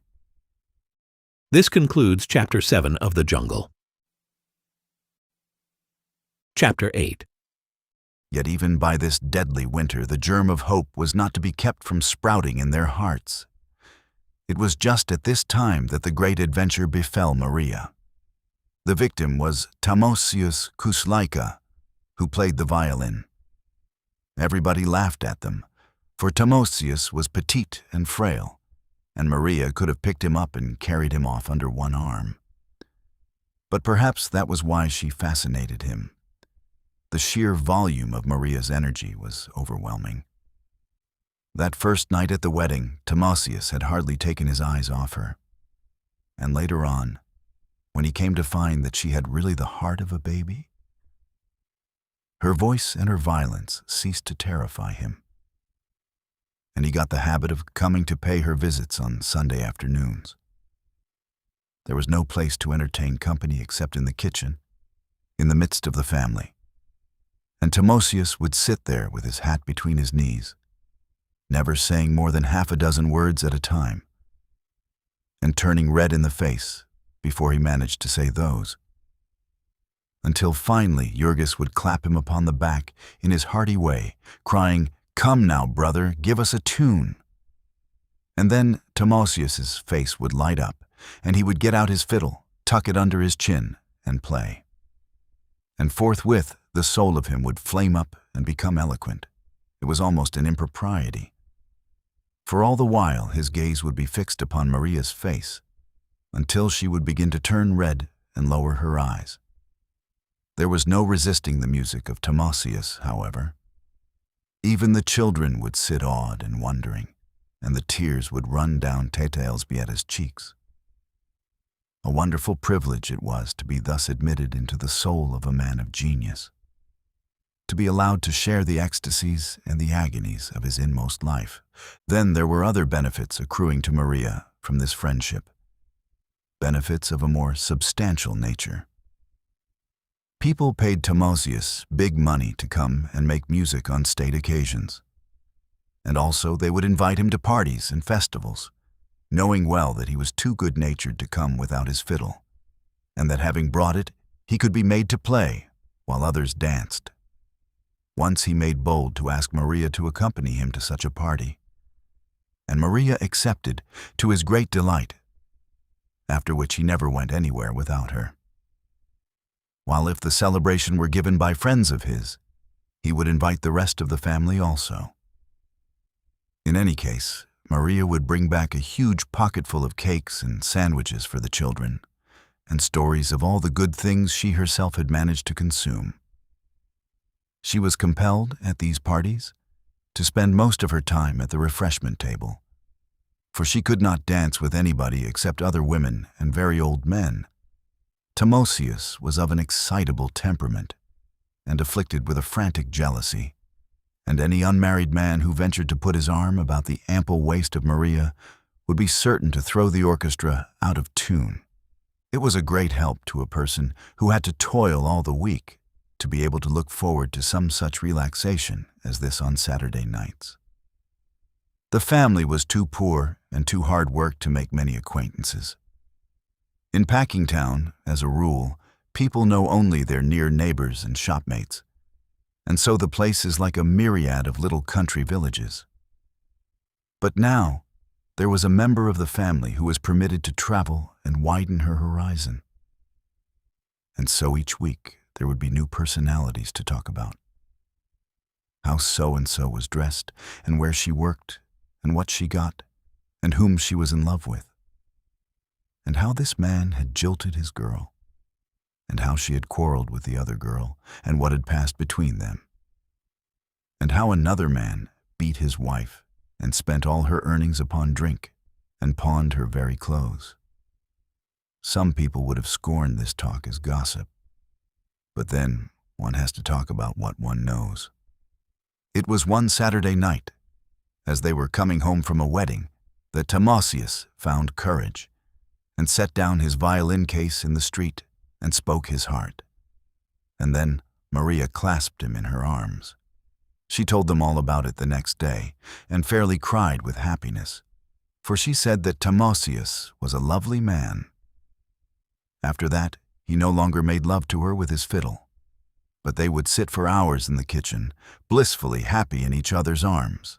It was the tacit convention of the family to know nothing of what was going on in that corner, They were planning to be married in the spring and have the garret of the house fixed up and live there. Timosius made good wages, and little by little the family were paying back their debt to Maria, so she ought soon to have enough to start life upon. Only, with her preposterous soft-heartedness, she would insist upon spending a good part of her money every week for things which she saw they needed. Maria was really the capitalist of the party, for she had become an expert can painter by this time. She was getting 14 cents for every 110 cans, and she could paint more than 2 cans every minute. Maria felt, so to speak, that she had her hand on the throttle, and the neighborhood was vocal with her rejoicings. Yet her friends would shake their heads and tell her to go slow. One could not count upon such good fortune forever. There were accidents that always happened. But Maria was not to be prevailed upon, and went on planning and dreaming of all the treasures she was going to have for her home. And so, when the crash did come, her grief was painful to see. For her canning factory shut down. Maria would about as soon have expected to see the sun shut down. The huge establishment had been to her a thing akin to the planets and the seasons. But now it was shut. And they had not given her any explanation. They had not even given her a day's warning. They had simply posted a notice one Saturday that all hands would be paid off that afternoon and would not resume work for at least a month. And that was all that there was to it. Her job was gone. It was the holiday rush that was over, the girls said in answer to Maria's inquiries. After that, there was always a slack. Sometimes the factory would start up on half-time after a while, but there was no telling. It had been known to stay closed until way into the summer. The prospects were bad at present, for truckmen who worked in the storerooms said that these were piled up to the ceilings, so that the firm could not have found room for another week's output of cans, and they had turned off 3/4 of these men, which was a still worse sign, since it meant that there were no orders to be filled. It was all a swindle. Can painting, said the girls. You were crazy with delight, because you were making $12 or $14 a week and saving half of it. But you had to spend it all keeping alive while you were out. And so your pay was really only half what you thought. Maria came home, and because she was a person who could not rest without danger of explosion, they first had a great house cleaning, and then she set out to search Packingtown for a job to fill up the gap. As nearly all the canning establishments were shut down and all the girls' hunting work, it will be readily understood that Maria did not find any. Then she took to trying the stores and saloons, and when this failed, she even traveled over into the far, distant regions near the lakefront, where lived the rich people in great palaces, and begged there for some sort of work that could be done by a person who did not know English. The men upon the killing beds felt also the effects of the slump which had turned Maria out. But they felt it in a different way, and a way which made Jurgis understand at last all their bitterness. The big packers did not turn their hands off and close down like the canning factories, but they began to run for shorter and shorter hours. They had always required the men to be on the killing beds and ready for work at 7 o'clock, although there was almost never any work to be done till the buyers out in the yards had gotten to work and some cattle had come over the chutes. That would often be 10 or 11 o'clock, which was bad enough in all conscience. But now, in the slack season, they would perhaps not have a thing for their men to do till late in the afternoon. And so they would have to loaf around in a place where the thermometer might be 20 degrees below zero. At first one would see them running about or skylarking with each other, trying to keep warm. But before the day was over, they would become quite chilled through and exhausted. And, when the cattle finally came, so near frozen that to move was an agony. And then suddenly the place would spring into activity, and the merciless speeding up would begin.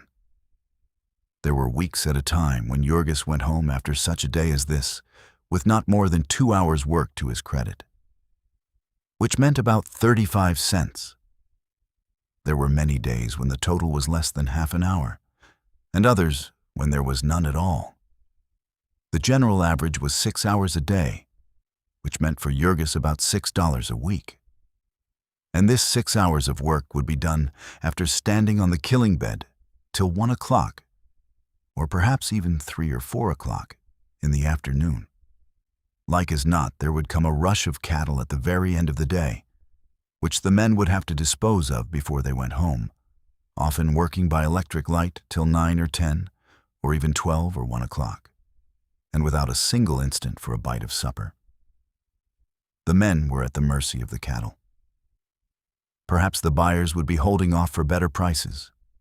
If they could scare the shippers into thinking that they meant to buy nothing that day, they could get their own terms.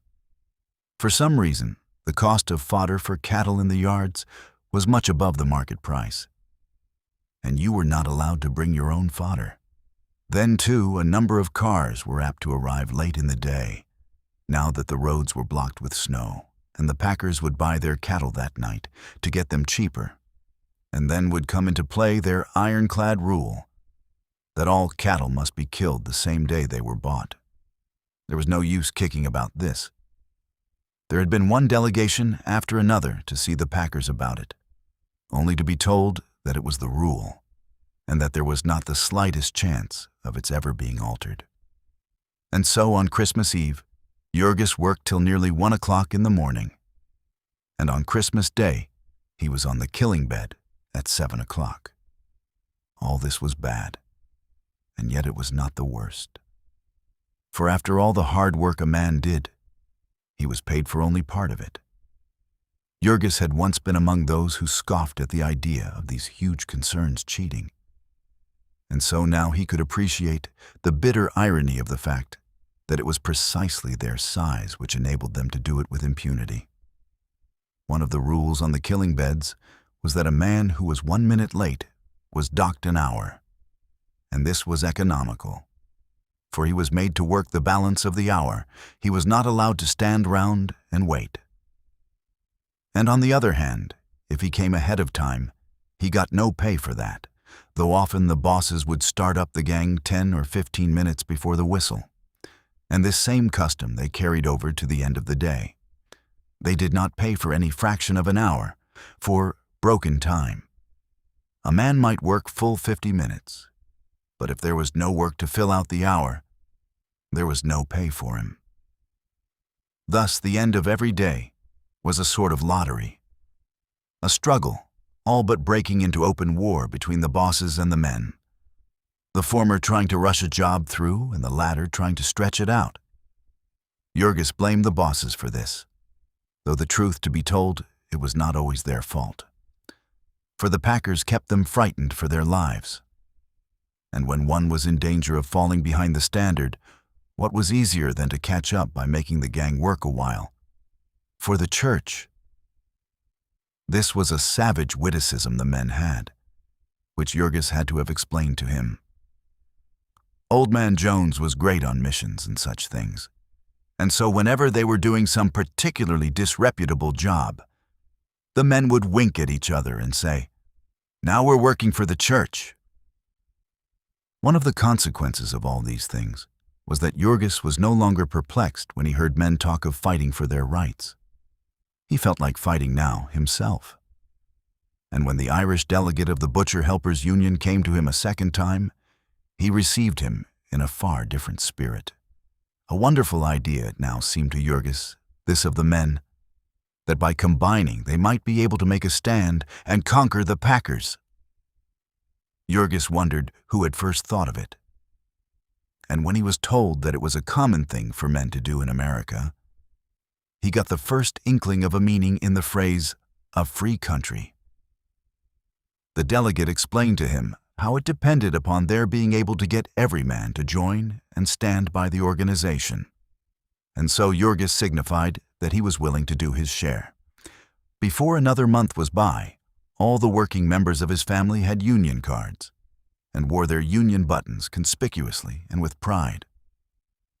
For fully a week, they were quite blissfully happy, thinking that belonging to a union meant an end to all their troubles. But only 10 days after she had joined, Maria's canning factory closed down, and that blow quite staggered them. They could not understand why the union had not prevented it. And the very first time she attended a meeting, Maria got up and made a speech about it. It was a business meeting and was transacted in English, but that made no difference to Maria.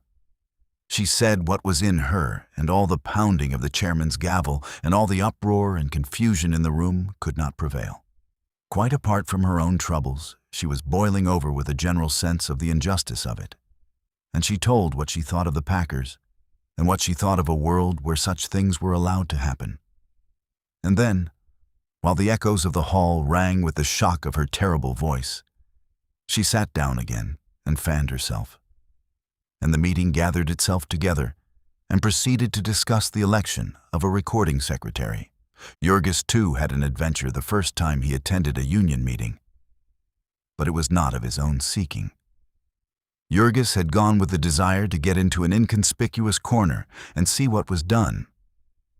But this attitude of silent and open-eyed attention had marked him out for a victim. Tommy Finnegan was a little Irishman, with big staring eyes and a wild aspect, a hoister by trade and badly cracked. Somewhere back in the far distant past, Tommy Finnegan had had a strange experience, and the burden of it rested upon him. All the balance of his life, he had done nothing but try to make it understood. When he talked, he caught his victim by the buttonhole, and his face kept coming closer and closer, which was trying because his teeth were so bad. Jurgis did not mind that, only he was frightened. The method of operation of the higher intelligences was Tom Finnegan's theme, and he desired to find out if Jurgis had ever considered that the representation of things in their present similarity might be altogether unintelligible upon a more elevated plane. There were assuredly wonderful mysteries about the developing of these things. And then, becoming confidential, Mr. Finnegan proceeded to tell of some discoveries of his own.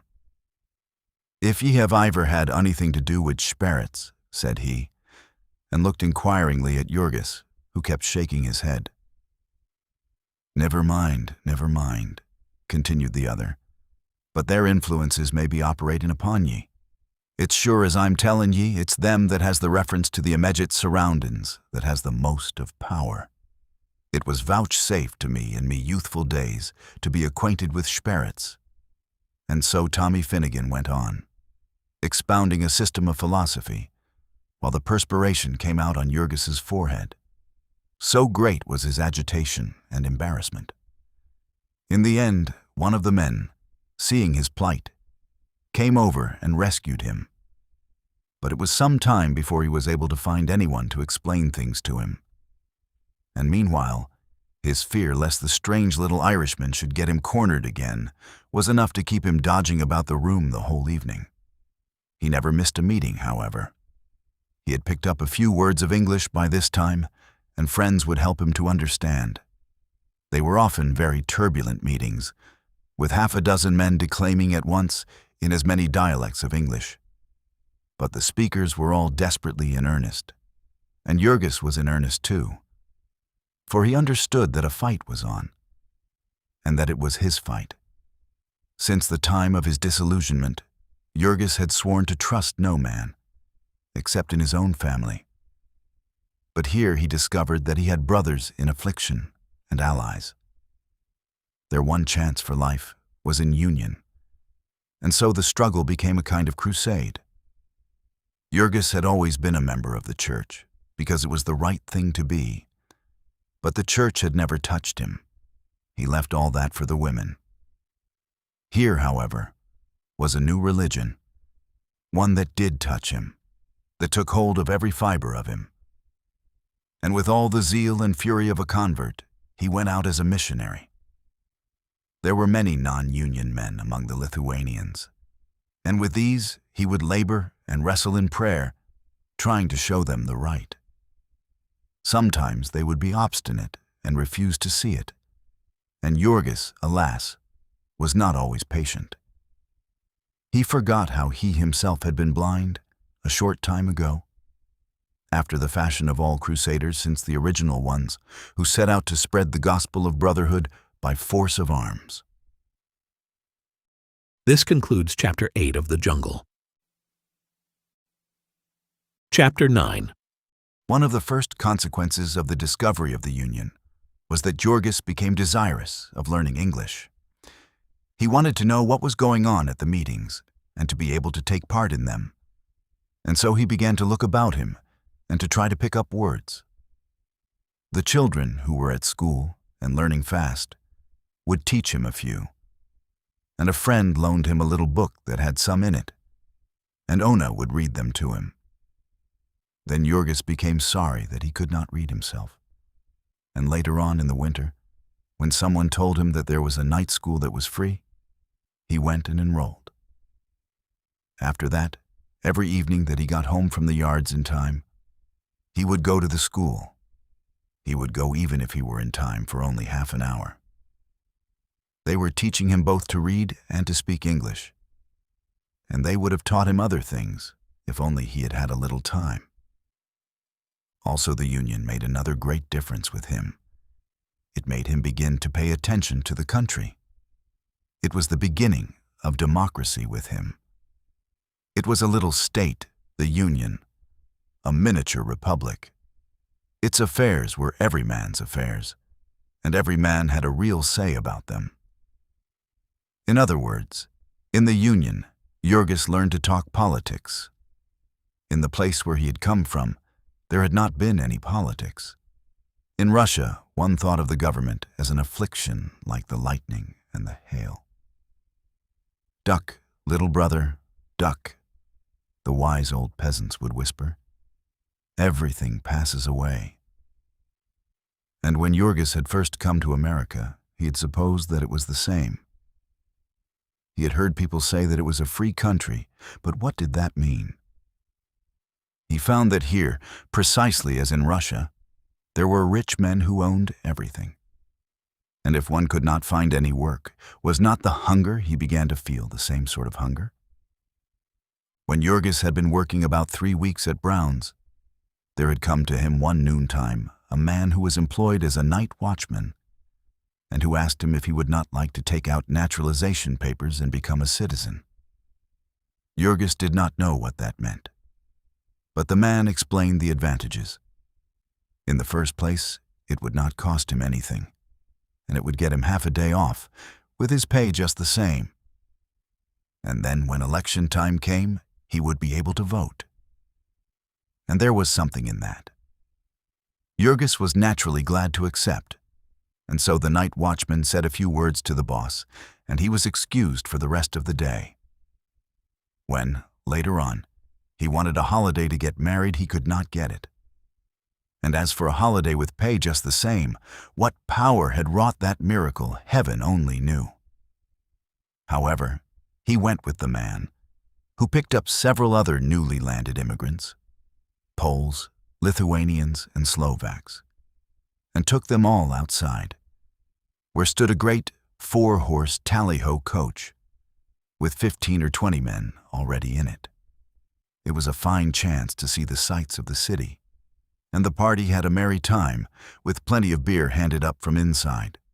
So they drove downtown and stopped before an imposing granite building, in which they interviewed an official, who had the papers all ready, with only the names to be filled in.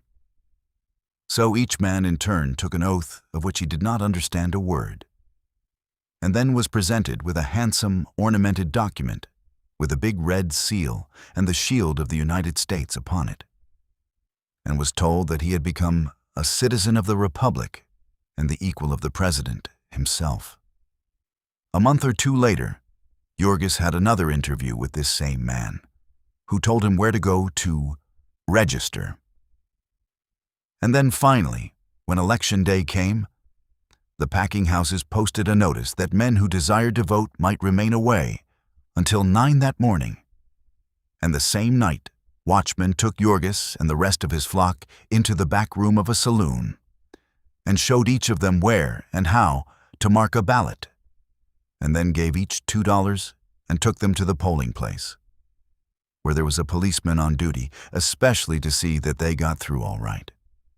Jurgis felt quite proud of this good luck, till he got home and met Jonas, who had taken the leader aside and whispered to him, offering to vote 3 times for $4, which offer had been accepted. And now in the Union, Jurgis met men who explained all this mystery to him. And he learned that America differed from Russia in that its government existed under the form of a democracy. The officials who ruled it and got all the graft had to be elected first. And so there were 2 rival sets of grafters, known as political parties, and the one got the office which bought the most votes. Now and then, the election was very close, and that was the time the poor man came in. In the stockyards, this was only in national and state elections, for in local elections, the Democratic Party always carried everything. The ruler of the district was therefore the Democratic boss, a little Irishman named Mike Scully. Scully held an important party office in the state, and bossed even the mayor of the city, it was said. It was his boast that he carried the stockyards in his pocket. He was an enormously rich man. He had a hand in all the big graft in the neighborhood. It was Scully, for instance, who owned that dump which Jurgis and Ona had seen the first day of their arrival. Not only did he own the dump, but he owned the brick factory as well. And first he took out the clay and made it into bricks. And then he had the city bring garbage to fill up the hole so that he could build houses to sell to the people. Then, too, he sold the bricks to the city at his own price, and the city came and got them in its own wagons. And also he owned the other hole nearby, where the stagnant water was, and it was he who cut the ice and sold it. And what was more, if the men told truth, he had not had to pay any taxes for the water, and he had built the ice house out of city lumber and had not had to pay anything for that. The newspapers had got hold of that story, and there had been a scandal. But Scully had hired somebody to confess and take all the blame, and then skip the country. It was said, too, that he had built his brick kiln in the same way, and that the workmen were on the city payroll while they did it. However, one had to press closely to get these things out of the men, for it was not their business, and Mike Scully was a good man to stand in with. A note signed by him was equal to a job any time at the packing houses. And also he employed a good many men himself, and worked them only 8 hours a day, and paid them the highest wages. This gave him many friends, all of whom he had gotten together into the War Whoop League, whose clubhouse you might see just outside of the yards. It was the biggest clubhouse and the biggest club in all Chicago, and they had prize fights every now and then, and cockfights, and even dog fights. The policemen in the district all belonged to the league, and instead of suppressing the fights, they sold tickets for them. The man that had taken Jurgis to be naturalized was one of these Indians, as they were called. And on election day, there would be hundreds of them out, and all with big wads of money in their pockets and free drinks at every saloon in the district. That was another thing, the men said. All the saloon keepers had to be Indians, and to put up on demand, otherwise they could not do business on Sundays, nor have any gambling at all. In the same way, Scully had all the jobs in the fire department at his disposal, and all the rest of the city graft in the stockyards district. He was building a block of flats somewhere up on Ashland Avenue, and the man who was overseeing it for him was drawing pay as a city inspector of sewers. The city inspector of water pipes had been dead and buried for over a year, but somebody was still drawing his pay. The city inspector of sidewalks was a barkeeper at the War Whoop Cafe, and maybe he could make it uncomfortable for any tradesman who did not stand in with Scully. Even the packers were in awe of him, so the men said. It gave them pleasure to believe this, for Scully stood as the people's man and boasted of it boldly when election day came. The packers had wanted a bridge at Ashland Avenue, but they had not been able to get it till they had seen Scully. And it was the same with Bubbly Creek, which the city had threatened to make the packers cover over till Scully had come to their aid. Bubbly Creek is an arm of the Chicago River and forms the southern boundary of the yards. All the drainage of the square mile of packing houses empties into it, so that it is really a great open sewer 100 or 2 feet wide. One long arm of it is blind, and the filth stays there forever and a day.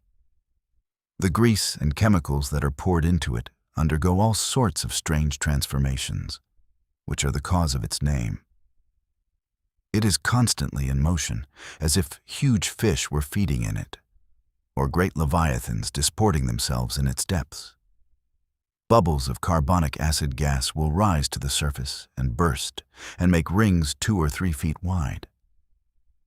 Here and there the grease and filth have caked solid, and the creek looks like a bed of lava.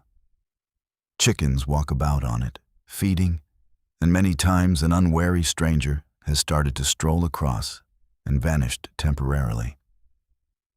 The packers used to leave the creek that way, till every now and then the surface would catch on fire and burn furiously, and the fire department would have to come and put it out.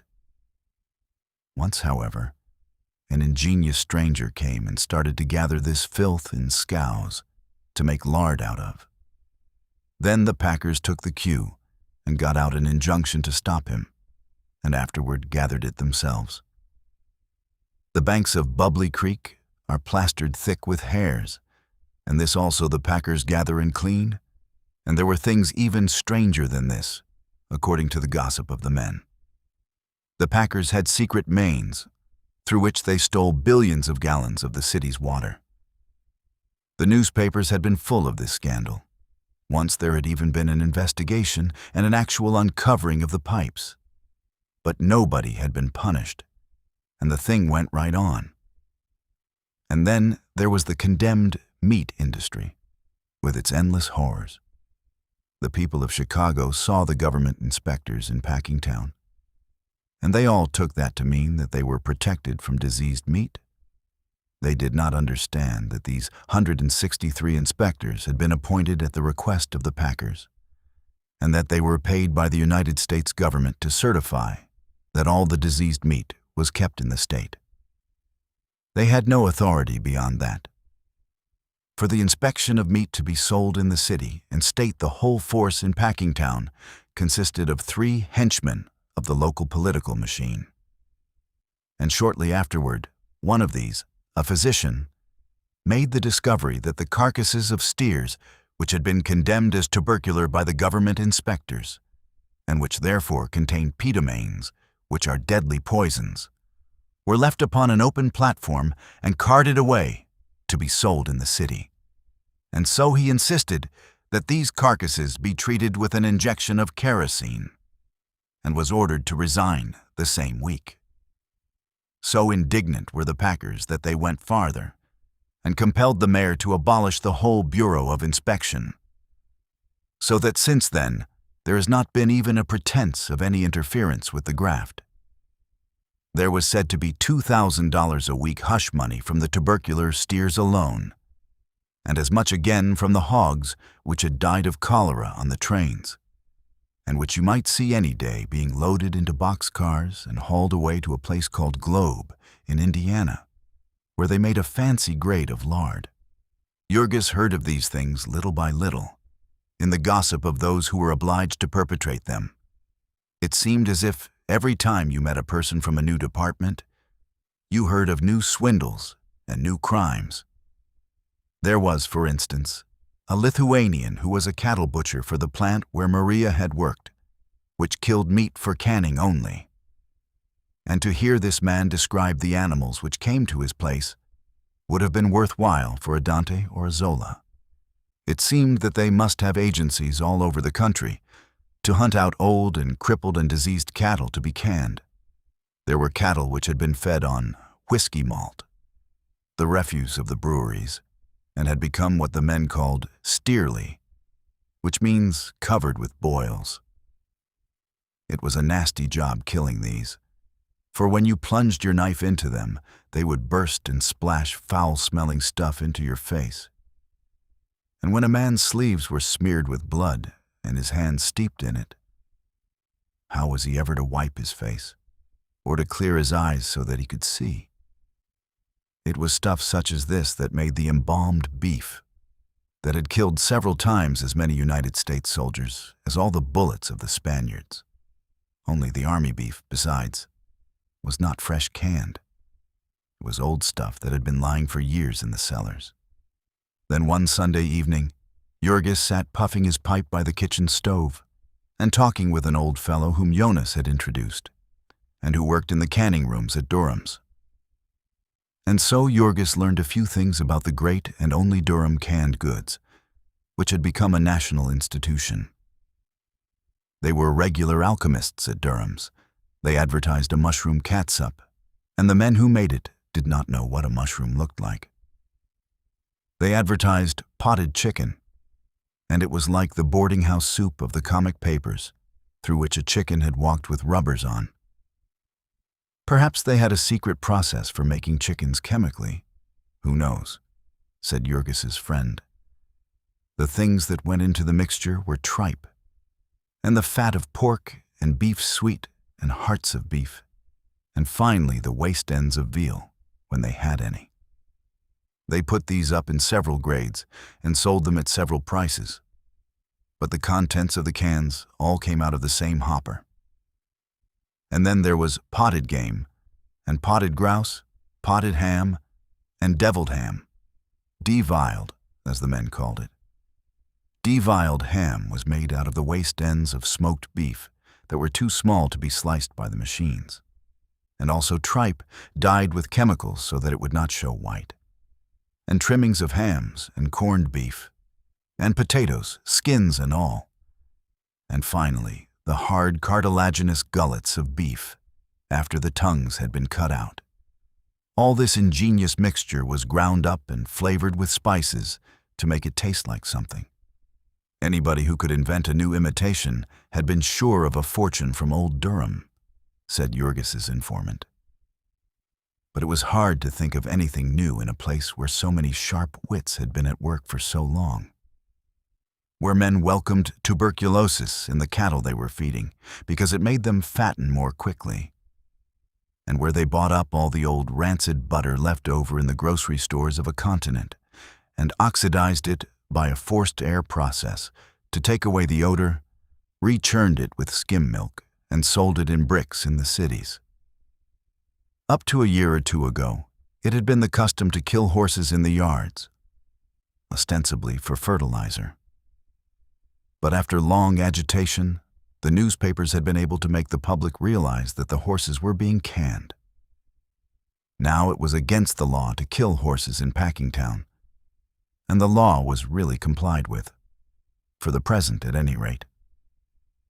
Any day, however, one might see sharp-horned and shaggy-haired creatures running with the sheep, and yet what a job you would have to get the public to believe that a good part of what it buys for lamb and mutton is really goat's flesh. There was another interesting set of statistics that a person might have gathered in Packingtown, those of the various afflictions of the workers. When Jurgis had first inspected the packing plants with Shedvilas, he had marveled while he listened to the tale of all the things that were made out of the carcasses of animals and of all the lesser industries that were maintained there. Now he found that each one of these lesser industries was a separate little inferno, in its way as horrible as the killing beds, the source and fountain of them all. The workers in each of them had their own peculiar diseases, and the wandering visitor might be skeptical about all the swindles, but he could not be skeptical about these, for the worker bore the evidence of them about on his own person. Generally, he had only to hold out his hand. There were the men in the pickle rooms, for instance, where old Antanas had gotten his death. Scarce a one of these that had not some spot of horror on his person. Let a man so much as scrape his finger pushing a truck in the pickle rooms, and he might have a sore that would put him out of the world. All the joints in his fingers might be eaten by the acid, one by one. Of the butchers and floorsmen, the beef boners and trimmers, and all those who used knives, you could scarcely find a person who had the use of his thumb. Time and time again, the base of it had been slashed, till it was a mere lump of flesh against which the man pressed the knife to hold it. The hands of these men would be crisscrossed with cuts, until you could no longer pretend to count them or to trace them. They would have no nails. They had worn them off pulling hides. Their knuckles were swollen so that their fingers spread out like a fan. There were men who worked in the cooking rooms, in the midst of steam and sickening odors, by artificial light. In these rooms, the germs of tuberculosis might live for 2 years, but the supply was renewed every hour. There were the beef luggers, who carried 200-pound quarters into the refrigerator cars, a fearful kind of work that began at 4 o'clock in the morning and that wore out the most powerful men in a few years. There were those who worked in the chilling rooms and whose special disease was rheumatism. The time limit that a man could work in the chilling rooms was said to be 5 years. There were the wool pluckers, whose hands went to pieces even sooner than the hands of the pickle men. For the pelts of the sheep had to be painted with acid to loosen the wool, and then the pluckers had to pull out this wool with their bare hands, till the acid had eaten their fingers off. There were those who made the tins for the canned meat, and their hands too were a maze of cuts, and each cut represented a chance for blood poisoning. Some worked at the stamping machines, and it was very seldom that one could work long there at the pace that was set, and not give out and forget himself and have a part of his hand chopped off. There were the hoisters, as they were called, whose task it was to press the lever which lifted the dead cattle off the floor. They ran along upon a rafter, peering down through the damp and the steam, and as old Durham's architects had not built the killing room for the convenience of the hoisters. At every few feet they would have to stoop under a beam, say 4 feet above the one they ran on, which got them into the habit of stooping, so that in a few years they would be walking like chimpanzees. Worst of any, however, were the fertilizer men and those who served in the cooking rooms. These people could not be shown to the visitor, for the odor of a fertilizer man would scare any ordinary visitor at 100 yards. And as for the other men, who worked in tank rooms full of steam, and in some of which there were open vats near the level of the floor, their peculiar trouble was that they fell into the vats. And when they were fished out, there was never enough of them left to be worth exhibiting. Sometimes they would be overlooked for days, till all but the bones of them had gone out to the world as Durham's pure-leaf lard. This concludes Chapter 9 of The Jungle. Chapter 10. During the early part of the winter, the family had had money enough to live and a little over to pay their debts with. But when the earnings of Jurgis fell from $9 or $10 a week to $5 or $6, there was no longer anything to spare.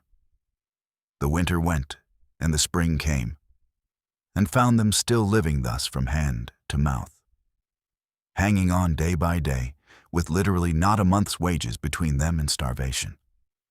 Maria was in despair, for there was still no word about the reopening of the canning factory, and her savings were almost entirely gone. She had had to give up all idea of marrying then. The family could not get along without her, though for that matter she was likely soon to become a burden even upon them. For when her money was all gone, they would have to pay back what they owed her in board.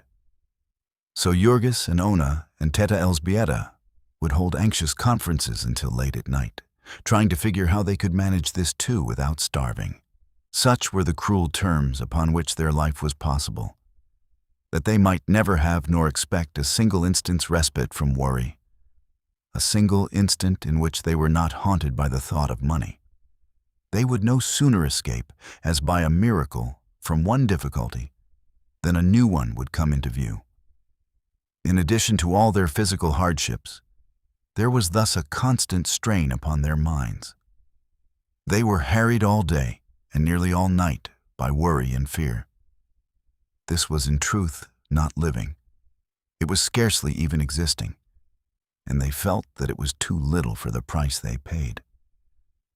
They were willing to work all the time, and when people did their best, ought they not to be able to keep alive? There seemed never to be an end to the things they had to buy, and to the unforeseen contingencies. Once their water pipes froze and burst, and when, in their ignorance, they thawed them out, they had a terrifying flood in their house. It happened while the men were away, and poor Elzbieta rushed out into the street screaming for help, for she did not even know whether the flood could be stopped or whether they were ruined for life. It was nearly as bad as the latter, they found in the end. For the plumber charged them 75 cents an hour and 75 cents for another man who had stood and watched him, and included all the time the two had been going and coming, and also a charge for all sorts of material and extras. And then again, when they went to pay their January's installment on the house, the agent terrified them by asking them if they had had the insurance attended to yet. In answer to their inquiry, he showed them a clause in the deed which provided that they were to keep the house insured for $1,000 as soon as the present policy ran out, which would happen in a few days. Poor Elzbieta, upon whom again fell the blow, demanded how much it would cost them. $7, the man said. And that night came Jurgis, grim and determined, requesting that the agent would be good enough to inform him, once for all, as to all the expenses they were liable for. The deed was signed now, he said, with sarcasm proper to the new way of life he had learned. The deed was signed, and so the agent had no longer anything to gain by keeping quiet. And Jurgis looked the fellow squarely in the eye, and so the fellow wasted no time in conventional protests, but read him the deed. They would have to renew the insurance every year. They would have to pay the taxes, about $10 a year. They would have to pay the water tax, about $6 a year. Jurgis silently resolved to shut off the hydrant. This, besides the interest and the monthly installments, would be all, unless by chance the city should happen to decide to put in a sewer or to lay a sidewalk. Yes, said the agent. They would have to have these, whether they wanted them or not, if the city said so. The sewer would cost them about $22, and the sidewalk $15 if it were wood, $25 if it were cement. So Jurgis went home again. It was a relief to know the worst, at any rate, so that he could no more be surprised by fresh demands. He saw now how they had been plundered. But they were in for it. There was no turning back. They could only go on and make the fight and win, for defeat was a thing that could not even be thought of. When the springtime came, they were delivered from the dreadful cold, and that was a great deal. But in addition, they had counted on the money they would not have to pay for coal. And it was just at this time that Maria's board began to fail. Then, too, the warm weather brought trials of its own. Each season had its trials, as they found. In the spring there were cold rains that turned the streets into canals and bogs. The mud would be so deep that wagons would sink up to the hubs so that half a dozen horses could not move them. Then, of course, it was impossible for anyone to get to work with dry feet. And this was bad for men that were poorly clad and shod, and still worse for women and children. Later came midsummer, with the stifling heat, when the dingy killing beds of Durham's became a very purgatory. One time, in a single day, 3 men fell dead from sunstroke. All day long the rivers of hot blood poured forth, until, with the sun beating down, and the air motionless, the stench was enough to knock a man over. All the old smells of a generation would be drawn out by this heat. For there was never any washing of the walls and rafters and pillars, and they were caked with the filth of a lifetime. The men who worked on the killing beds would come to reek with foulness, so that you could smell one of them 50 feet away. There was simply no such thing as keeping decent. The most careful man gave it up in the end, and wallowed in uncleanness. There was not even a place where a man could wash his hands, and the men ate as much raw blood as food at dinner time. When they were at work, they could not even wipe off their faces. They were as helpless as newly born babes in that respect. And it may seem like a small matter, but when the sweat began to run down their necks and tickle them, or a fly to bother them, it was a torture like being burned alive. Whether it was the slaughterhouses or the dumps that were responsible, one could not say. But with the hot weather, there descended upon Packingtown a veritable Egyptian plague of flies. There could be no describing this. The houses would be black with them. There was no escaping. You might provide all your doors and windows with screens, but their buzzing outside would be like the swarming of bees. And whenever you opened the door, they would rush in as if a storm of wind were driving them. Perhaps the summertime suggests to you thoughts of the country, visions of green fields and mountains and sparkling lakes. It had no such suggestion for the people in the yards. The great packing machine ground on remorselessly, without thinking of green fields. And the men and women and children who were part of it never saw any green thing, not even a flower. 4 or 5 miles to the east of them lay the blue waters of Lake Michigan. But for all the good it did them, it might have been as far away as the Pacific Ocean. They had only Sundays, and then they were too tired to walk. They were tied to the great packing machine and tied to it for life. The managers and superintendents and clerks of Packingtown were all recruited from another class, and never from the workers. They scorned the workers, the very meanest of them.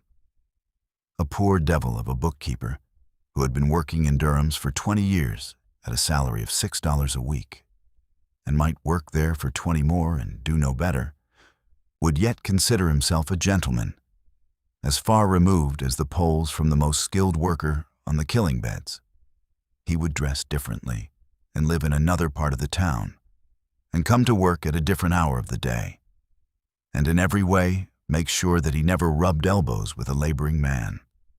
Perhaps this was due to the repulsiveness of the work. At any rate, the people who worked with their hands were a class apart, and were made to feel it.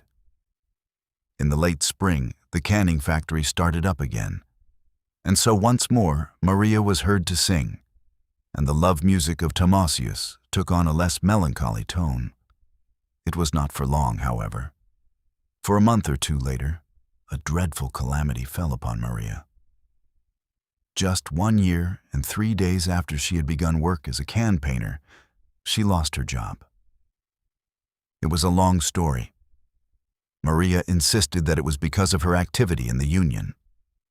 The packers, of course, had spies in all the unions, and in addition they made a practice of buying up a certain number of the union officials, as many as they thought they needed.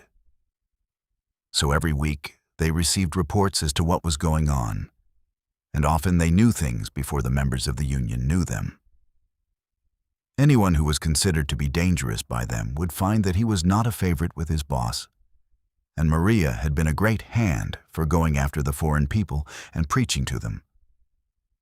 However that might be, the known facts were that a few weeks before the factory closed, Maria had been cheated out of her pay for 300 cans. The girls worked at a long table, and behind them walked a woman with pencil and notebook, keeping count of the number they finished.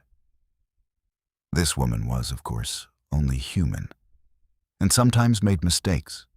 When this happened, there was no redress. If on Saturday you got less money than you had earned, you had to make the best of it. But Maria did not understand this and made a disturbance. Maria's disturbances did not mean anything, and while she had known only Lithuanian and Polish, they had done no harm, for people only laughed at her and made her cry. But now Maria was able to call names in English, and so she got the woman who made the mistake to disliking her. Probably, as Maria claimed, she made mistakes on purpose after that. At any rate, she made them. And the third time it happened, Maria went on the warpath and took the matter first to the forelady, and when she got no satisfaction there, to the superintendent. This was unheard of presumption, but the superintendent said he would see about it, which Maria took to mean that she was going to get her money. After waiting 3 days, she went to see the superintendent again. This time the man frowned and said that he had not had time to attend to it. And when Maria, against the advice and warning of everyone, tried it once more, he ordered her back to her work in a passion. Just how things happened after that Maria was not sure. But that afternoon the forelady told her that her services would not be any longer required. Poor Maria could not have been more dumbfounded had the woman knocked her over the head. At first she could not believe what she heard, and then she grew furious and swore that she would come anyway, that her place belonged to her. In the end, she sat down in the middle of the floor and wept and wailed. It was a cruel lesson. But then Maria was headstrong. She should have listened to those who had had experience. The next time she would know her place, as the forelady expressed it. And so Maria went out, and the family faced the problem of an existence again. It was especially hard this time, for Ona was to be confined before long, and Jurgis was trying hard to save up money for this. He had heard dreadful stories of the midwives, who grow as thick as fleas in Packingtown, and he had made up his mind that Ona must have a man-doctor. Jurgis could be very obstinate when he wanted to, and he was in this case much to the dismay of the women, who felt that a man-doctor was an impropriety, and that the matter really belonged to them. The cheapest doctor they could find would charge them $15, and perhaps more when the bill came in. And here was Jurgis declaring that he would pay it, even if he had to stop eating in the meantime. Maria had only about $25 left. Day after day she wandered about the yards begging a job, but this time without hope of finding it. Maria could do the work of an able-bodied man when she was cheerful. But discouragement wore her out easily, and she would come home at night a pitiable object. She learned her lesson this time, poor creature. She learned it 10 times over. All the family learned it along with her, that when you have once got a job in Packingtown, you hang on to it, come what will. 4 weeks Maria hunted, and half of a 5th week. Of course she stopped paying her dues to the union. She lost all interest in the union and cursed herself for a fool that she had ever been dragged into one. She had about made up her mind that she was a lost soul, when somebody told her of an opening, and she went and got a place as a beef trimmer. She got this because the boss saw that she had the muscles of a man, and so he discharged a man and put Maria to do his work, paying her a little more than half what he had been paying before. When she first came to Packingtown, Maria would have scorned such work as this. She was in another canning factory, and her work was to trim the meat of those diseased cattle that Jurgis had been told about not long before. She was shut up in one of the rooms where the people seldom saw the daylight. Beneath her were the chilling rooms, where the meat was frozen, and above her were the cooking rooms.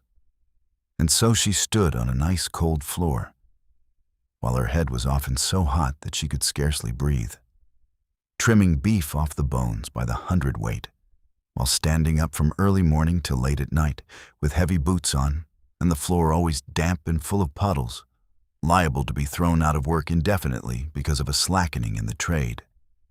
liable again to be kept overtime in rush seasons and be worked till she trembled in every nerve and lost her grip on her slimy knife and gave herself a poisoned wound. That was the new life that unfolded itself before Maria. But because Maria was a human horse, she merely laughed and went at it. It would enable her to pay her board again and keep the family going. And as for Timosius, well, they had waited a long time, and they could wait a little longer. They could not possibly get along upon his wages alone, and the family could not live without hers. He could come and visit her and sit in the kitchen and hold her hand, and he must manage to be content with that. But day by day, the music of Timosius' violin became more passionate and heartbreaking, and Maria would sit with her hands clasped and her cheeks wet and all her body a-tremble, hearing in the wailing melodies the voices of the unborn generations which cried out in her for life. Maria's lesson came just in time to save Ona from a similar fate. Ona, too, was dissatisfied with her place and had far more reason than Maria. She did not tell half of her story at home because she saw it was a torment to Jurgis, and she was afraid of what he might do. For a long time, Ona had seen that Miss Henderson, the forelady in her department, did not like her. At first, she thought it was the old-time mistake she had made in asking for a holiday to get married. Then she concluded it must be because she did not give the forelady a present occasionally.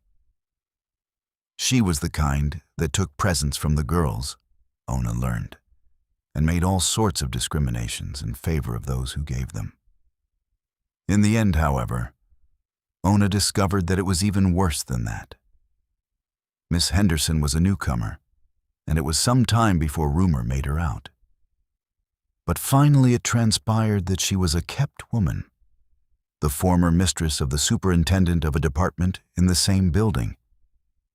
He had put her there to keep her quiet, it seemed, and that not altogether with success, for once or twice they had been heard quarreling.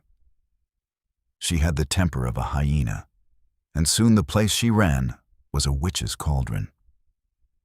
There were some of the girls who were of her own sort, who were willing to toady to her and flatter her, and these would carry tales about the rest, and so the furies were unchained in the place.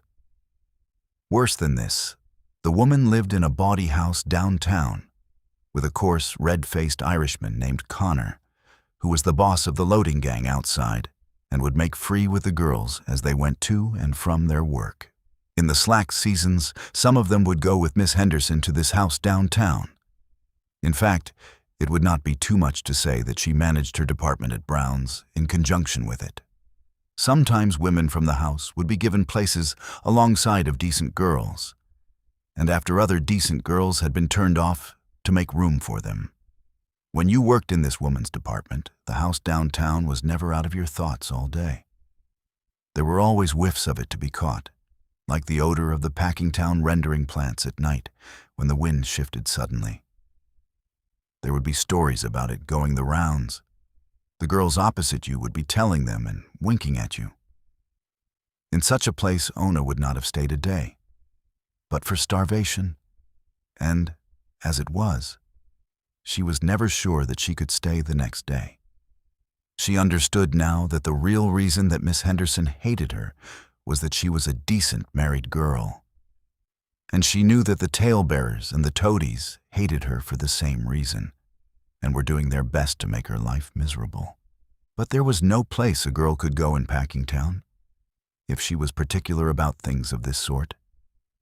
There was no place in it where a prostitute could not get along better than a decent girl. Here was a population, low class and mostly foreign, hanging always on the verge of starvation, and dependent for its opportunities of life upon the whim of men every bit as brutal and unscrupulous as the old-time slave drivers.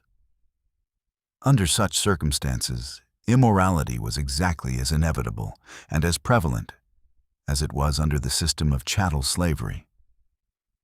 Things that were quite unspeakable went on there in the packing houses all the time, and were taken for granted by everybody, only they did not show as in the old slavery times, because there was no difference in color between master and slave. One morning, Ona stayed home, and Jorgis had the man-doctor, according to his whim, and she was safely delivered of a fine baby. It was an enormous, big boy, and Ona was such a tiny creature herself that it seemed quite incredible. Jorgis would stand and gaze at the stranger by the hour, unable to believe that it had really happened. The coming of this boy was a decisive event with Jorgis. It made him irrevocably a family man. It killed the last lingering impulse that he might have had to go out in the evenings and sit and talk with the men in the saloons. There was nothing he cared for now so much as to sit and look at the baby. This was very curious, for Jorgis had never been interested in babies before. But then, this was a very unusual sort of a baby. He had the brightest little black eyes and little black ringlets all over his head. He was the living image of his father, everybody said. And Jorgis found this a fascinating circumstance. It was sufficiently perplexing that this tiny mite of life should have come into the world at all in the manner that it had. That it should have come with a comical imitation of its father's nose was simply uncanny. Perhaps, Jorgis thought, this was intended to signify that it was his baby, that it was his and Ona's, to care for all its life. Jorgis had never possessed anything nearly so interesting. A baby was, when you came to think about it, assuredly a marvelous possession. It would grow up to be a man, a human soul, with a personality all its own, a will of its own. Such thoughts would keep haunting Jorgis, filling him with all sorts of strange and almost painful excitements. He was wonderfully proud of little Antanas. He was curious about all the details of him, the washing and the dressing and the eating and the sleeping of him, and asked all sorts of absurd questions. It took him quite a while to get over his alarm at the incredible shortness of the little creature's legs. Jorgis had, alas, very little time to see his baby. He never felt the chains about him more than just then. When he came home at night, the baby would be asleep, and it would be the merest chance if he awoke before Jorgis had to go to sleep himself. Then in the morning, there was no time to look at him. So really the only chance the father had was on Sundays. This was more cruel yet for Ona, who ought to have stayed home and nursed him, the doctor said, for her own health as well as the baby's. But Ona had to go to work and leave him for Teta Elzbieta to feed upon the pale blue poison that was called milk at the corner grocery. Ona's confinement lost her only a week's wages. She would go to the factory the second Monday, and the best that Jorgis could persuade her was to ride in the car and let him run along behind and help her to Brown's when she alighted. After that it would be all right, said Ona.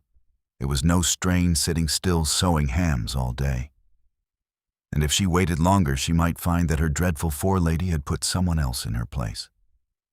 That would be a greater calamity than ever now, Ona continued, on account of the baby. They would all have to work harder now on his account. It was such a responsibility. They must not have the baby grow up to suffer as they had. And this indeed had been the first thing that Jorgis had thought of himself. He had clenched his hands and braced himself anew for the struggle, for the sake of that tiny mite of human possibility. And so Ona went back to Brown's and saved her place and a week's wages. And so she gave herself some one of the 1,000 ailments that women group under the title of womb trouble, and was never again a well person as long as she lived. It is difficult to convey in words all that this meant to Ona. It seemed such a slight offense, and the punishment was so out of all proportion that neither she nor anyone else ever connected the two. Womb trouble to Ona did not mean a specialist's diagnosis and a course of treatment and perhaps an operation or two. It meant simply headaches and pains in the back and depression and heart sickness and neuralgia when she had to go to work in the rain. The great majority of the women who worked in Packingtown suffered in the same way and from the same cause, so it was not deemed a thing to see the doctor about. Instead, Ona would try patent medicines, one after another, as her friends told her about them. As these all contained alcohol or some other stimulant, she found that they all did her good while she took them.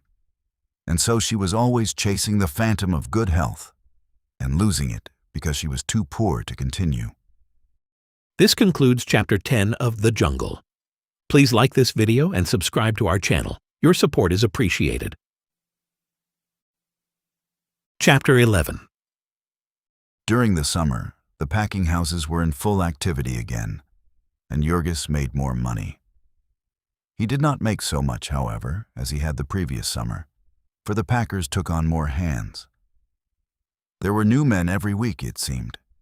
It was a regular system, and this number they would keep over to the next slack season, so that everyone would have less than ever. Sooner or later, by this plan, they would have all the floating labor of Chicago trained to do their work. And how very cunning a trick was that. The men were to teach new hands, who would someday come and break their strike. And meantime, they were kept so poor that they could not prepare for the trial. But let no one suppose that this superfluity of employees meant easier work for anyone. On the contrary, the speeding up seemed to be growing more savage all the time.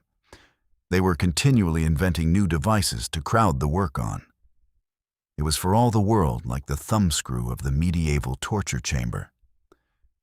They would get new pacemakers and pay them more. They would drive the men on with new machinery. It was said that in the hog killing rooms, the speed at which the hogs moved was determined by clockwork, and that it was increased a little every day. In piecework, they would reduce the time, requiring the same work in a shorter time and paying the same wages. And then, after the workers had accustomed themselves to this new speed, they would reduce the rate of payment to correspond with the reduction in time. They had done this so often in the canning establishments that the girls were fairly desperate. Their wages had gone down by a full third in the past 2 years. And a storm of discontent was brewing that was likely to break any day. Only a month after Maria had become a beef trimmer, the canning factory that she had left posted a cut that would divide the girls' earnings almost squarely in half. And so great was the indignation at this that they marched out without even a parley and organized in the street outside. One of the girls had read somewhere that a red flag was the proper symbol for oppressed workers, and so they mounted one and paraded all about the yards, yelling with rage. A new union was the result of this outburst. But the impromptu strike went to pieces in 3 days, owing to the rush of new labor. At the end of it, the girl who had carried the red flag went downtown and got a position in a great department store, at a salary of $2.50 a week. Jurgis and Ona heard these stories with dismay, for there was no telling when their own time might come. Once or twice there had been rumors that one of the big houses was going to cut its unskilled men to 15 cents an hour. And Jurgis knew that if this was done, his turn would come soon. He had learned by this time that Packingtown was really not a number of firms at all, but one great firm, the Beef Trust. And every week the managers of it got together and compared notes. And there was one scale for all the workers in the yards and one standard of efficiency. Jurgis was told that they also fixed the price they would pay for beef on the hoof and the price of all dressed meat in the country, but that was something he did not understand or care about. The only one who was not afraid of a cut was Maria, who congratulated herself somewhat naively that there had been one in her place only a short time before she came. Maria was getting to be a skilled beef trimmer and was mounting to the heights again. During the summer and fall, Jurgis and Ona managed to pay her back the last penny they owed her. And so she began to have a bank account. Timosius had a bank account also, and they ran a race and began to figure upon household expenses once more. The possession of vast wealth entails cares and responsibilities, however, as poor Maria found out.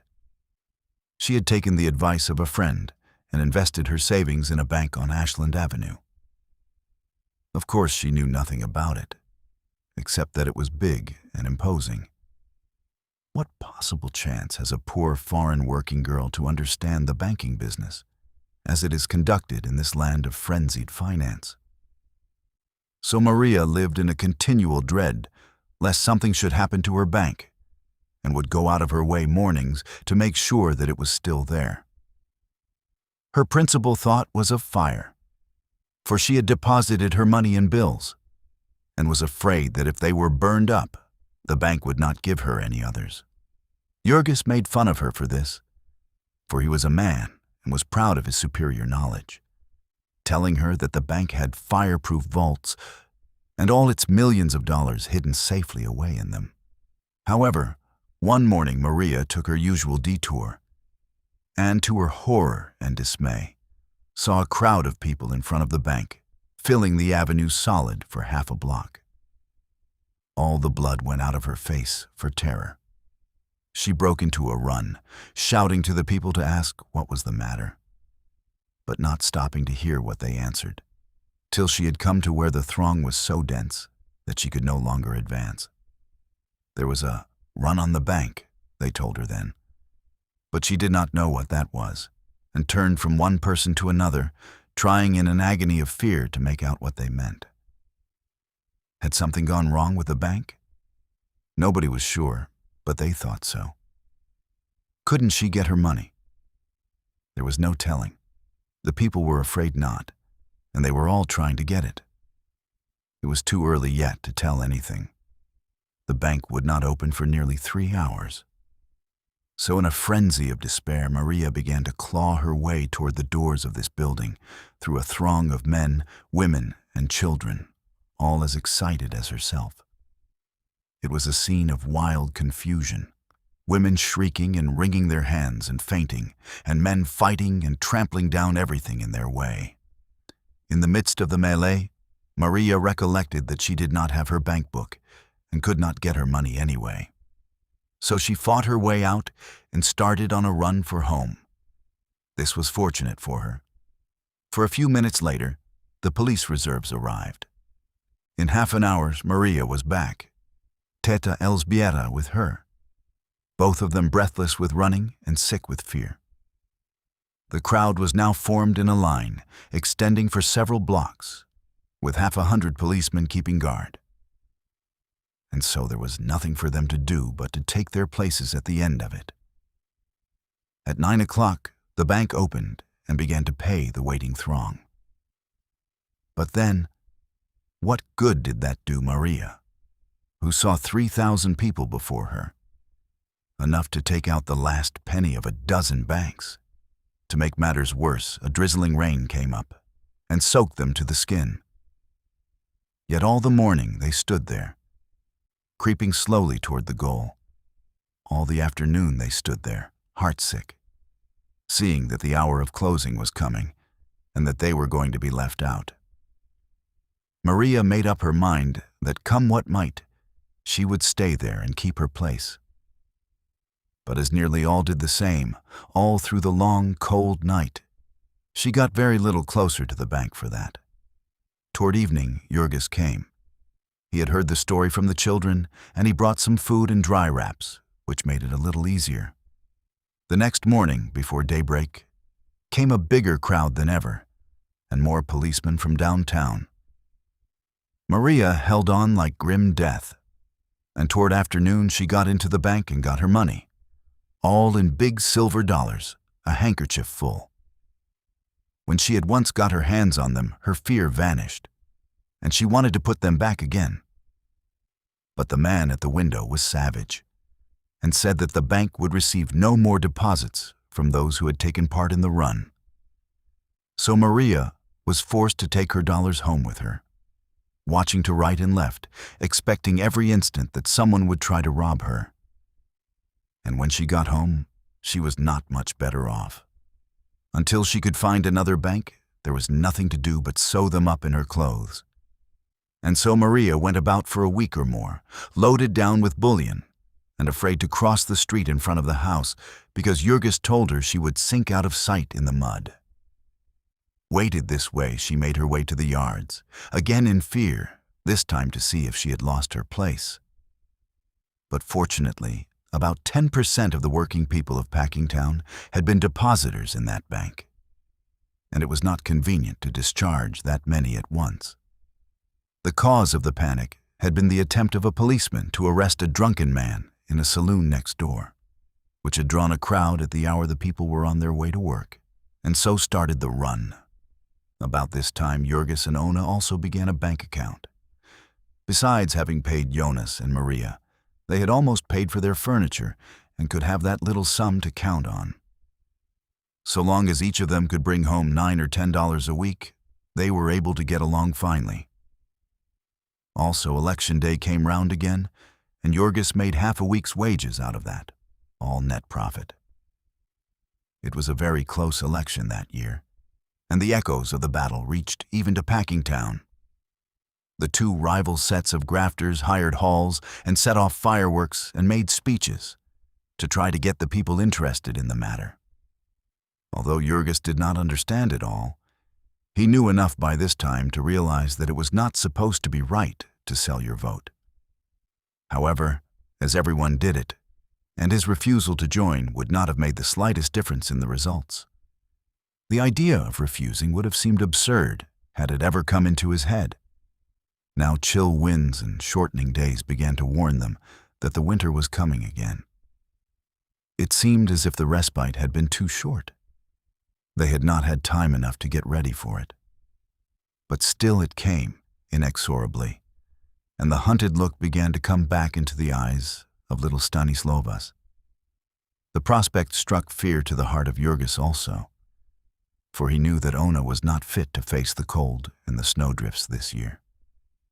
And suppose that some day when a blizzard struck them and the cars were not running, Ona should have to give up, and should come the next day to find that her place had been given to someone who lived nearer and could be depended on. It was the week before Christmas that the first storm came, and then the soul of Jurgis rose up within him like a sleeping lion. There were 4 days that the Ashland Avenue cars were stalled, and in those days, for the first time in his life, Jurgis knew what it was to be really opposed. He had faced difficulties before, but they had been child's play.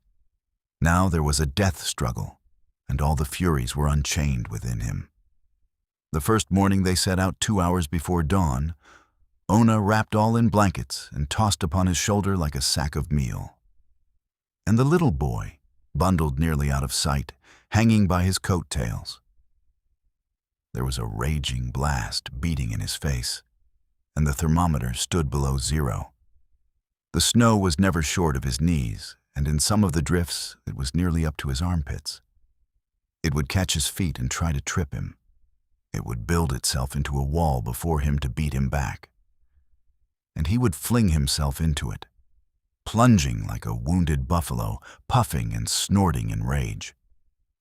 So foot by foot he drove his way, and when at last he came to Durham's, he was staggering and almost blind, and leaned against a pillar, gasping and thanking God that the cattle came late to the killing beds that day. In the evening, the same thing had to be done again, and because Jurgis could not tell what hour of the night he would get off, he got a saloon keeper to let Ona sit and wait for him in a corner. Once it was 11 o'clock at night, and black as the pit, but still they got home.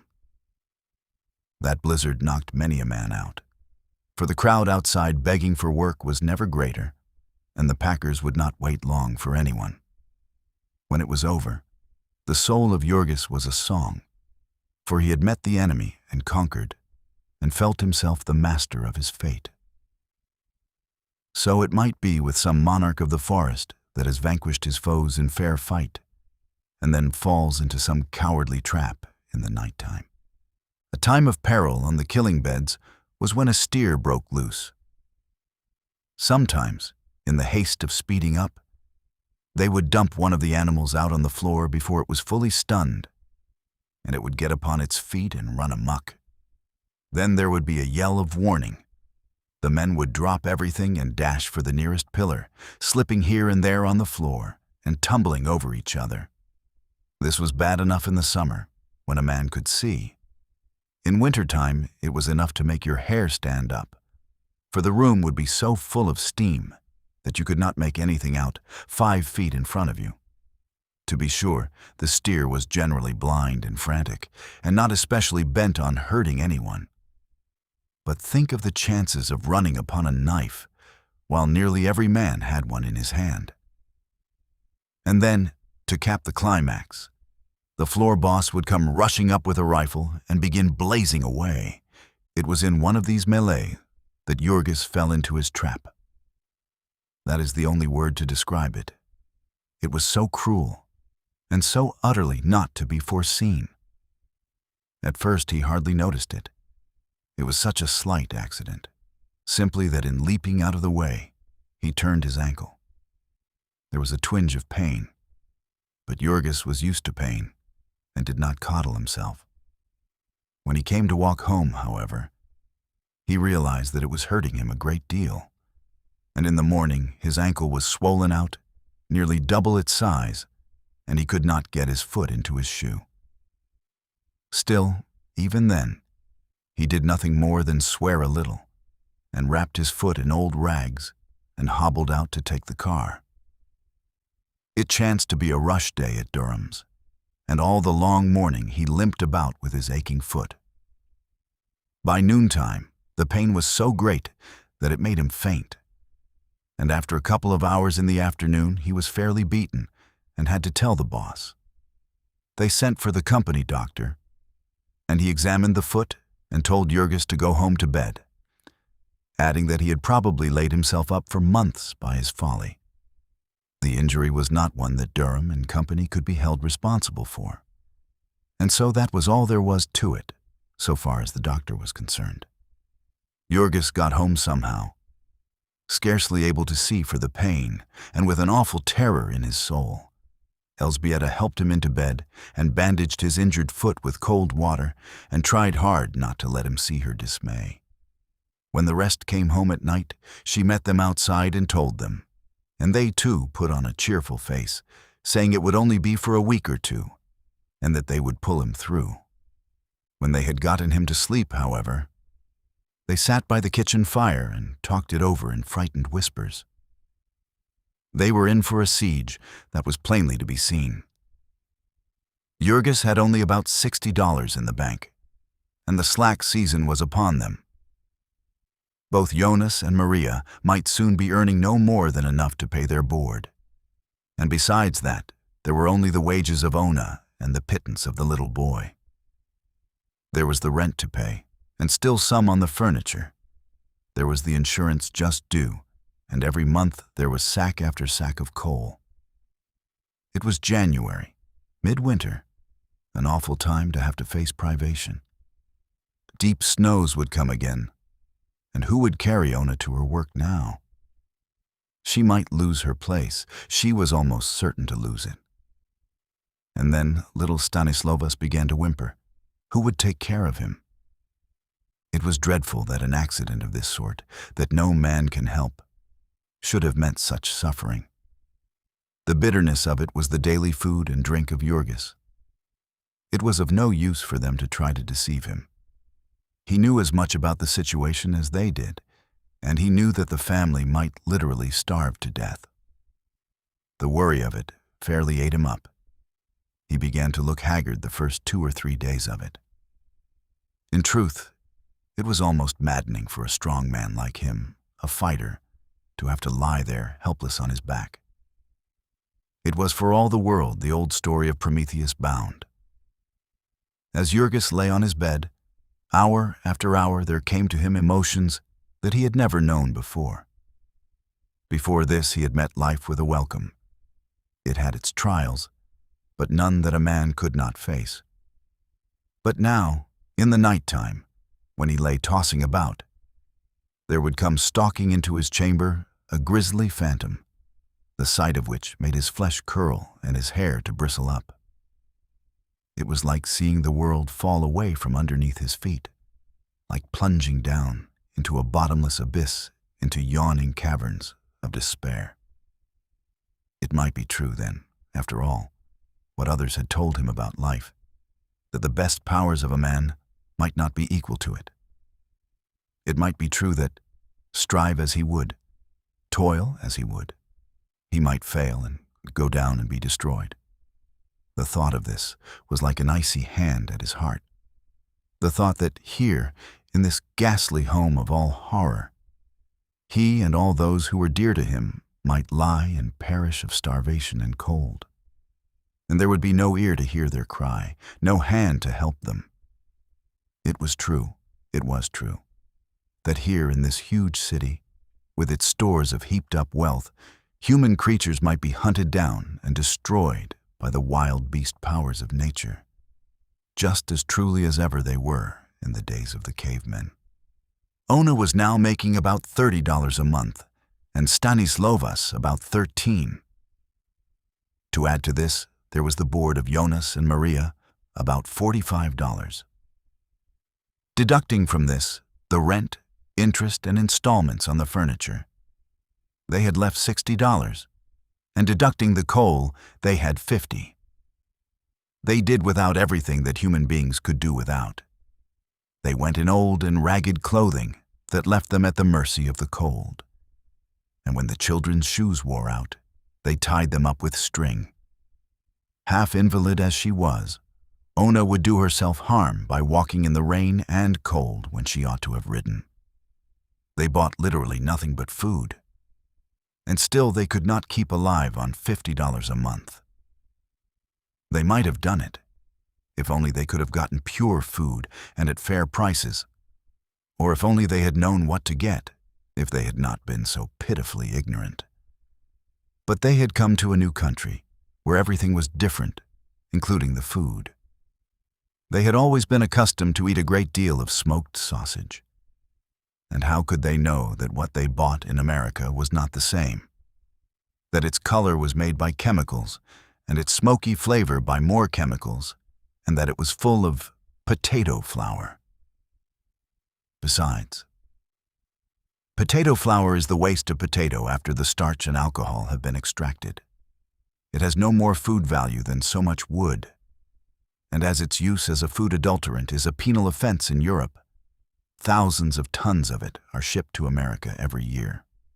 It was amazing what quantities of food such as this were needed every day by 11 hungry persons.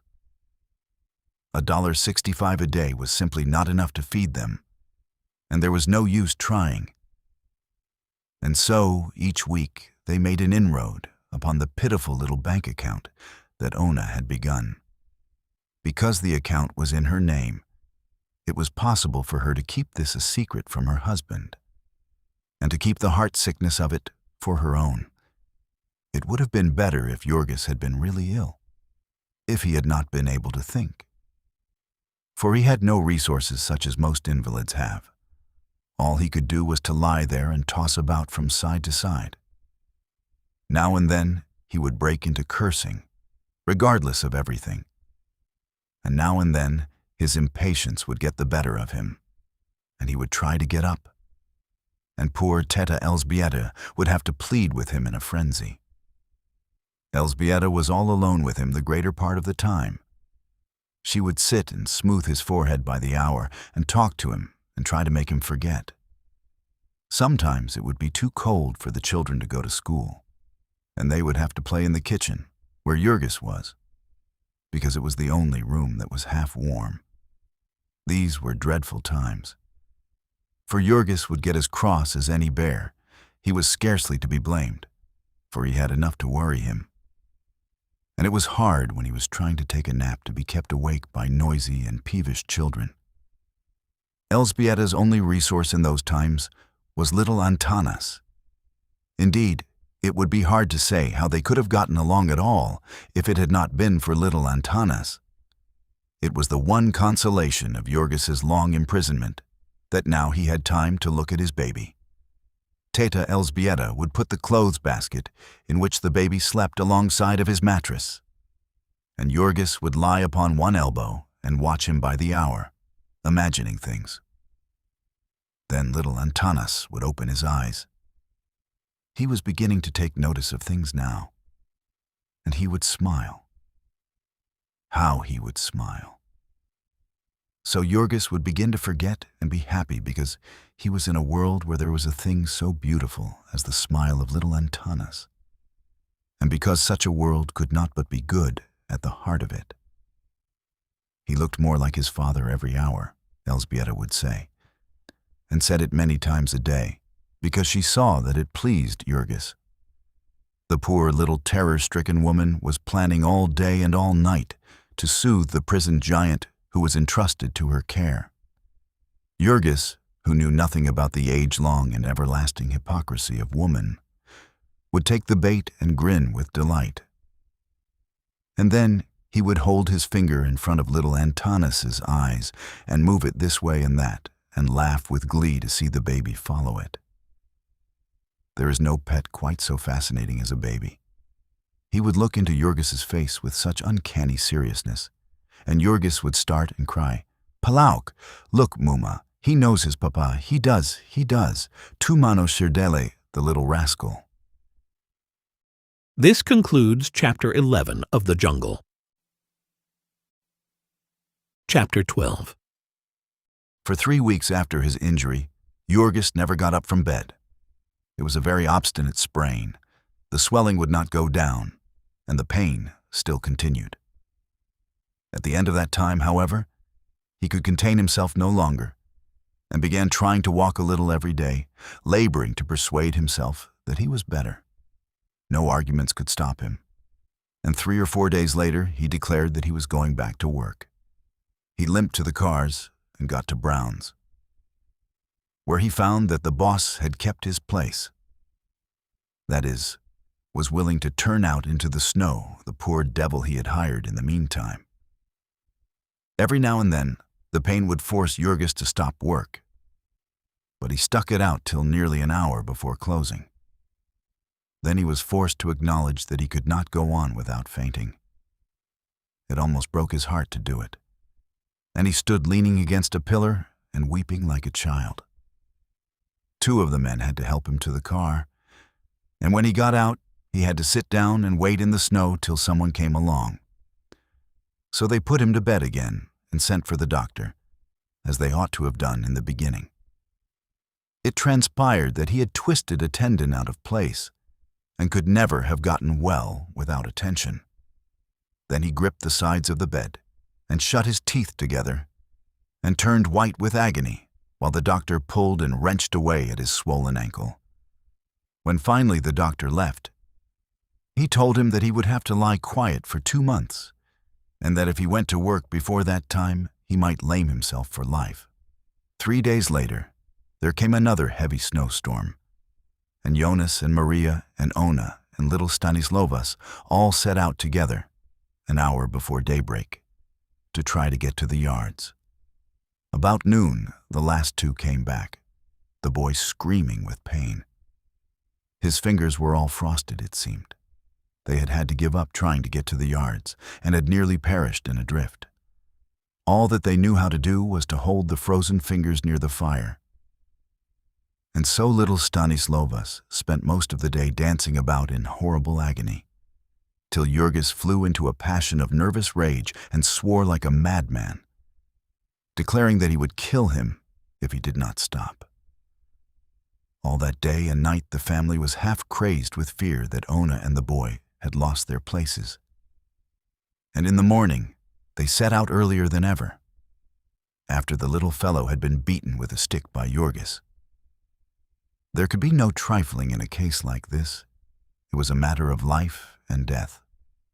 Little Stanislovas could not be expected to realize that he might a great deal better freeze in the snowdrift than lose his job at the lard machine. Ona was quite certain that she would find her place gone, and was all unnerved when she finally got to Brown's and found that the forelady herself had failed to come and was therefore compelled to be lenient. One of the consequences of this episode was that the first joints of 3 of the little boy's fingers were permanently disabled, and another that thereafter he always had to be beaten before he set out to work, whenever there was fresh snow on the ground. Jurgis was called upon to do the beating, and as it hurt his foot, he did it with a vengeance, but it did not tend to add to the sweetness of his temper. They say that the best dog will turn cross if he be kept chained all the time. And it was the same with the man. He had not a thing to do all day but lie and curse his fate. And the time came when he wanted to curse everything. This was never for very long, however. For when Ona began to cry, Jurgis could not stay angry. The poor fellow looked like a homeless ghost, with his cheeks sunken in and his long black hair straggling into his eyes. He was too discouraged to cut it or to think about his appearance. His muscles were wasting away, and what were left were soft and flabby. He had no appetite, and they could not afford to tempt him with delicacies. It was better, he said, that he should not eat. It was a saving. About the end of March, he had got hold of Ona's bank book and learned that there was only $3 left to them in the world. But perhaps the worst of the consequences of this long siege was that they lost another member of their family. Brother Jonas disappeared. One Saturday night, he did not come home, and thereafter all their efforts to get trace of him were futile. It was said by the boss at Durham's that he had gotten his week's money and left there. That might not be true, of course, for sometimes they would say that when a man had been killed. It was the easiest way out of it for all concerned. When, for instance, a man had fallen into one of the rendering tanks and had been made into pure leaf lard and peerless fertilizer, there was no use letting the fact out and making his family unhappy. More probable, however, was the theory that Jonas had deserted them and gone on the road seeking happiness. He had been discontented for a long time, and not without some cause. He paid good board, and was yet obliged to live in a family where nobody had enough to eat. And Maria would keep giving them all her money, and of course he could not but feel that he was called upon to do the same. Then there were crying brats and all sorts of misery. A man would have had to be a good deal of a hero to stand it all without grumbling. And Jonas was not in the least a hero. He was simply a weather-beaten old fellow who liked to have a good supper and sit in the corner by the fire and smoke his pipe in peace before he went to bed. Here there was not room by the fire, and through the winter the kitchen had seldom been warm enough for comfort. So, with the springtime, what was more likely than that the wild idea of escaping had come to him? 2 years he had been yoked like a horse to a half-ton truck in Durham's dark cellars, with never a rest save on Sundays and 4 holidays in the year, and with never a word of thanks, only kicks and blows and curses, such as no decent dog would have stood. And now the winter was over, and the spring winds were blowing, and with a day's walk a man might put the smoke of Packingtown behind him forever, and be where the grass was green and the flowers all the colors of the rainbow. But now the income of the family was cut down more than 1/3, and the food demand was cut only 1/11, so that they were worse off than ever. Also, they were borrowing money from Maria and eating up her bank account and spoiling once again her hopes of marriage and happiness. And they were even going into debt to Timosius Kuzlaika and letting him impoverish himself. Poor Timosius was a man without any relatives, and with a wonderful talent besides, and he ought to have made money and prospered. But he had fallen in love, and so given hostages to fortune, and was doomed to be dragged down too. So it was finally decided that 2 more of the children would have to leave school. Next to Stanislavas, who was now 15, there was a girl, little Katrina, who was 2 years younger, and then 2 boys, Vilimas, who was 11, and Nikolojus, who was 10. Both of these last were bright boys, and there was no reason why their family should starve when tens of thousands of children no older were earning their own livings. So one morning they were given a quarter apiece and a roll with a sausage in it, and with their minds top-heavy with good advice, were sent out to make their way to the city and learn to sell newspapers. They came back late at night in tears, having walked for the 5 or 6 miles to report that a man had offered to take them to a place where they sold newspapers, and had taken their money and gone into a store to get them, and never more been seen. So they both received a whipping, and the next morning set out again. This time they found the newspaper place and procured their stock, and after wandering about till nearly noontime, saying paper to everyone they saw, they had all their stock taken away and received a thrashing besides from a big newsman upon whose territory they had trespassed. Fortunately, however, they had already sold some papers, and came back with nearly as much as they started with.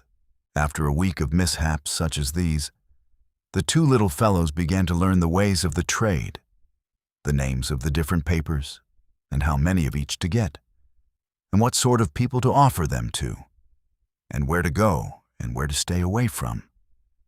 After this, leaving home at 4 o'clock in the morning, and running about the streets, first with morning papers and then with evening, they might come home late at night with 20 or 30 cents apiece, possibly as much as 40 cents. From this they had to deduct their car fare, since the distance was so great. But after a while they made friends and learned still more, and then they would save their car fare.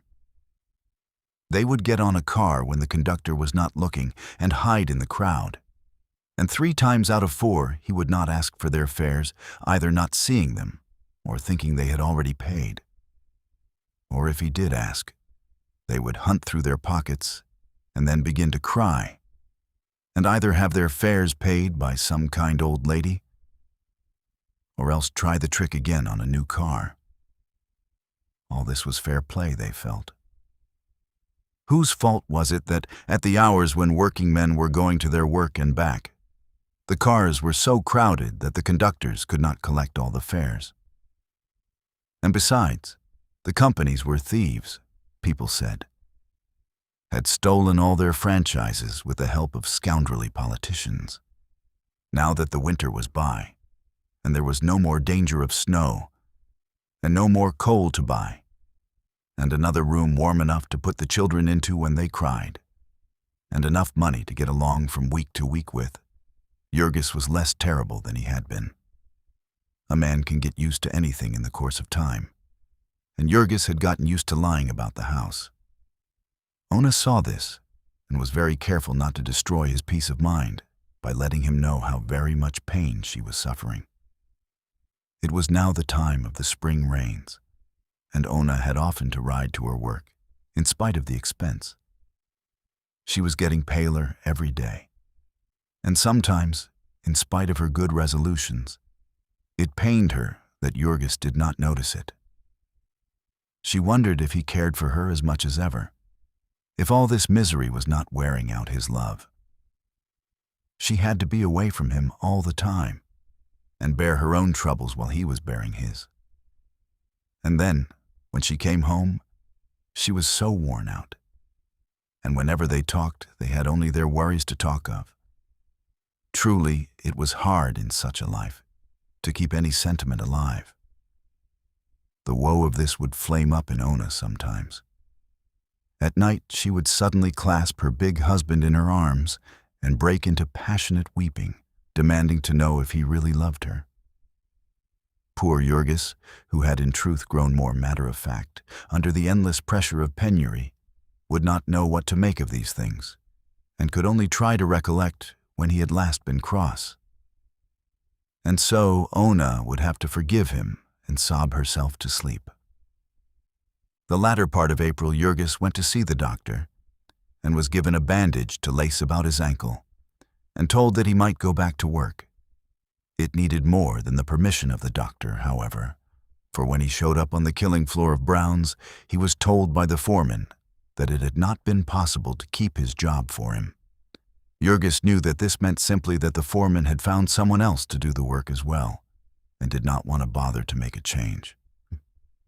He stood in the doorway, looking mournfully on, seeing his friends and companions at work, and feeling like an outcast. Then he went out and took his place with the mob of the unemployed. This time, however, Jurgis did not have the same fine confidence, nor the same reason for it. He was no longer the finest-looking man in the throng, and the bosses no longer made for him. He was thin and haggard, and his clothes were seedy, and he looked miserable. And there were hundreds who looked and felt just like him, and who had been wandering about Packingtown for months begging for work.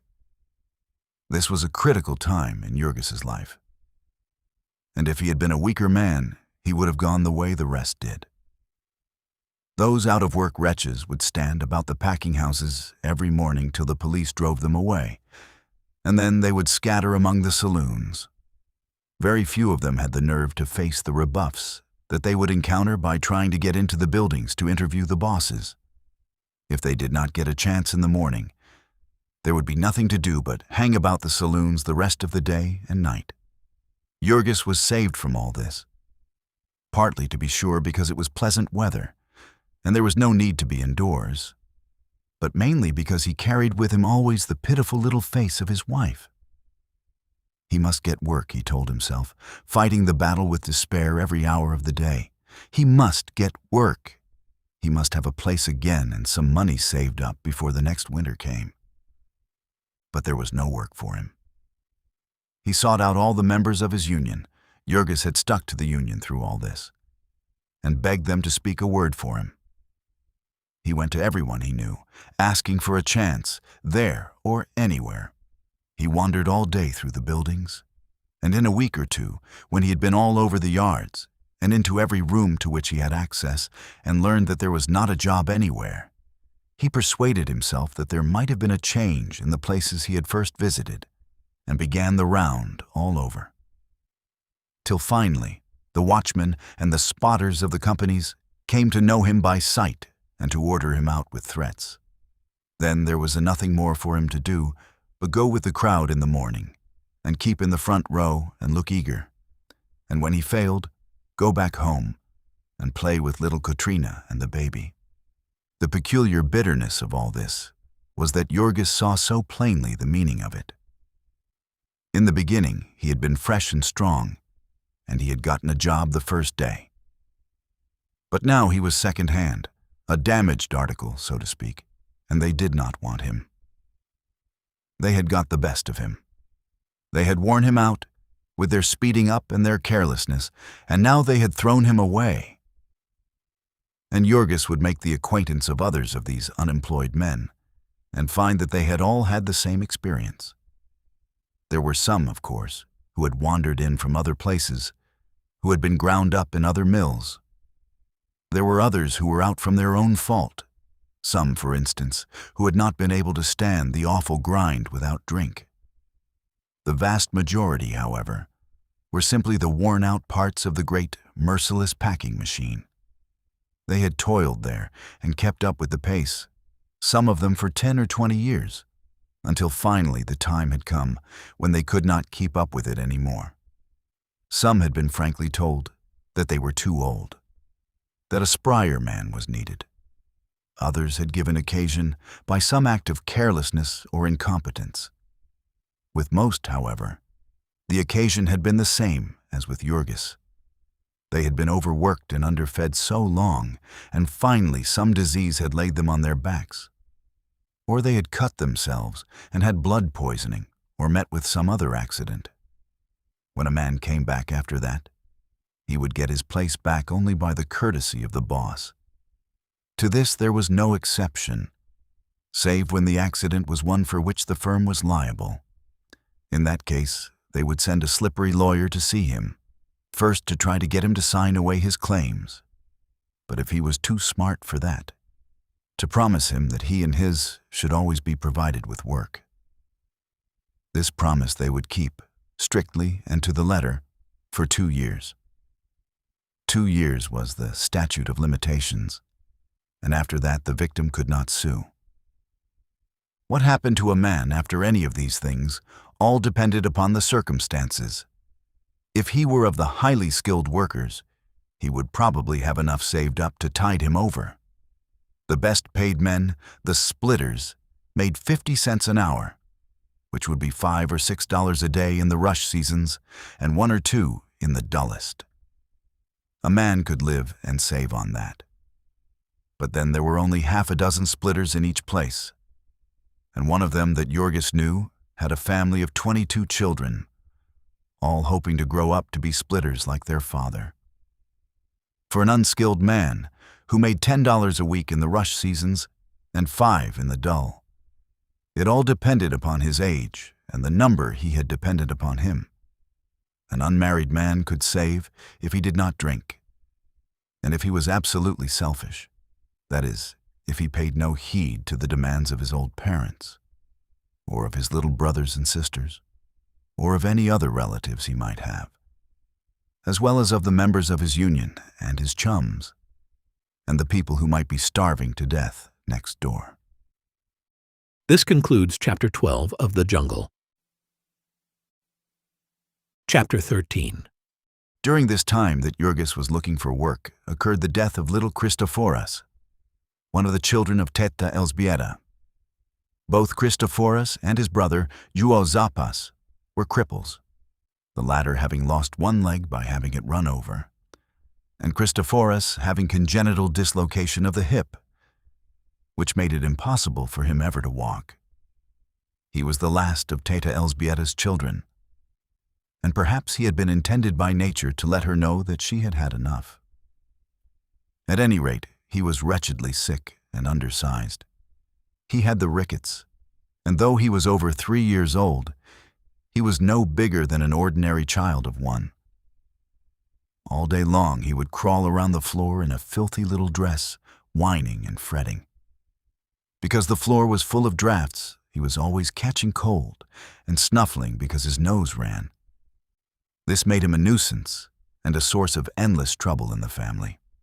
For his mother, with unnatural perversity, loved him best of all her children, made a perpetual fuss over him, would let him do anything undisturbed, and would burst into tears when his fretting drove Jorgis wild.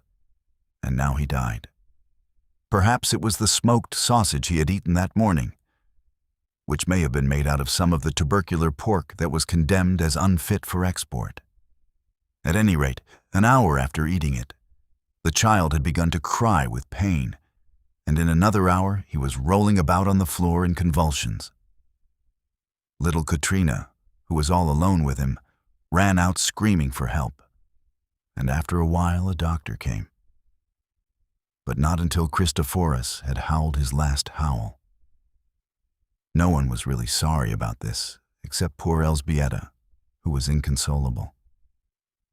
Jorgis announced that so far as he was concerned, the child would have to be buried by the city, since they had no money for a funeral. And at this, the poor woman almost went out of her senses, wringing her hands and screaming with grief and despair. Her child to be buried in a pauper's grave, and her stepdaughter to stand by and hear it said without protesting. It was enough to make Ona's father rise up out of his grave to rebuke her. If it had come to this, they might as well give up at once and be buried all of them together. In the end, Maria said that she would help with $10, and Jorgis, being still obdurate, Elzbieta went in tears and begged the money from the neighbors. And so little Christophoras had a mass and a hearse with white plumes on it, and a tiny plot in a graveyard, with a wooden cross to mark the place. The poor mother was not the same for months after that. The mere sight of the floor where little Christophoras had crawled about would make her weep. He had never had a fair chance, poor little fellow, she would say. He had been handicapped from his birth. If only she had heard about it in time, so that she might have had that great doctor to cure him of his lameness. Some time ago, Elzbieta was told, A Chicago billionaire had paid a fortune to bring a great European surgeon over to cure his little daughter of the same disease from which Christophorus had suffered. And because this surgeon had to have bodies to demonstrate upon, he announced that he would treat the children of the poor, a piece of magnanimity over which the papers became quite eloquent. Elzbieta, alas, did not read the papers, and no one had told her. But perhaps it was as well. For just then they would not have had the car fare to spare to go every day to wait upon the surgeon, nor, for that matter, anybody with the time to take the child. All this while that he was seeking for work, there was a dark shadow hanging over Jurgis, as if a savage beast were lurking somewhere in the pathway of his life. And he knew it, and yet could not help approaching the place. There are all stages of being out of work in Packingtown, and he faced in dread the prospect of reaching the lowest. There is a place that waits for the lowest man, the fertilizer plant. The men would talk about it in awe-stricken whispers. Not more than 1 in 10 had ever really tried it. The other 9 had contented themselves with hearsay evidence and a peep through the door. There were some things worse than even starving to death. They would ask Jurgis if he had worked there yet, and if he meant to, and Jurgis would debate the matter with himself. As poor as they were, and making all the sacrifices that they were, would he dare to refuse any sort of work that was offered to him, be it as horrible as ever it could? Would he dare to go home and eat bread that had been earned by Ona, weak and complaining as she was, knowing that he had been given a chance and had not had the nerve to take it? And yet he might argue that way with himself all day, and one glimpse into the fertilizer works would send him away again shuddering. He was a man, and he would do his duty. He went and made application, but surely he was not also required to hope for success. The fertilizer works of Durham's lay away from the rest of the plant. Few visitors ever saw them, and the few who did would come out looking like Dante, of whom the peasants declared that he had been into hell. To this part of the yards came all the tankage and the waste products of all sorts. Here they dried out the bones, and in suffocating cellars where the daylight never came, you might see men and women and children bending over whirling machines and sawing bits of bone into all sorts of shapes, breathing their lungs full of the fine dust and doomed to die, every one of them within a certain definite time. Here they made the blood into albumin, and made other foul-smelling things into things still more foul-smelling. In the corridors and caverns where it was done, you might lose yourself as in the great caves of Kentucky. In the dust and the steam, the electric lights would shine like far-off twinkling stars, red and blue-green and purple stars, according to the color of the mist and the brew from which it came. For the odors of these ghastly charnel houses, there may be words in Lithuanian, but there are none in English. The person entering would have to summon his courage as for a cold water plunge. He would go in like a man swimming under water. He would put his handkerchief over his face and begin to cough and choke. And then, if he were still obstinate, he would find his head beginning to ring, and the veins in his forehead to throb, until finally he would be assailed by an overpowering blast of ammonia fumes, and would turn and run for his life, and come out half-dazed. On top of this were the rooms where they dried the tankage, the mass of brown stringy stuff that was left after the waste portions of the carcasses had had the lard and tallow dried out of them. This dried material they would then grind to a fine powder, and after they had mixed it up well with a mysterious but inoffensive brown rock which they brought in and ground up by the hundreds of carloads for that purpose, the substance was ready to be put into bags and sent out to the world as any one of 100 different brands of standard bone phosphate. And then the farmer in Maine or California or Texas would buy this at, say, $25 a ton, and plant it with his corn. And for several days after the operation, the fields would have a strong odor, and the farmer and his wagon and the very horses that had hauled it would all have it too. In Packingtown, the fertilizer is pure, instead of being a flavoring, and instead of a ton or so spread out on several acres under the open sky. There are hundreds and thousands of tons of it in one building, heaped here and there in haystack piles, covering the floor several inches deep, and filling the air with a choking dust that becomes a blinding sandstorm when the wind stirs. It was to this building that Jurgis came daily, as if dragged by an unseen hand. The month of May was an exceptionally cool one, and his secret prayers were granted. But early in June there came a record-breaking hot spell, and after that there were men wanted in the fertilizer mill. The boss of the grinding room had come to know Jurgis by this time, and had marked him for a likely man.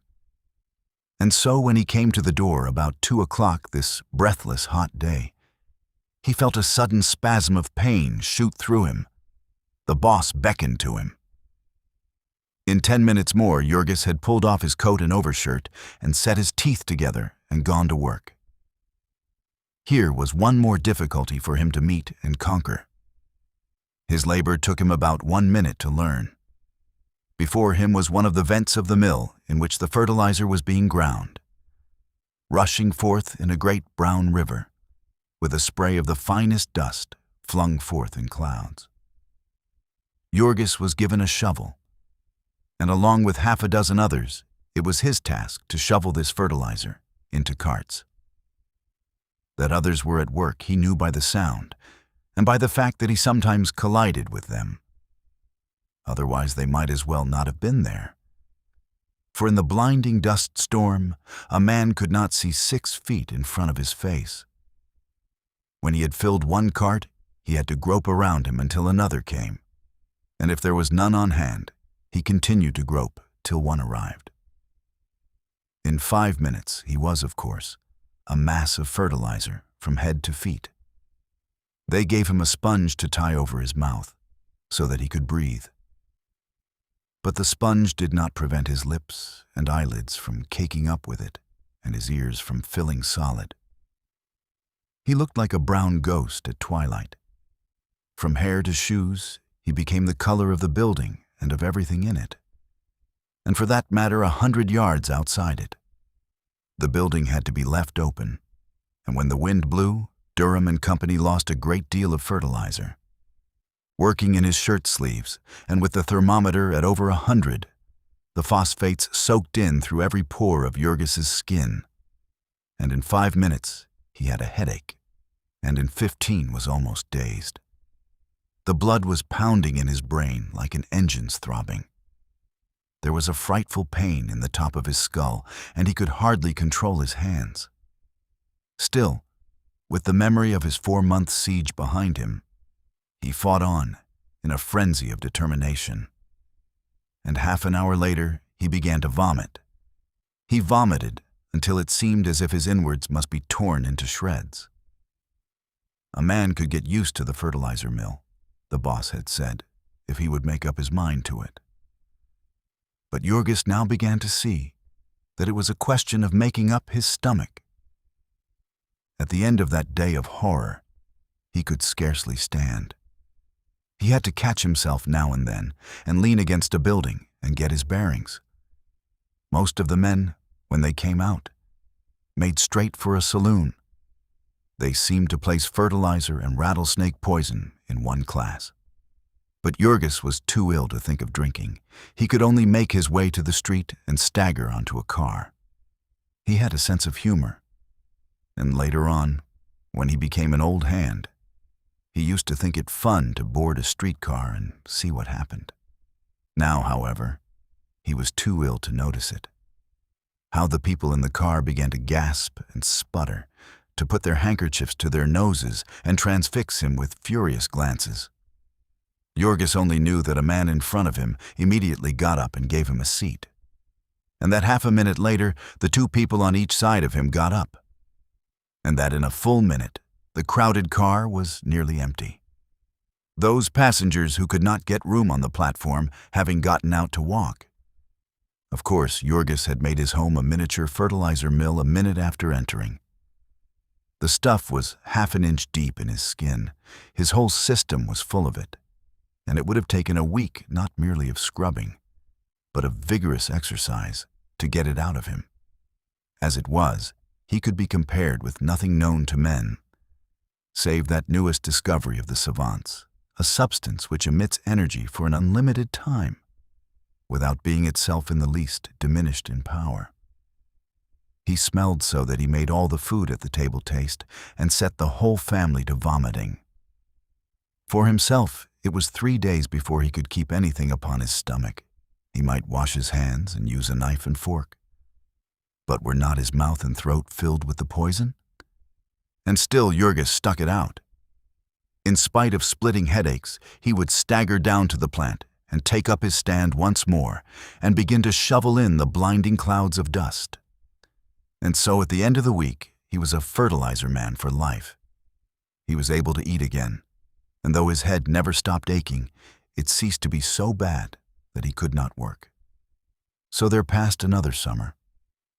It was a summer of prosperity all over the country, and the country ate generously of packing house products. And there was plenty of work for all the family, in spite of the packers' efforts to keep a superfluity of labor. They were again able to pay their debts and to begin to save a little sum. But there were 1 or 2 sacrifices they considered too heavy to be made for long. It was too bad that the boys should have to sell papers at their age.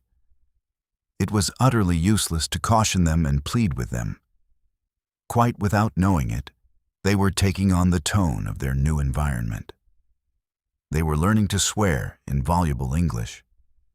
They were learning to pick up cigar stumps and smoke them, to pass hours of their time gambling with pennies and dice and cigarette cards.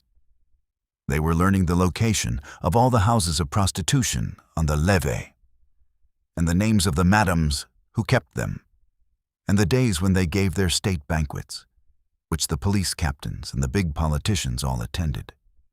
If a visiting country customer were to ask them, they could show him which was Hinky Dink's famous saloon, and could even point out to him by name the different gamblers and thugs and hold-up men who made the place their headquarters. And worse yet, the boys were getting out of the habit of coming home at night.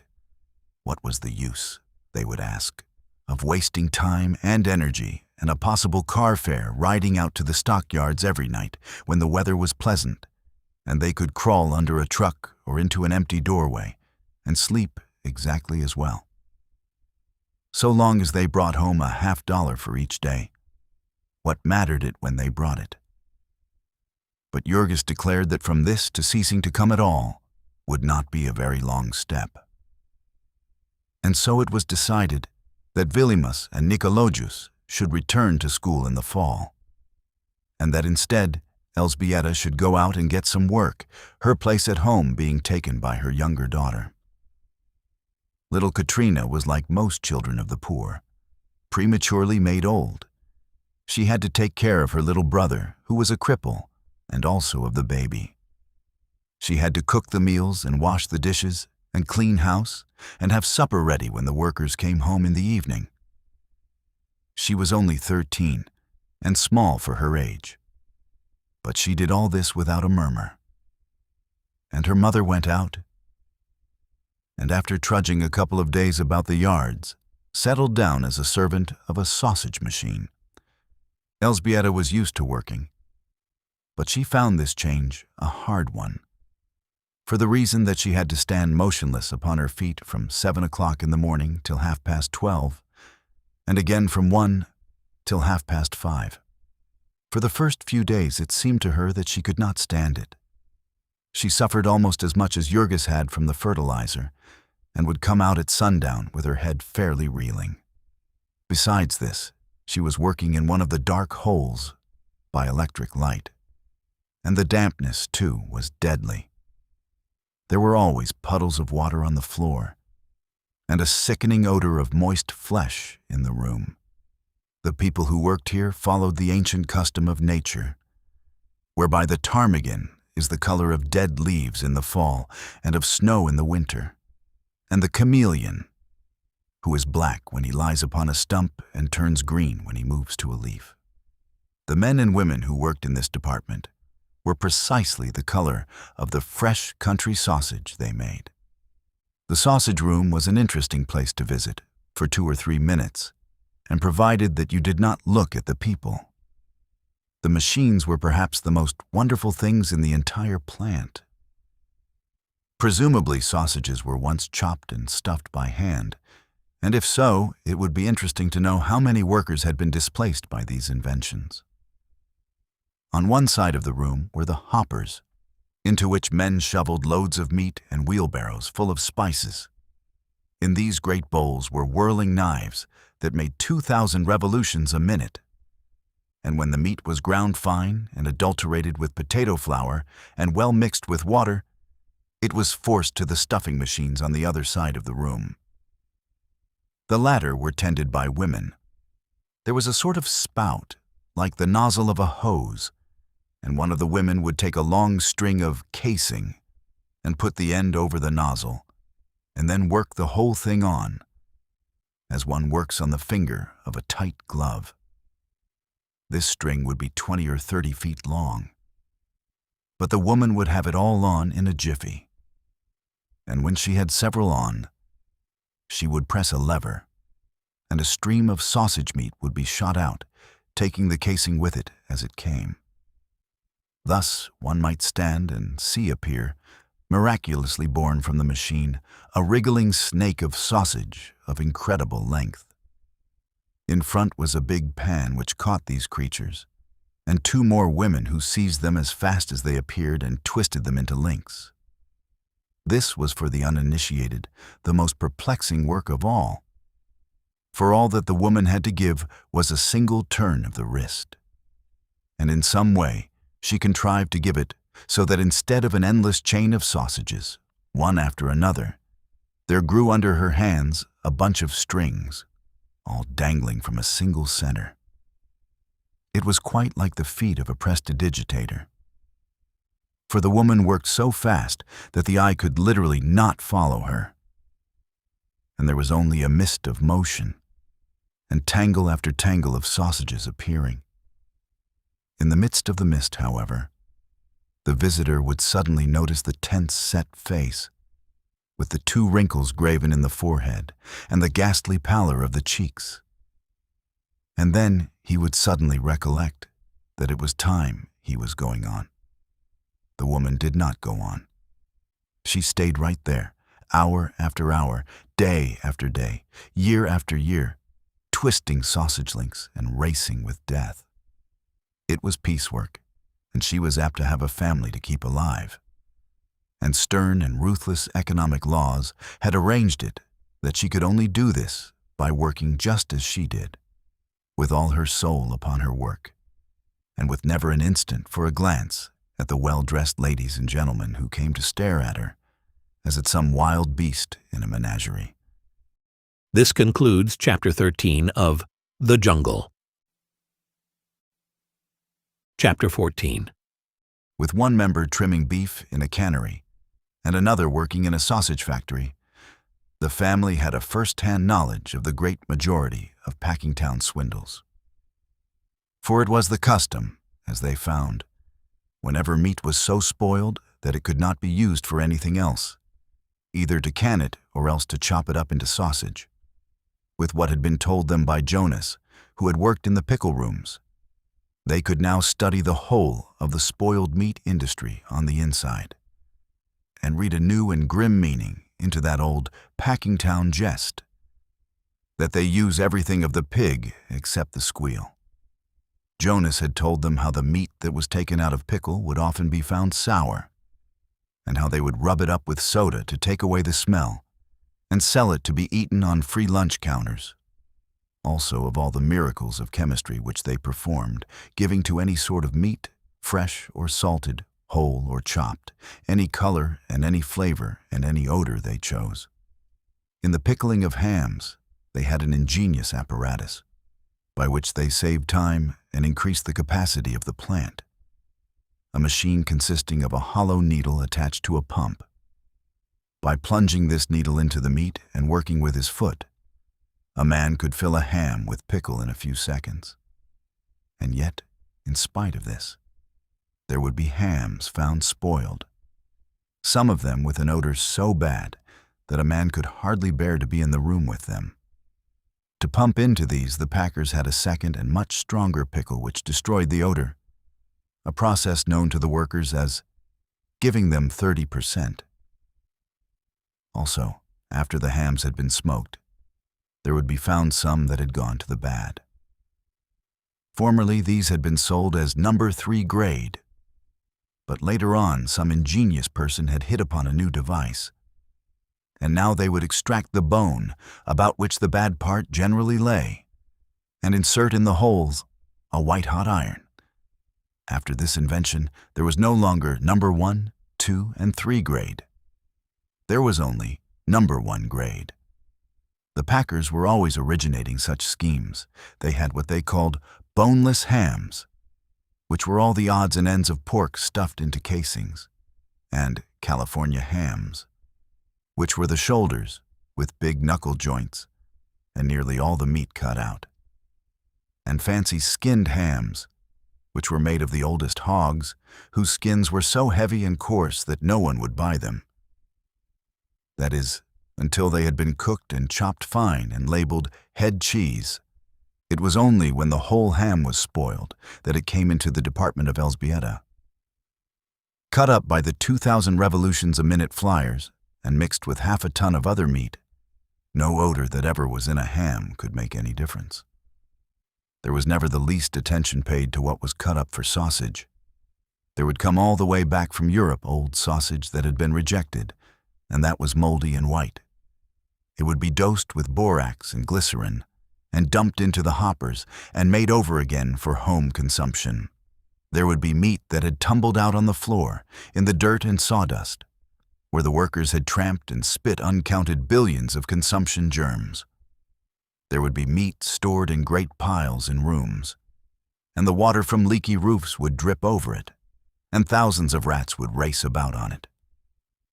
It was too dark in these storage places to see well, but a man could run his hand over these piles of meat and sweep off handfuls of the dried dung of rats.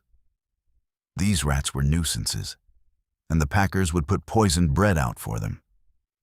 They would die, and then rats, bread, and meat would go into the hoppers together. This is no fairy story and no joke.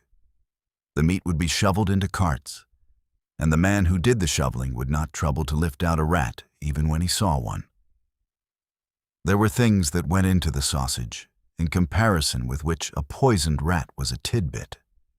There was no place for the men to wash their hands before they ate their dinner, and so they made a practice of washing them in the water that was to be ladled into the sausage. There were the butt ends of smoked meat, and the scraps of corned beef, and all the odds and ends of the waste of the plants, that would be dumped into old barrels in the cellar and left there. Under the system of rigid economy which the packers enforced, there were some jobs that it only paid to do once in a long time, and among these was the cleaning out of the waste barrels.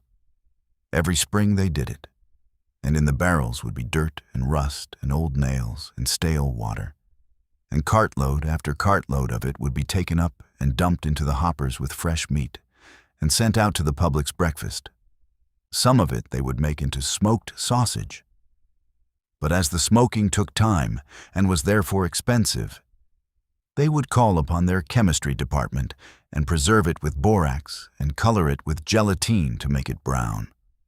All of their sausage came out of the same bowl, but when they came to wrap it, they would stamp some of it special, and for this they would charge 2 cents more a pound.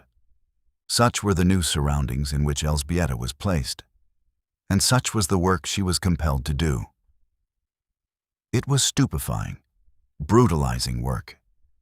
It left her no time to think, no strength for anything.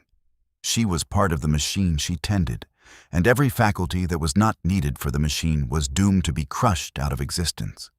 There was only one mercy about the cruel grind, that it gave her the gift of insensibility. Little by little she sank into a torpor. She fell silent. She would meet Jurgis and Ona in the evening, and the three would walk home together, often without saying a word. Ona, too, was falling into a habit of silence. Ona, who had once gone about singing like a bird. She was sick and miserable, and often she would barely have strength enough to drag herself home. And there they would eat what they had to eat, and afterward, because there was only their misery to talk of, they would crawl into bed and fall into a stupor and never stir until it was time to get up again and dress by candlelight and go back to the machines. They were so numbed that they did not even suffer much from hunger now. Only the children continued to fret when the food ran short. Yet the soul of Ona was not dead. The souls of none of them were dead, but only sleeping. And now and then they would waken, and these were cruel times. The gates of memory would roll open. Old joys would stretch out their arms to them. Old hopes and dreams would call to them, and they would stir beneath the burden that lay upon them, and feel its forever immeasurable weight. They could not even cry out beneath it, but anguish would seize them, more dreadful than the agony of death. It was a thing scarcely to be spoken, a thing never spoken by all the world, that will not know its own defeat. They were beaten. They had lost the game. They were swept aside. It was not less tragic because it was so sordid, because it had to do with wages and grocery bills and rents. They had dreamed of freedom, of a chance to look about them and learn something, to be decent and clean, to see their child grow up to be strong. And now it was all gone. It would never be. They had played the game, and they had lost. 6 years more of toil they had to face before they could expect the least respite, the cessation of the payments upon the house. And how cruelly certain it was that they could never stand 6 years of such a life as they were living. They were lost. They were going down. And there was no deliverance for them, no hope. For all the help it gave them, the vast city in which they lived might have been an ocean waste, a wilderness, a desert, a tomb. So often this mood would come to Ona in the nighttime when something wakened her. She would lie, afraid of the beating of her own heart, fronting the blood-red eyes of the old primeval terror of life. Once she cried aloud and woke Jurgis, who was tired and cross. After that she learned to weep silently. Their moods so seldom came together now. It was as if their hopes were buried in separate graves.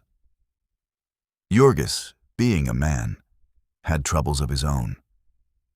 There was another specter following him. He had never spoken of it, nor would he allow anyone else to speak of it.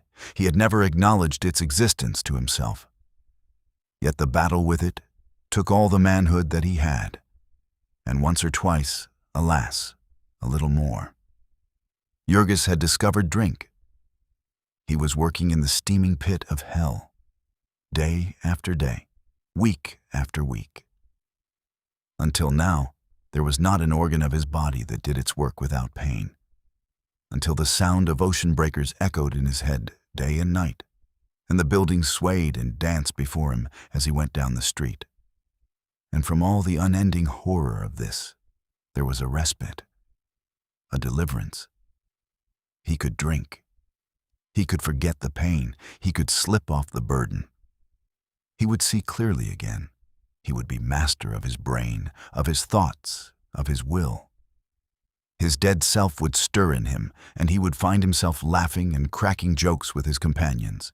He would be a man again, and master of his life. It was not an easy thing for Jurgis to take more than 2 or 3 drinks. With the first drink, he could eat a meal, and he could persuade himself that that was economy. With the second, he could eat another meal. But there would come a time when he could eat no more. And then to pay for a drink was an unthinkable extravagance, a defiance of the age-long instincts of his hunger-haunted class. One day, however, he took the plunge and drank up all that he had in his pockets and went home half-piped, as the men phrase it. He was happier than he had been in a year. And yet, because he knew that the happiness would not last, he was savage too with those who would wreck it, and with the world, and with his life. And then again, beneath this, he was sick with the shame of himself. Afterward, when he saw the despair of his family and reckoned up the money he had spent, the tears came into his eyes, and he began the long battle with the specter. It was a battle that had no end, that never could have one. But Jorgis did not realize that very clearly. He was not given much time for reflection. He simply knew that he was always fighting. Steeped in misery and despair as he was, merely to walk down the street was to be put upon the rack. There was surely a saloon on the corner, perhaps on all four corners, and some in the middle of the block as well, and each one stretched out a hand to him. Each one had a personality of its own, allurements unlike any other. Going and coming, before sunrise and after dark. There was warmth and a glow of light, and the steam of hot food and perhaps music, or a friendly face, and a word of good cheer. Jorgis developed a fondness for having Ona on his arm whenever he went out on the street, and he would hold her tightly and walk fast. It was pitiful to have Ona know of this. It drove him wild to think of it. The thing was not fair, for Ona had never tasted drink, and so could not understand. Sometimes, in desperate hours, he would find himself wishing that she might learn what it was, so that he need not be ashamed in her presence. They might drink together and escape from the horror, escape for a while, come what would. So there came a time when nearly all the conscious life of Jorgis consisted of a struggle with the craving for liquor. He would have ugly moods when he hated Ona and the whole family because they stood in his way. He was a fool to have married. He had tied himself down, had made himself a slave. It was all because he was a married man that he was compelled to stay in the yards. If it had not been for that, he might have gone off like Jonas. And to hell with the packers. There were few single men in the fertilizer mill, and those few were working only for a chance to escape. Meantime, too, they had something to think about while they worked. They had the memory of the last time they had been drunk, and the hope of the time when they would be drunk again. As for Jorgis, he was expected to bring home every penny. He could not even go with the men at noontime. He was supposed to sit down and eat his dinner on a pile of fertilizer dust. This was not always his mood, of course. He still loved his family. But just now was a time of trial. Poor little Antanas, for instance, who had never failed to win him with a smile. Little Antanas was not smiling just now, being a mass of fiery red pimples. He had had all the diseases that babies are heir to, in quick succession: scarlet fever, mumps, and whooping cough in the first year. And now he was down with the measles. There was no one to attend him but Katrina. There was no doctor to help him, because they were too poor, and children did not die of the measles, at least not often. Now and then, Katrina would find time to sob over his woes. But for the greater part of the time, he had to be left alone, barricaded upon the bed. The floor was full of drafts, and if he caught cold, he would die. At night he was tied down, lest he should kick the covers off him, while the family lay in their stupor of exhaustion. He would lie and scream for hours, almost in convulsions. And then, when he was worn out, he would lie whimpering and wailing in his torment. He was burning up with fever, and his eyes were running sores. In the daytime, he was a thing uncanny and impish to behold, a plaster of pimples and sweat, a great purple lump of misery. Yet all this was not really as cruel as it sounds. For, sick as he was, little Antanas was the least unfortunate member of that family. He was quite able to bear his sufferings. It was as if he had all these complaints to show what a prodigy of health he was. He was the child of his parents' youth and joy. He grew up like the conjurer's rosebush, and all the world was his oyster. In general, he toddled around the kitchen all day with a lean and hungry look.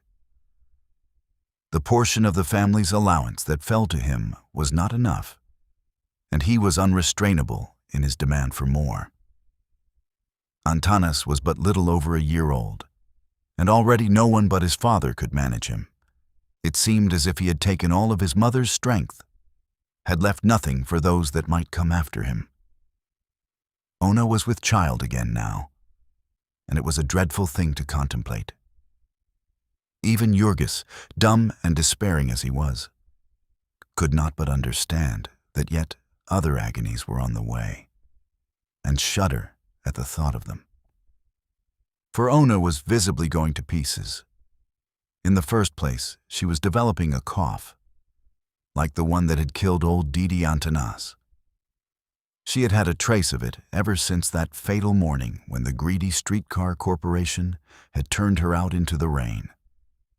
But now it was beginning to grow serious and to wake her up at night. Even worse than that was the fearful nervousness from which she suffered. She would have frightful headaches and fits of aimless weeping. And sometimes she would come home at night, shuddering and moaning, and would fling herself down upon the bed and burst into tears. Several times she was quite beside herself and hysterical. And then Jurgis would go half mad with fright. Elzbieta would explain to him that it could not be helped, that a woman was subject to such things when she was pregnant. But he was hardly to be persuaded, and would beg and plead to know what had happened. She had never been like this before, he would argue. It was monstrous and unthinkable. It was the life she had to live, the accursed work she had to do that was killing her by inches. She was not fitted for it. No woman was fitted for it. No woman ought to be allowed to do such work. If the world could not keep them alive any other way, it ought to kill them at once and be done with it. They ought not to marry, to have children. No working man ought to marry. If he, Jurgis, had known what a woman was like, he would have had his eyes torn out first. So he would carry on, becoming half hysterical himself, which was an unbearable thing to see in a big man. Ona would pull herself together and fling herself into his arms, begging him to stop, to be still, that she would be better. It would be all right. So she would lie and sob out her grief upon his shoulder, while he gazed at her, as helpless as a wounded animal, the target of unseen enemies. This concludes Chapter 14 of The Jungle. Chapter 15. The beginning of these perplexing things was in the summer, and each time Ona would promise him with terror in her voice that it would not happen again. But in vain. Each crisis would leave Jurgis more and more frightened, more disposed to distrust Elzbieta's consolations, and to believe that there was some terrible thing about all this that he was not allowed to know. Once or twice in these outbreaks, he caught Ona's eye, and it seemed to him like the eye of a hunted animal. There were broken phrases of anguish and despair now and then amid her frantic weeping. It was only because he was so numb and beaten himself that Jurgis did not worry more about this. But he never thought of it, except when he was dragged to it. He lived like a dumb beast of burden, knowing only the moment in which he was. The winter was coming on again, more menacing and cruel than ever. It was October, and the holiday rush had begun. It was necessary for the packing machines to grind till late at night, to provide food that would be eaten at Christmas breakfasts. And Maria and Elzbieta and Ona, as part of the machine, began working 15 or 16 hours a day. There was no choice about this. Whatever work there was to be done, they had to do, if they wished to keep their places. Besides that, it added another pittance to their incomes. So they staggered on with the awful load. They would start work every morning at 7 and eat their dinners at noon, and then work until 10 or 11 at night without another mouthful of food. Jurgis wanted to wait for them, to help them home at night, but they would not think of this. The fertilizer mill was not running overtime, and there was no place for him to wait, save in a saloon. Each would stagger out into the darkness and make her way to the corner where they met. Or if the others had already gone, would get into a car and begin a painful struggle to keep awake. When they got home, they were always too tired either to eat or to undress. They would crawl into bed with their shoes on and lie like logs. If they should fail, they would certainly be lost. If they held out, they might have enough coal for the winter. A day or two before Thanksgiving Day, there came a snowstorm. It began in the afternoon, and by evening, 2 inches had fallen. Jurgis tried to wait for the women, but went into a saloon to get warm, and took 2 drinks, and came out and ran home to escape from the demon. There he lay down to wait for them, and instantly fell asleep. When he opened his eyes again, he was in the midst of a nightmare, and found Elżbieta shaking him and crying out. At first, he could not realize what she was saying. Ona had not come home. "What time was it?" he asked. It was morning, time to be up. Ona had not been home that night, and it was bitter cold and a foot of snow on the ground. Jurgis sat up with a start. Maria was crying with fright, and the children were wailing in sympathy, little Stanislovas in addition, because the terror of the snow was upon him. Jurgis had nothing to put on but his shoes and his coat, and in half a minute he was out of the door. Then, however, he realized that there was no need of haste, that he had no idea where to go. It was still dark as midnight, and the thick snowflakes were sifting down. Everything was so silent that he could hear the rustle of them as they fell. In the few seconds that he stood there, hesitating, he was covered white. He set off at a run for the yards, stopping by the way to inquire in the saloons that were open. Ona might have been overcome on the way, or else she might have met with an accident in the machines. When he got to the place where she worked, he inquired of one of the watchmen. There had not been any accident, so far as the man had heard. At the time office, which he found already open, the clerk told him that Ona's check had been turned in the night before, showing that she had left her work. After that, there was nothing for him to do but wait, pacing back and forth in the snow meantime to keep from freezing. Already the yards were full of activity.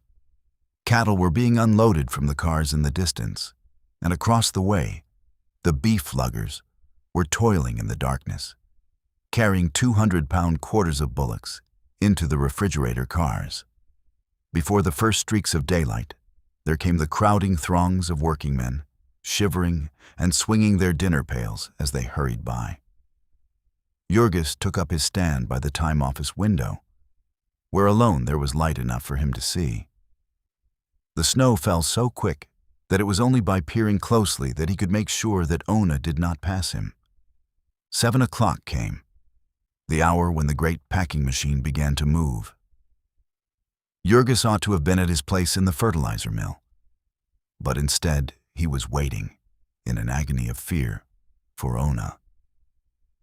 It was 15 minutes after the hour when he saw a form emerge from the snow mist and sprang toward it with a cry. It was she, running swiftly. As she saw him, she staggered forward and half fell into his outstretched arms. "What has been the matter?" he cried anxiously. "Where have you been?" It was several seconds before she could get breath to answer him. "I couldn't get home," she exclaimed. The snow, The cars had stopped. "But where were you then?" he demanded. "I had to go home with a friend," she panted. "With Jadwiga." Jurgis drew a deep breath. But then he noticed that she was sobbing and trembling, as if in one of those nervous crises that he dreaded so. "But what's the matter?" he cried. "What has happened?" "Oh, Jurgis, I was so frightened," she said, clinging to him wildly. "I have been so worried." They were near the time station window, and people were staring at them. Jurgis led her away. "How do you mean?" he asked in perplexity.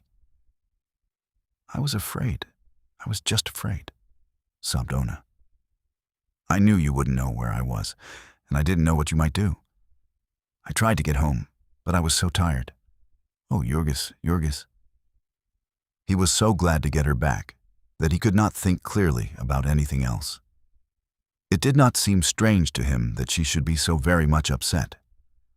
All her fright and incoherent protestations did not matter since he had her back.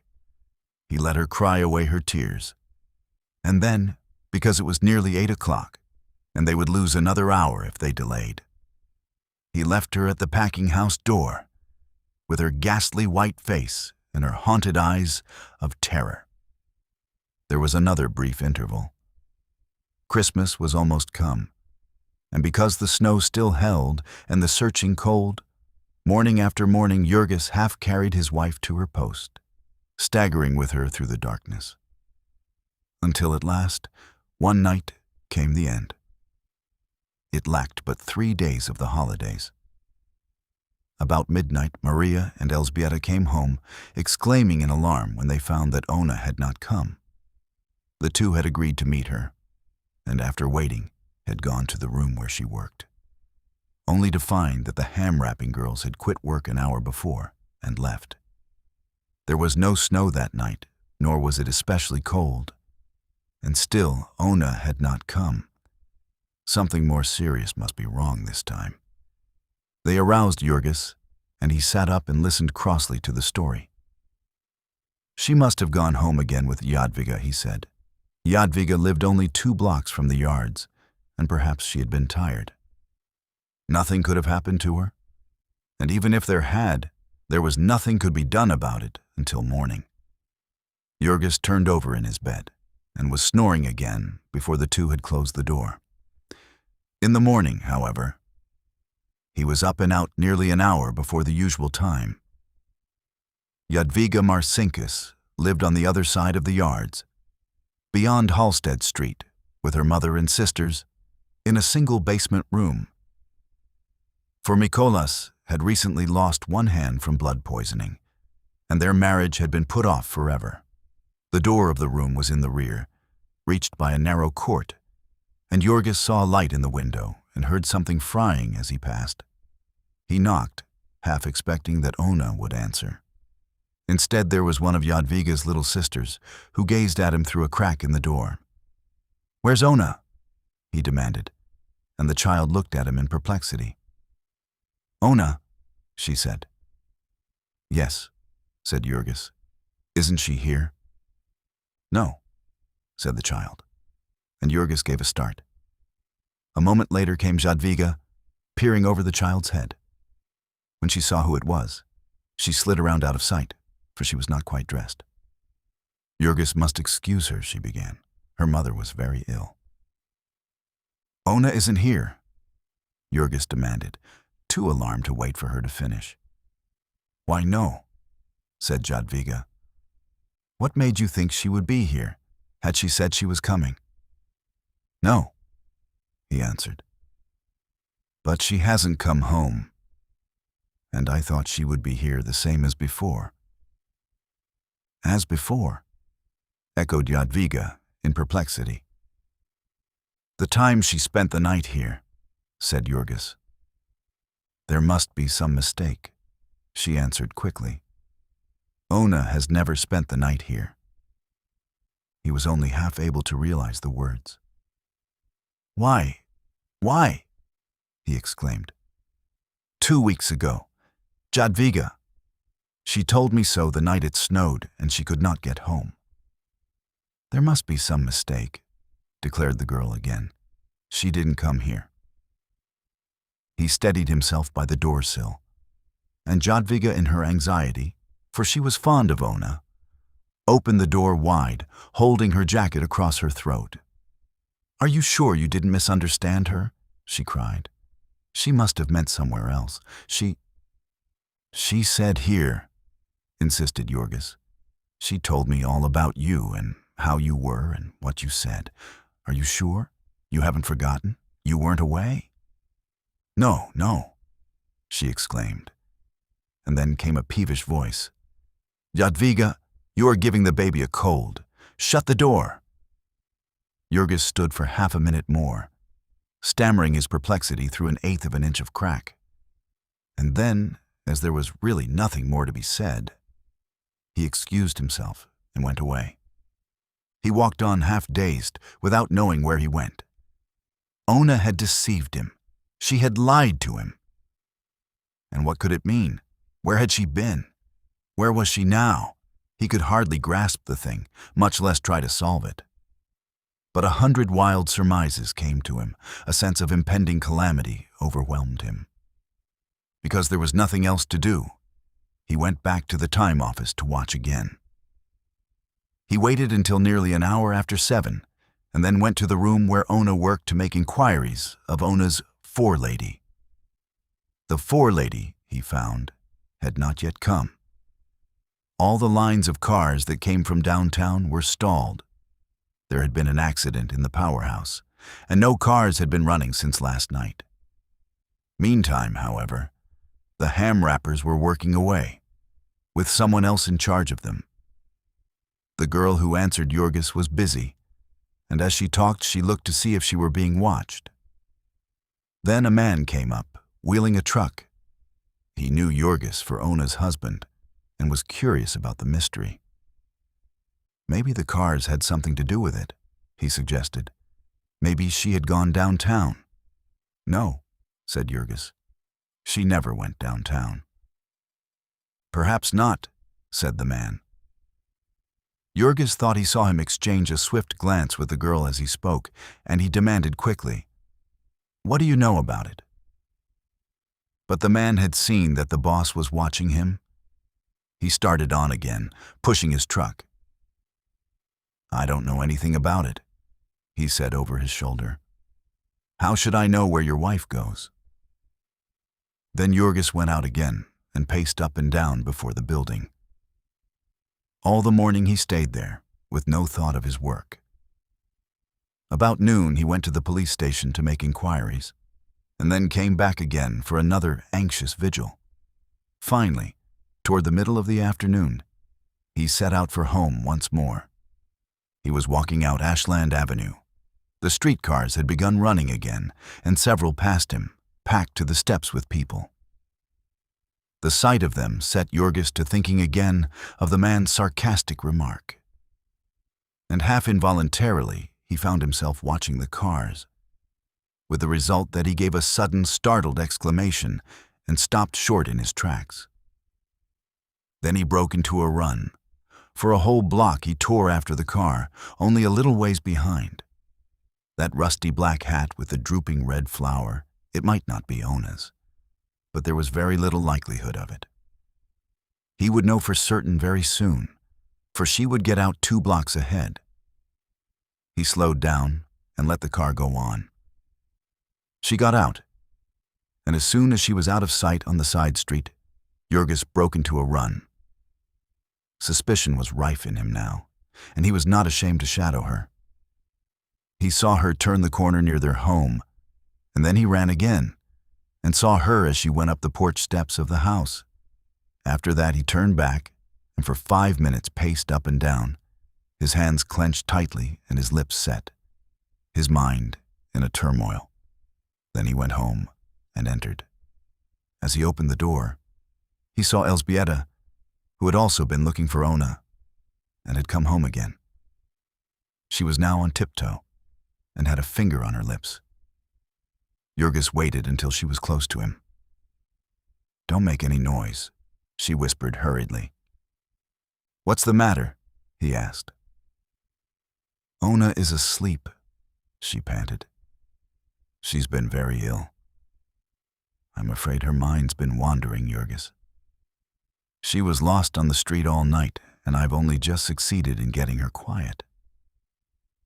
"When did she come in?" he asked. "Soon after you left this morning," said Elzbieta.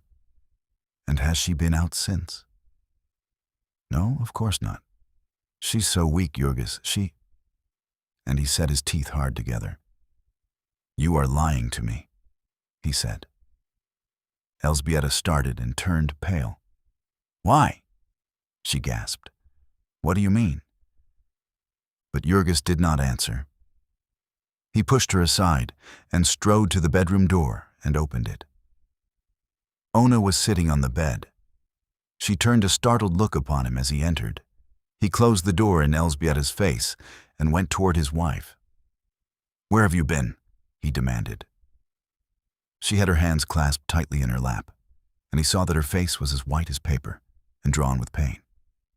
She gasped once or twice as she tried to answer him, and then began, speaking low and swiftly. "Jurgis, I think I have been out of my mind. I started to come last night, and I could not find the way. I walked all night, I think, and I only got home this morning." "You needed a rest," he said in a hard tone. "Why did you go out again?" He was looking her fairly in the face, and he could read the sudden fear and wild uncertainty that leapt into her eyes. I had to go to the store," she gasped, almost in a whisper. "I had to go." "You are lying to me," said Jurgis. Then he clenched his hands and took a step toward her. "Why do you lie to me?" he cried fiercely. "What are you doing that you have to lie to me?" "Jurgis!" she exclaimed, starting up in fright. "Oh, Jurgis, how can you?"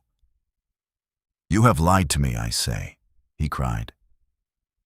"You told me you had been to Jadwiga's house that other night, and you hadn't. You had been where you were last night, somewheres downtown, for I saw you get off the car. Where were you?" It was as if he had struck a knife into her. She seemed to go all to pieces. For half a second she stood, reeling and swaying, staring at him with horror in her eyes. Then, with a cry of anguish, she tottered forward, stretching out her arms to him. But he stepped aside, deliberately, and let her fall. She caught herself at the side of the bed, and then sank down, burying her face in her hands and bursting into frantic weeping. There came one of those hysterical crises that had so often dismayed him. Ona sobbed and wept, her fear and anguish building themselves up into long climaxes. Furious gusts of emotion would come sweeping over her, shaking her as the tempest shakes the trees upon the hills. All her frame would quiver and throb with them. It was as if some dreadful thing rose up within her and took possession of her, torturing her, tearing her. This thing had been wont to set Jurgis quite beside himself. But now he stood with his lips set tightly and his hands clenched. She might weep till she killed herself. But she should not move him this time, not an inch, not an inch. Because the sounds she made set his blood to running cold and his lips to quivering in spite of himself. He was glad of the diversion when Teta Elzbieta, pale with fright, opened the door and rushed in, yet he turned upon her with an oath. "Go out," he cried, "go out." And then, as she stood hesitating, about to speak, he seized her by the arm and half flung her from the room, slamming the door and barring it with a table. Then he turned again and faced Ona, crying, "Now, answer me." Yet she did not hear him. She was still in the grip of the fiend. Jurgis could see her outstretched hands, shaking and twitching, roaming here and there over the bed at will, like living things. He could see convulsive shuddering start in her body and run through her limbs. She was sobbing and choking. It was as if there were too many sounds for one throat. They came chasing each other, like waves upon the sea. Then her voice would begin to rise into screams, louder and louder, until it broke in wild, horrible peals of laughter. Jurgis bore it until he could bear it no longer, and then he sprang at her, seizing her by the shoulders and shaking her, shouting into her ear, "Stop it, I say! Stop it!" She looked up at him, out of her agony. Then she fell forward at his feet. She caught them in her hands, in spite of his efforts to step aside, and with her face upon the floor, lay writhing. It made a choking in Jurgis's throat to hear her, and he cried again, more savagely than before. "Stop it, I say!" This time she heeded him, and caught her breath and lay silent, save for the gasping sobs that wrenched all her frame. For a long minute she lay there, perfectly motionless, until a cold fear seized her husband, thinking that she was dying. Suddenly, however, he heard her voice, faintly. "Jurgis! Jurgis!" "What is it?" he said. He had to bend down to her. She was so weak. She was pleading with him in broken phrases, painfully uttered. "Have faith in me. Believe me." "Believe what?" he cried. "Believe that I know best, that I love you. And do not ask me what you did. Oh, Jurgis, please, please. It is for the best, it is—" He started to speak again, but she rushed on frantically, heading him off. "If you will only do it. If you will only believe me. It wasn't my fault. I couldn't help it. It will be all right. It is nothing. It is no harm. Oh, Jurgis, please, please." She had hold of him and was trying to raise herself to look at him. He could feel the palsied shaking of her hands and the heaving of the bosom she pressed against him. She managed to catch one of his hands and gripped it convulsively, drawing it to her face and bathing it in her tears. "Oh, believe me, she wailed again, and he shouted in fury, "I will not." But still she clung to him, wailing aloud in her despair. "Oh, Jurgis, think what you are doing. It will ruin us. It will ruin us. Oh, no, you must not do it. No, don't do it. You must not do it. It will drive me mad. It will kill me. No, Jurgis, I am crazy. It is nothing. You do not really need to know. We can be happy. We can love each other just the same. Oh, please, please, believe me." Her words fairly drove him wild. He tore his hands loose and flung her off. "Answer me," he cried. "God damn it, I say, answer me." She sank down upon the floor, beginning to cry again. It was like listening to the moan of a damned soul, and Jurgis could not stand it. He smote his fist upon the table by his side and shouted again at her, "Answer me." She began to scream aloud, her voice like the voice of some wild beast. I can't do it." "Why can't you do it?" he shouted. "I don't know how." He sprang and caught her by the arm, lifting her up and glaring into her face. "Tell me where you were last night," he panted. "Quick, out with it." Then she began to whisper, one word at a time. "I was in a house downtown." "What house? What do you mean?" She tried to hide her eyes away, but he held her. "Miss Henderson's house," she gasped. He did not understand at first. "Miss Henderson's house," he echoed. And then suddenly, as in an explosion, the horrible truth burst over him, and he reeled and staggered back with a scream. He caught himself against the wall and put his hand to his forehead, staring about him and whispering, "Jesus, Jesus." An instant later, he leaped at her as she lay groveling at his feet. He seized her by the throat. "Tell me," he gasped hoarsely. "Quick, who took you to that place?" She tried to get away, making him furious. He thought it was fear of the pain of his clutch. He did not understand that it was the agony of her shame. Still she answered him, "Connor." "Connor," he gasped. "Who is Connor?" "The boss," she answered. "The man."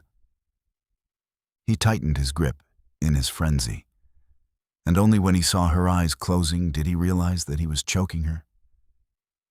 Then he relaxed his fingers and crouched, waiting until she opened her lids again. His breath beat hot into her face. "Tell me," he whispered at last.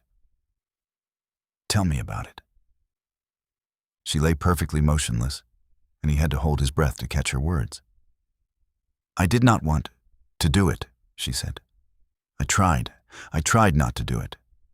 I only did it to save us. It was our only chance." Again, for a space, there was no sound but his panting. Ona's eyes closed. When she spoke again, she did not open them. "He told me he would have me turned off. He told me we would all of us lose our places. We could never get anything to do. Here, again, he meant it. He would have ruined us." Jurgis's arms were shaking so that he could scarcely hold himself up, and lurched forward now and then as he listened. When did this begin?" he gasped. "At the very first," she said. She spoke as if in a trance. "It was all. It was their plot. Miss Henderson's plot. She hated me. And he wanted me. He used to speak to me out on the platform. Then he began to make love to me. He offered me money. He begged me. He said he loved me. Then he threatened me. He knew all about us. He knew we would starve. He knew your boss. He knew Maria's. He would hound us to death, he said. Then he said we would all of us be sure of work, always. Then one day he caught hold of me. He would not let go. Where was this? In the hallway, at night, after everyone had gone. I could not help it. I thought of you, of the baby, of Mother and the children. I was afraid of him, afraid to cry out. A moment ago her face had been ashen gray. Now it was scarlet. She was beginning to breathe hard again. Jurgis made not a sound. That was 2 months ago. Then he wanted me to come to that house. He wanted me to stay there.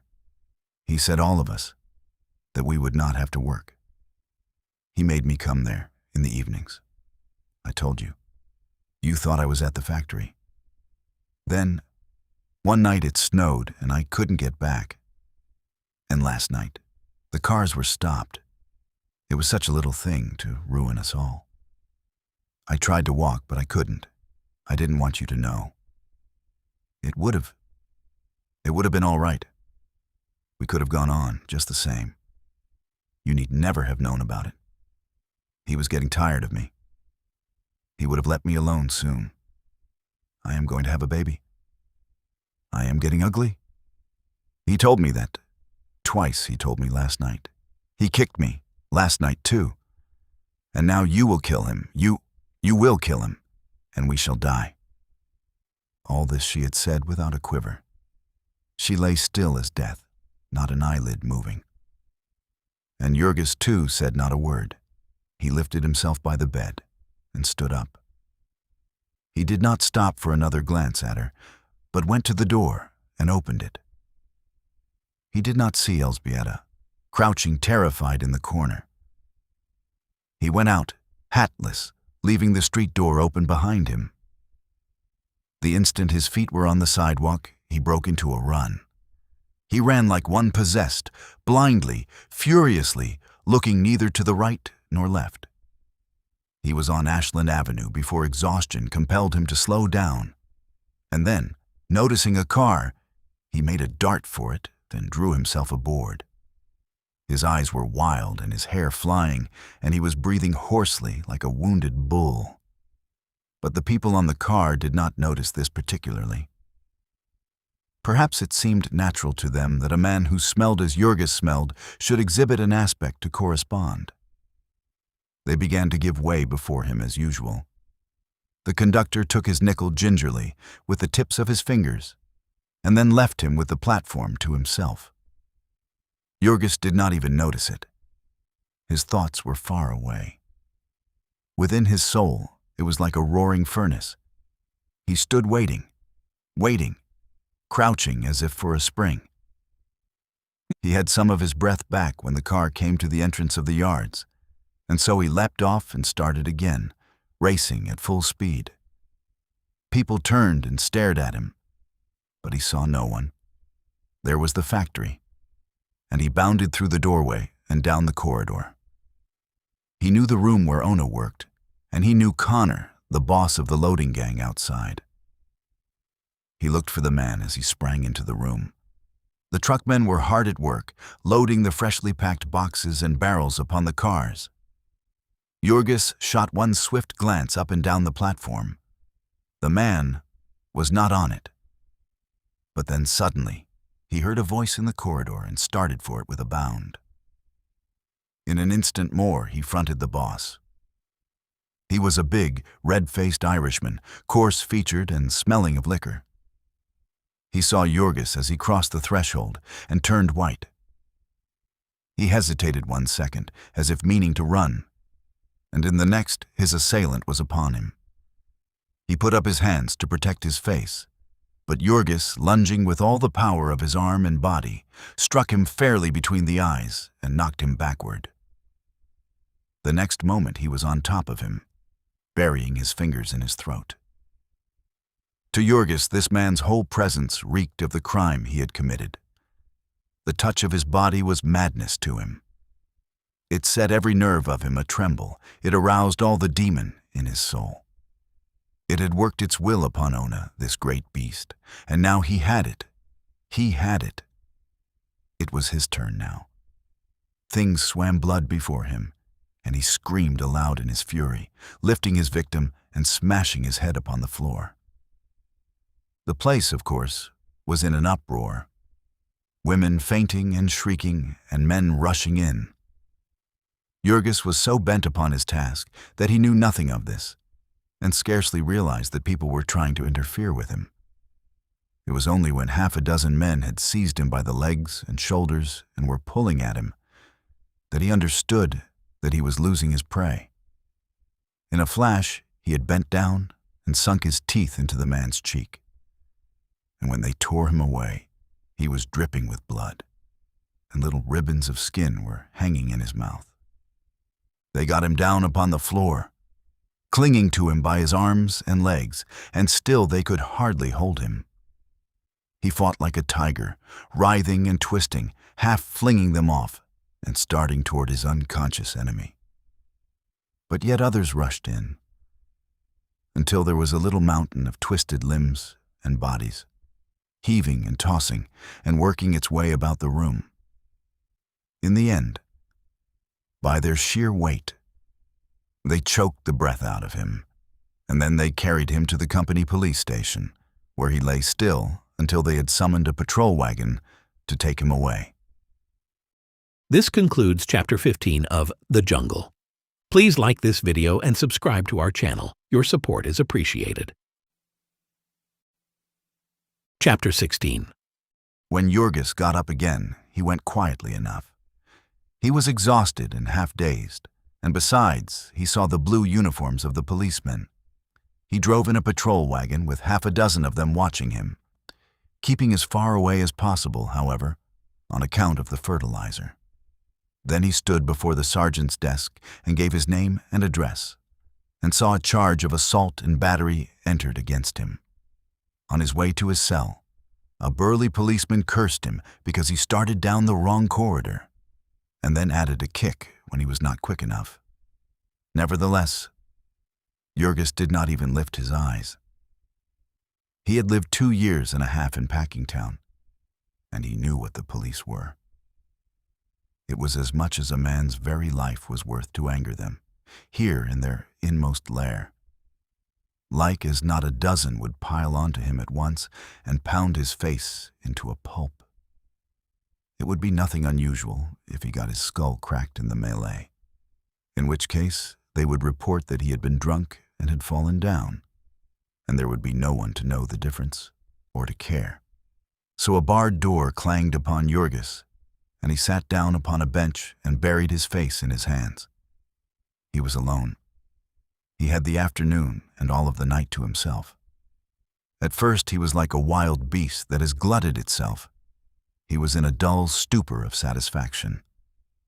He had done up the scoundrel pretty well, not as well as he would have if they had given him a minute more, but pretty well all the same. The ends of his fingers were still tingling from their contact with the fellow's throat. But then, little by little, as his strength came back and his senses cleared, he began to see beyond his momentary gratification. That he had nearly killed the boss would not help Ona. Not the horrors that she had borne, nor the memory that would haunt her all her days. It would not help to feed her and her child. She would certainly lose her place, while he— what was to happen to him God only knew. Half the night he paced the floor, wrestling with this nightmare, and when he was exhausted, he lay down, trying to sleep, but finding instead, for the first time in his life, that his brain was too much for him. In the cell next to him was a drunken wife-beater, and in the one beyond, a yelling maniac. At midnight, they opened the station house to the homeless wanderers who were crowded about the door, shivering in the winter blast, and they thronged into the corridor outside of the cells. Some of them stretched themselves out on the bare stone floor and fell to snoring. Others sat up, laughing and talking, cursing and quarreling. The air was fetid with their breath. Yet in spite of this, some of them smelled Jurgis and called down the torments of hell upon him, while he lay in a far corner of his cell, counting the throbbings of the blood in his forehead. They had brought him his supper, which was duffers and dope, being hunks of dry bread on a tin plate and coffee called dope, because it was drugged to keep the prisoners quiet. Jurgis had not known this, or he would have swallowed the stuff in desperation. As it was, every nerve of him was aquiver with shame and rage. Toward morning, the place fell silent, and he got up and began to pace his cell. And then, within the soul of him, there rose up a fiend, red-eyed and cruel, and tore out the strings of his heart. It was not for himself that he suffered. What did a man who worked in Durham's fertilizer mill care about anything that the world might do to him? What was any tyranny of prison compared with the tyranny of the past, of the thing that had happened and could not be recalled, of the memory that could never be effaced? The horror of it drove him mad. He stretched out his arms to heaven, crying out for deliverance from it. And there was no deliverance. There was no power even in heaven that could undo the past. It was a ghost that would not drown. It followed him. It seized upon him and beat him to the ground. Ah, if only he could have foreseen it. But then he would have foreseen it, if he had not been a fool. He smote his hands upon his forehead, cursing himself because he had ever allowed Ona to work where she had, because he had not stood between her and a fate which everyone knew to be so common. He should have taken her away, even if it were to lie down and die of starvation in the gutters of Chicago's streets.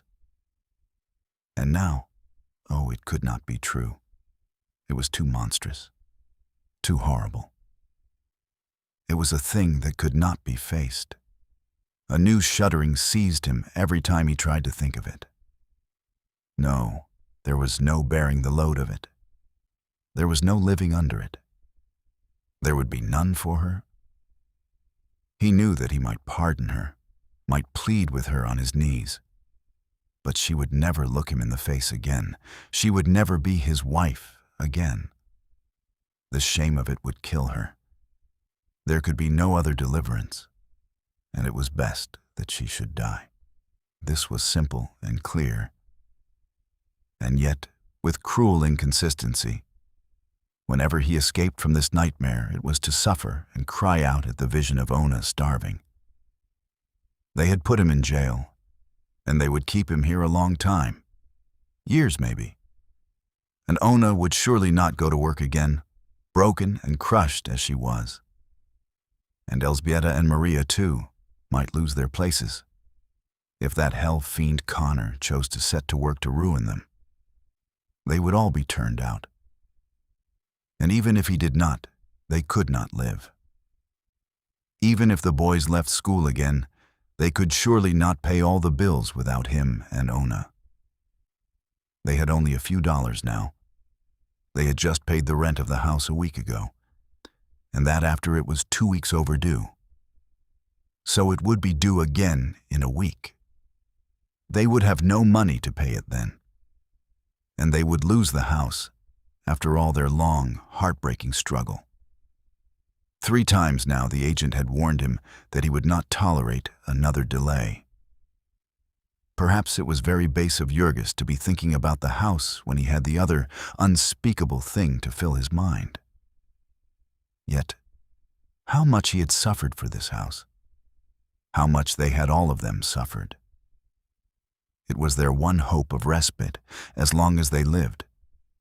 They had put all their money into it, and they were working people, poor people, whose money was their strength, the very substance of them, body and soul, the thing by which they lived and for lack of which they died.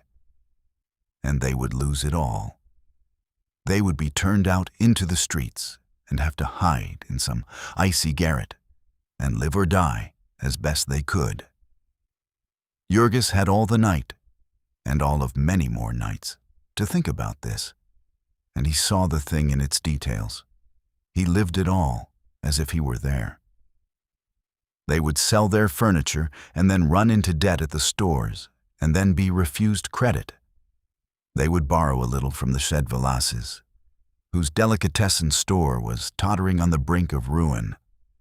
The neighbors would come and help them a little. Poor, sick Jadwiga would bring a few spare pennies, as she always did when people were starving. And Tamosius Kushlaika would bring them the proceeds of a night's fiddling. So they would struggle to hang on until he got out of jail. Or would they know that he was in jail? Would they be able to find out anything about him? Would they be allowed to see him?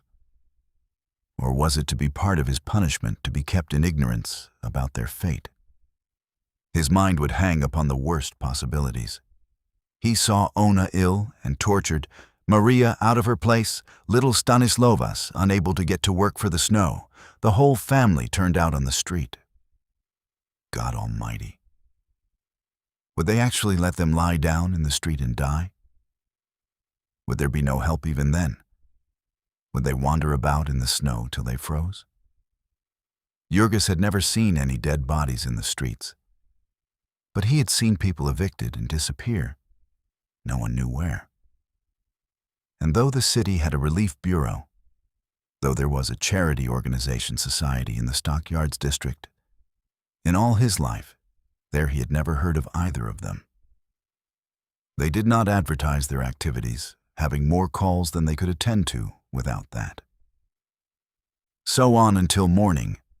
Then he had another ride in the patrol wagon, along with the drunken wife-beater and the maniac, several plain drunks and saloon fighters, a burglar, and 2 men who had been arrested for stealing meat from the packing houses. Along with them, he was driven into a large, white-walled room, stale-smelling and crowded. In front, upon a raised platform behind a rail, sat a stout, florid-faced personage, with a nose broken out in purple blotches. Our friend realized vaguely that he was about to be tried. He wondered what for, whether or not his victim might be dead, and if so, what they would do with him. Hang him, perhaps, or beat him to death. Nothing would have surprised Jurgis, who knew little of the laws. Yet he had picked up gossip enough to have it occur to him that the loud-voiced man upon the bench might be the notorious Justice Callahan, about whom the people of Packingtown spoke with bated breath. Pat Callahan, Growler. Pat, as he had been known before he ascended the bench, had begun life as a butcher boy and a bruiser of local reputation. He had gone into politics almost as soon as he had learned to talk, and had held 2 offices at once before he was old enough to vote. If Scully was the thumb, Pat Callahan was the first finger of the unseen hand, whereby the Packers held down the people of the district. No politician in Chicago ranked higher in their confidence. He had been at it a long time, had been the business agent in the city council of Old Durham, the self-made merchant, way back in the early days, when the whole city of Chicago had been up at auction. Growler Pat had given up holding city offices very early in his career, caring only for party power and giving the rest of his time to superintending his dives and brothels. Of late years, however, since his children were growing up, he had begun to value respectability and had had himself made a magistrate, a position for which he was admirably fitted because of his strong conservatism and his contempt for foreigners. Jurgis sat gazing about the room for an hour or 2. He was in hopes that someone of the family would come, but in this he was disappointed. Finally, he was led before the bar, and a lawyer for the company appeared against him. Connor was under the doctor's care, the lawyer explained briefly, and if His Honor would hold the prisoner for a week, $300, said His Honor promptly. Jurgis was staring from the judge to the lawyer in perplexity. "Have you anyone to go on your bond?" demanded the judge. And then a clerk who stood at Jurgis's elbow explained to him what this meant. The latter shook his head, and before he realized what had happened, the policemen were leading him away again. They took him to a room where other prisoners were waiting, and here he stayed until court adjourned, when he had another long and bitterly cold ride in a patrol wagon to the county jail, which is on the north side of the city and 9 or 10 miles from the stockyards. Here they searched Jurgis, leaving him only his money, which consisted of 15 cents. Then they led him to a room and told him to strip for a bath, after which he had to walk down a long gallery, past the grated cell doors of the inmates of the jail. This was a great event to the latter. The daily review of the new arrivals, all stark naked, and many and diverting were the comments. Jurgis was required to stay in the bath longer than anyone, in the vain hope of getting out of him a few of his phosphates and acids. The prisoners roomed 2 in a cell, but that day there was one left over, and he was the one. The cells were in tiers, opening upon galleries. His cell was about 5 feet by 7 in size, with a stone floor and a heavy wooden bench built into it. There was no window. The only light came from windows near the roof at one end of the court outside. There were 2 bunks, one above the other, each with a straw mattress and a pair of gray blankets, the latter stiff as boards with filth and alive with fleas, bedbugs, and lice. When Jurgis lifted up the mattress, he discovered beneath it a layer of scurrying roaches, almost as badly frightened as himself. Here they brought him more duffers and dope, with the addition of a bowl of soup. Many of the prisoners had their meals brought in from a restaurant, but Jurgis had no money for that. Some had books to read and cards to play, with candles to burn by night. But Jurgis was all alone in darkness and silence. He could not sleep again. There was the same maddening procession of thoughts that lashed him like whips upon his naked back. When night fell, he was pacing up and down his cell like a wild beast that breaks its teeth upon the bars of its cage. Now and then, in his frenzy, he would fling himself against the walls of the place, beating his hands upon them. They cut him and bruised him. They were cold and merciless as the men who had built them. In the distance, there was a church tower bell that tolled the hours one by one. When it came to midnight, Jurgis was lying upon the floor with his head in his arms, listening. instead of falling silent at the end, the bell broke into a sudden clangor. Jurgis raised his head. What could that mean? A fire? God, suppose there were to be a fire in this jail. But then he made out a melody in the ringing. There were chimes, and they seemed to waken the city, all around, far and near. There were bells, ringing wild music. For fully a minute, Jurgis lay lost in wonder, before, all at once, the meaning of it broke over him. That this was Christmas Eve.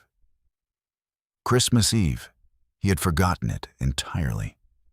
There was a breaking of floodgates, a whirl of new memories and new griefs rushing into his mind.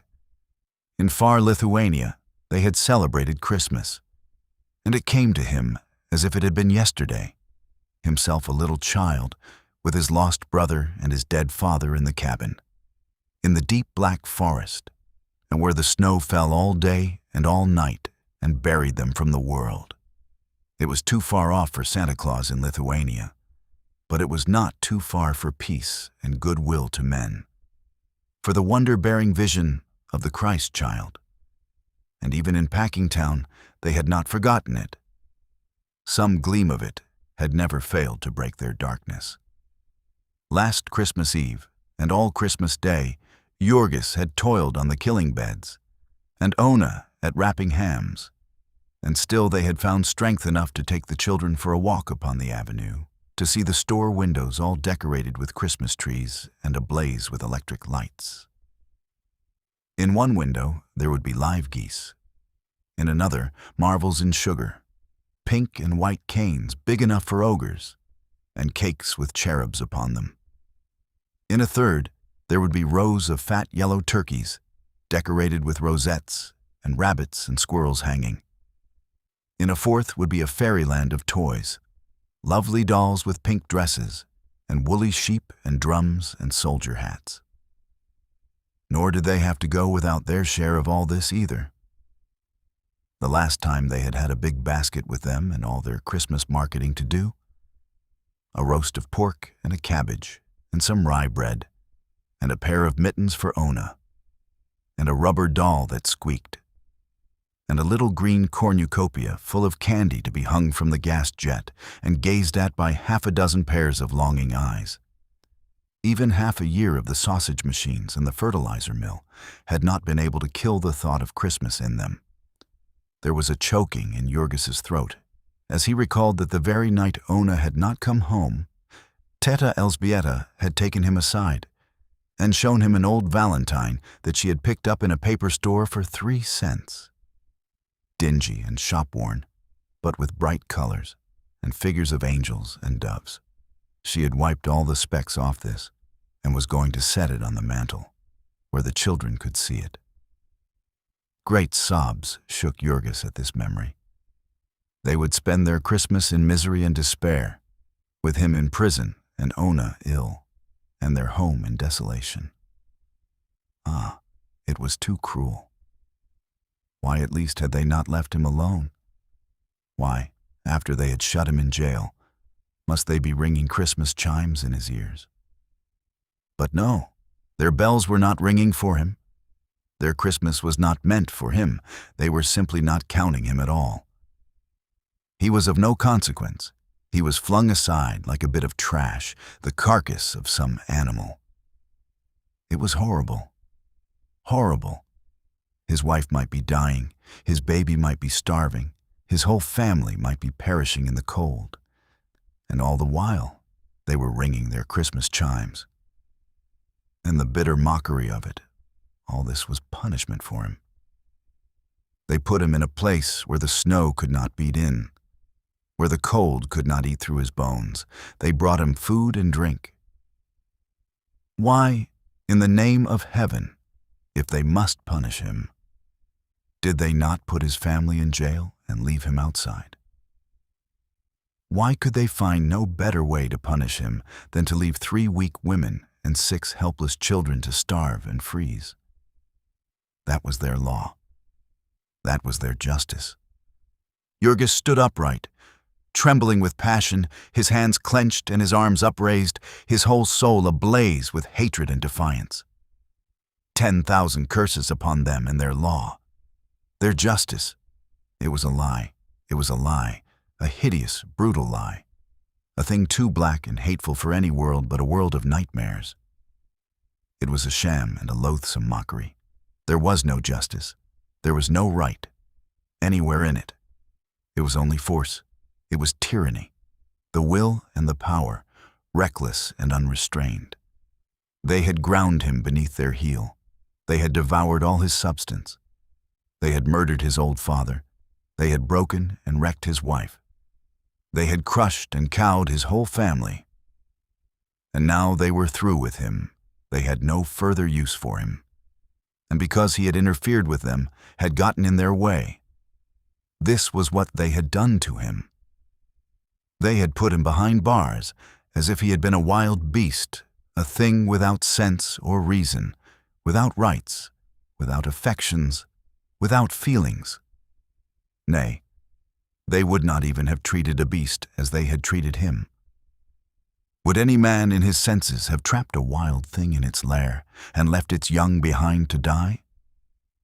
These midnight hours were fateful ones to Jurgis.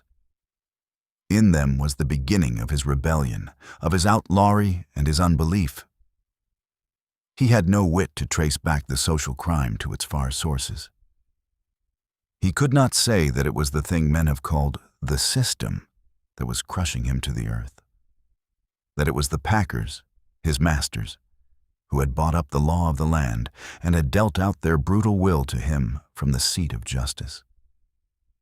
He only knew that he was wronged, and that the world had wronged him, that the law, that society, with all its powers, had declared itself his foe. And every hour his soul grew blacker.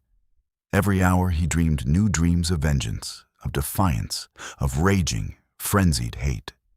The vilest deeds, like poison weeds, bloom well in prison air. It is only what is good in man that wastes and withers there. Pale anguish keeps the heavy gate, and the warder is despair. So wrote a poet to whom the world had dealt its justice. I know not whether laws be right, or whether laws be wrong. All that we know who lie in jail is that the wall is strong, and they do well to hide their hell, for in it things are done that Son of God nor Son of Man ever should look upon. This concludes Chapter 16 of The Jungle. Chapter 17. At 7 o'clock the next morning, Jurgis was let out to get water to wash his cell, a duty which he performed faithfully, but which most of the prisoners were accustomed to shirk until their cells became so filthy that the guards interposed. Then he had more duffers and dope, and afterward was allowed 3 hours for exercise in a long, cement-walked court roofed with glass. Here were all the inmates of the jail crowded together. At one side of the court was a place for visitors, cut off by 2 heavy wire screens, a foot apart, so that nothing could be passed in to the prisoners. Here Jurgis watched anxiously, but there came no one to see him. Soon after he went back to his cell, a keeper opened the door to let in another prisoner. He was a dapper young fellow, with a light brown mustache and blue eyes, and a graceful figure. He nodded to Jurgis, and then, as the keeper closed the door upon him, began gazing critically about him. "Well, pal," he said, as his glance encountered Jurgis again. "Good morning." "Good morning," said Jurgis. "A rum go for Christmas, eh?" added the other. Jurgis nodded. The newcomer went to the bunks and inspected the blankets. He lifted up the mattress and then dropped it with an exclamation. "My God," he said, "that's the worst yet." He glanced at Jurgis again. "Looks as if it hadn't been slept in last night. Couldn't stand it, eh?" "I didn't want to sleep last night," said Jurgis. "When did you come in?" "Yesterday." The other had another look around, and then wrinkled up his nose. "There's the devil of a stink in here," he said suddenly. "What is it?" "It's me," said Jurgis. "You?" "Yes, me." "Didn't they make you wash?" "Yes, but this don't wash." "What is it?" "Fertilizer." "Fertilizer? The deuce. What are you?" "I work in the stockyards. At least I did until the other day. It's in my clothes." "That's a new one on me," said the newcomer. "I thought I'd been up against 'em all. What are you in for?" "I hit my boss." "Oh, that's it. What did he do?" He treated me mean." "I see. You're what's called an honest working man." "What are you?" Jurgis asked. "I?" The other laughed. "They say I'm a cracksman," he said. "What's that?" asked Jurgis. "Safes and such things," answered the other. "Oh," said Jurgis wonderingly, and stared at the speaker in awe. "You mean you break into them? You... "Yes," laughed the other. "That's what they say." He did not look to be over 22 or 3, though. As Jurgis found afterward, he was 30. He spoke like a man of education, like what the world calls a gentleman. "Is that what you're here for?" Jurgis inquired. "No," was the answer. "I'm here for disorderly conduct. They were mad because they couldn't get any evidence." "What's your name?" The young fellow continued after a pause. "My name's Duane. Jack Duane. I've more than a dozen, but that's my company one." He seated himself on the floor with his back to the wall and his legs crossed, and went on talking easily. He soon put Jurgis on a friendly footing. He was evidently a man of the world, used to getting on, and not too proud to hold conversation with a mere laboring man. He drew Jurgis out and heard all about his life, all but the one unmentionable thing. And then he told stories about his own life. He was a great one for stories, not always of the choicest. Being sent to jail had apparently not disturbed his cheerfulness. He had done time twice before, it seemed, and he took it all with a frolic welcome. What with women and wine and the excitement of his vocation, a man could afford to rest now and then. Naturally, the aspect of prison life was changed for Jurgis by the arrival of a cellmate. He could not turn his face to the wall and sulk. He had to speak when he was spoken to. Nor could he help being interested in the conversation of Duane, the first educated man with whom he had ever talked. How could he help listening with wonder while the other told of midnight ventures and perilous escapes, of feastings and orgies, of fortunes squandered in a night? The young fellow had an amused contempt for Jurgis as a sort of working mule. He too had felt the world's injustice, but instead of bearing it patiently, he had struck back and struck hard. He was striking all the time. There was war between him and society. He was a genial freebooter, living off the enemy without fear or shame.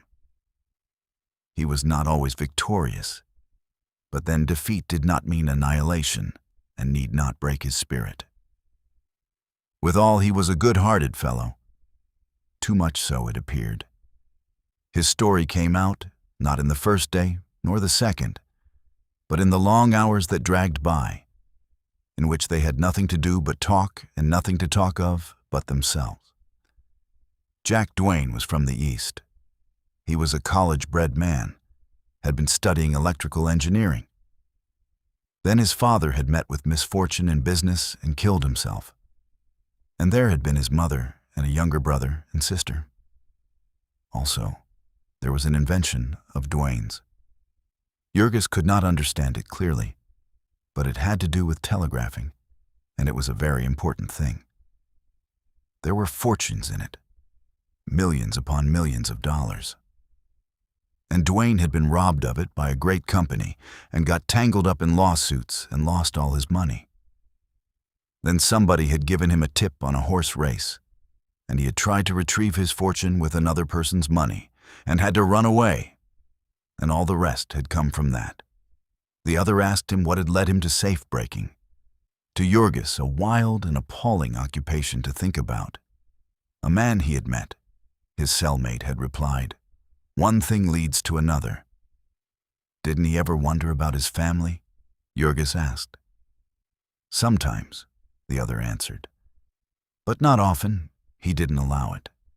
Thinking about it would make it no better. This wasn't a world in which a man had any business with a family.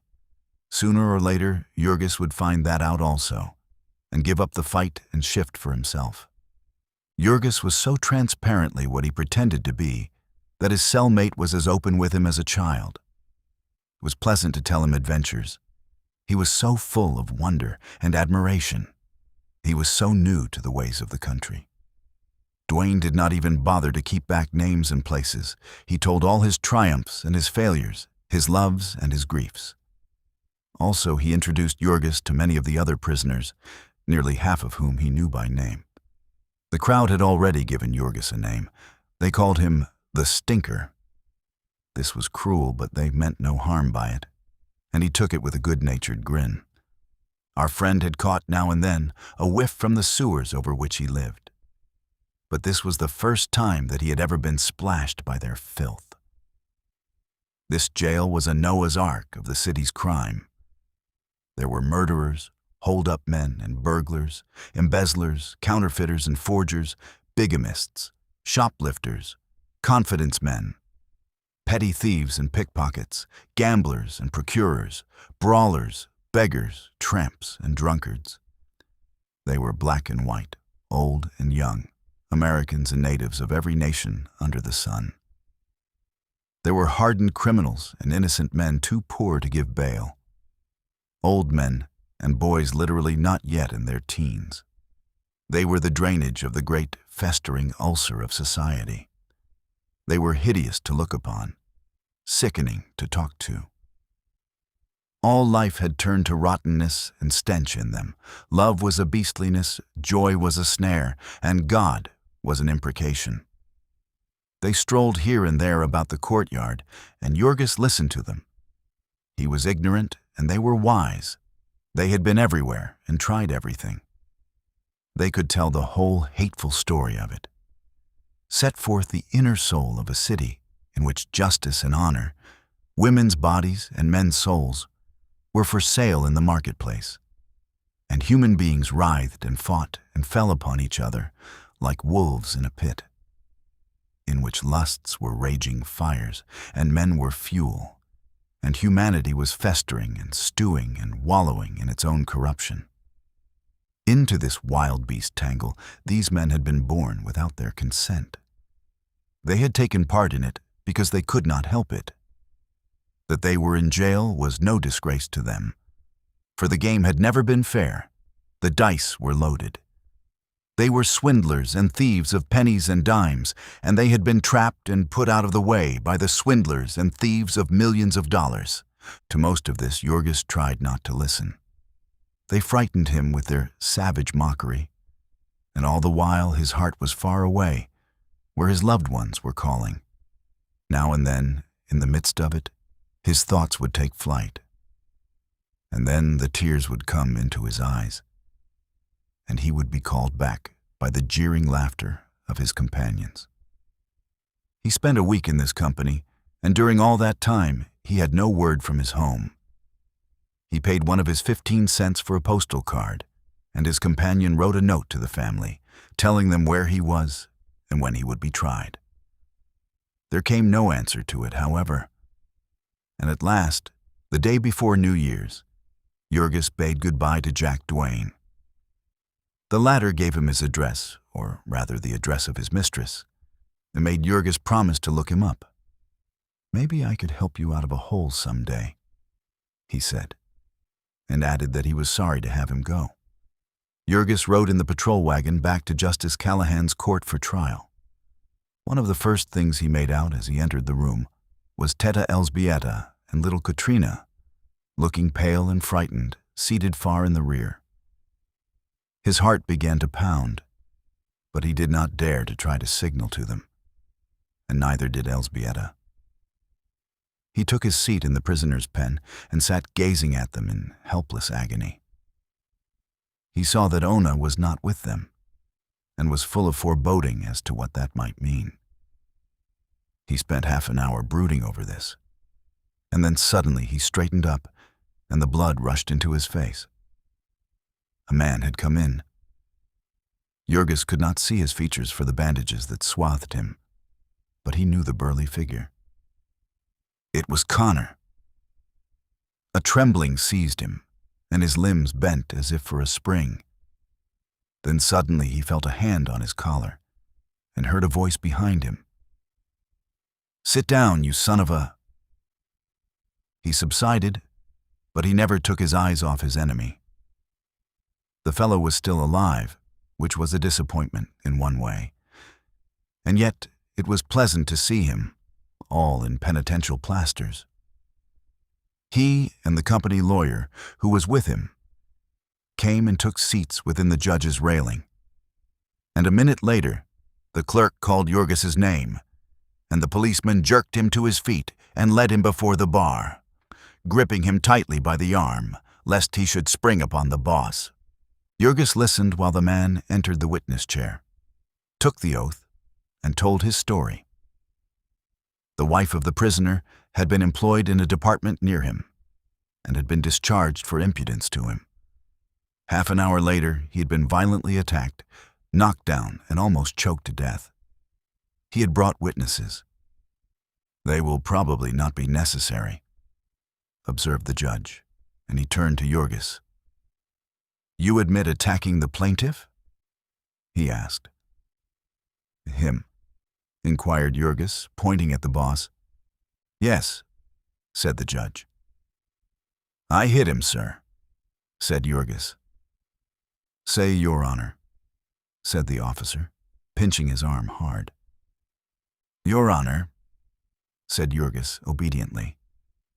"You tried to choke him?" "Yes, sir, Your Honor." "Ever been arrested before?" "No, sir, Your Honor." "What have you to say for yourself?" Jurgis hesitated. What had he to say? In 2 years and a half, he had learned to speak English for practical purposes, but these had never included the statement that someone had intimidated and seduced his wife. He tried once or twice, stammering and balking, to the annoyance of the judge, who was gasping from the odor of fertilizer. Finally, the prisoner made it understood that his vocabulary was inadequate, and there stepped up a dapper young man with waxed mustaches, bidding him speak in any language he knew. Jurgis began. Supposing that he would be given time, he explained how the boss had taken advantage of his wife's position to make advances to her, and had threatened her with the loss of her place. When the interpreter had translated this, the judge, whose calendar was crowded and whose automobile was ordered for a certain hour, interrupted with the remark, "Oh, I see. Well, if he made love to your wife, why didn't she complain to the superintendent or leave the place?" Jurgis hesitated, somewhat taken aback. He began to explain that they were very poor, that work was hard to get. "I see," said Justice Callahan. "So instead you thought you would knock him down?" He turned to the plaintiff, inquiring, "Is there any truth in this story, Mr. Connor?" "Not a particle, Your Honor," said the boss. "It is very unpleasant. They tell some such tale every time you have to discharge a woman." "Yes, I know," said the judge. "I hear it often enough.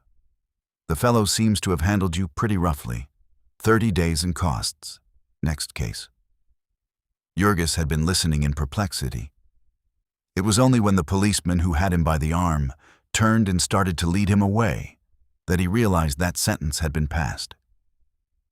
He gazed round him wildly.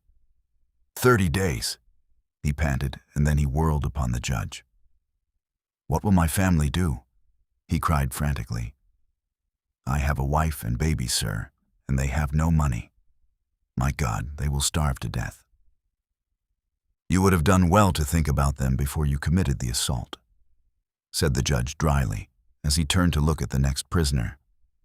Jurgis would have spoken again, but the policeman had seized him by the collar and was twisting it, and a second policeman was making for him with evidently hostile intentions. So he let them lead him away.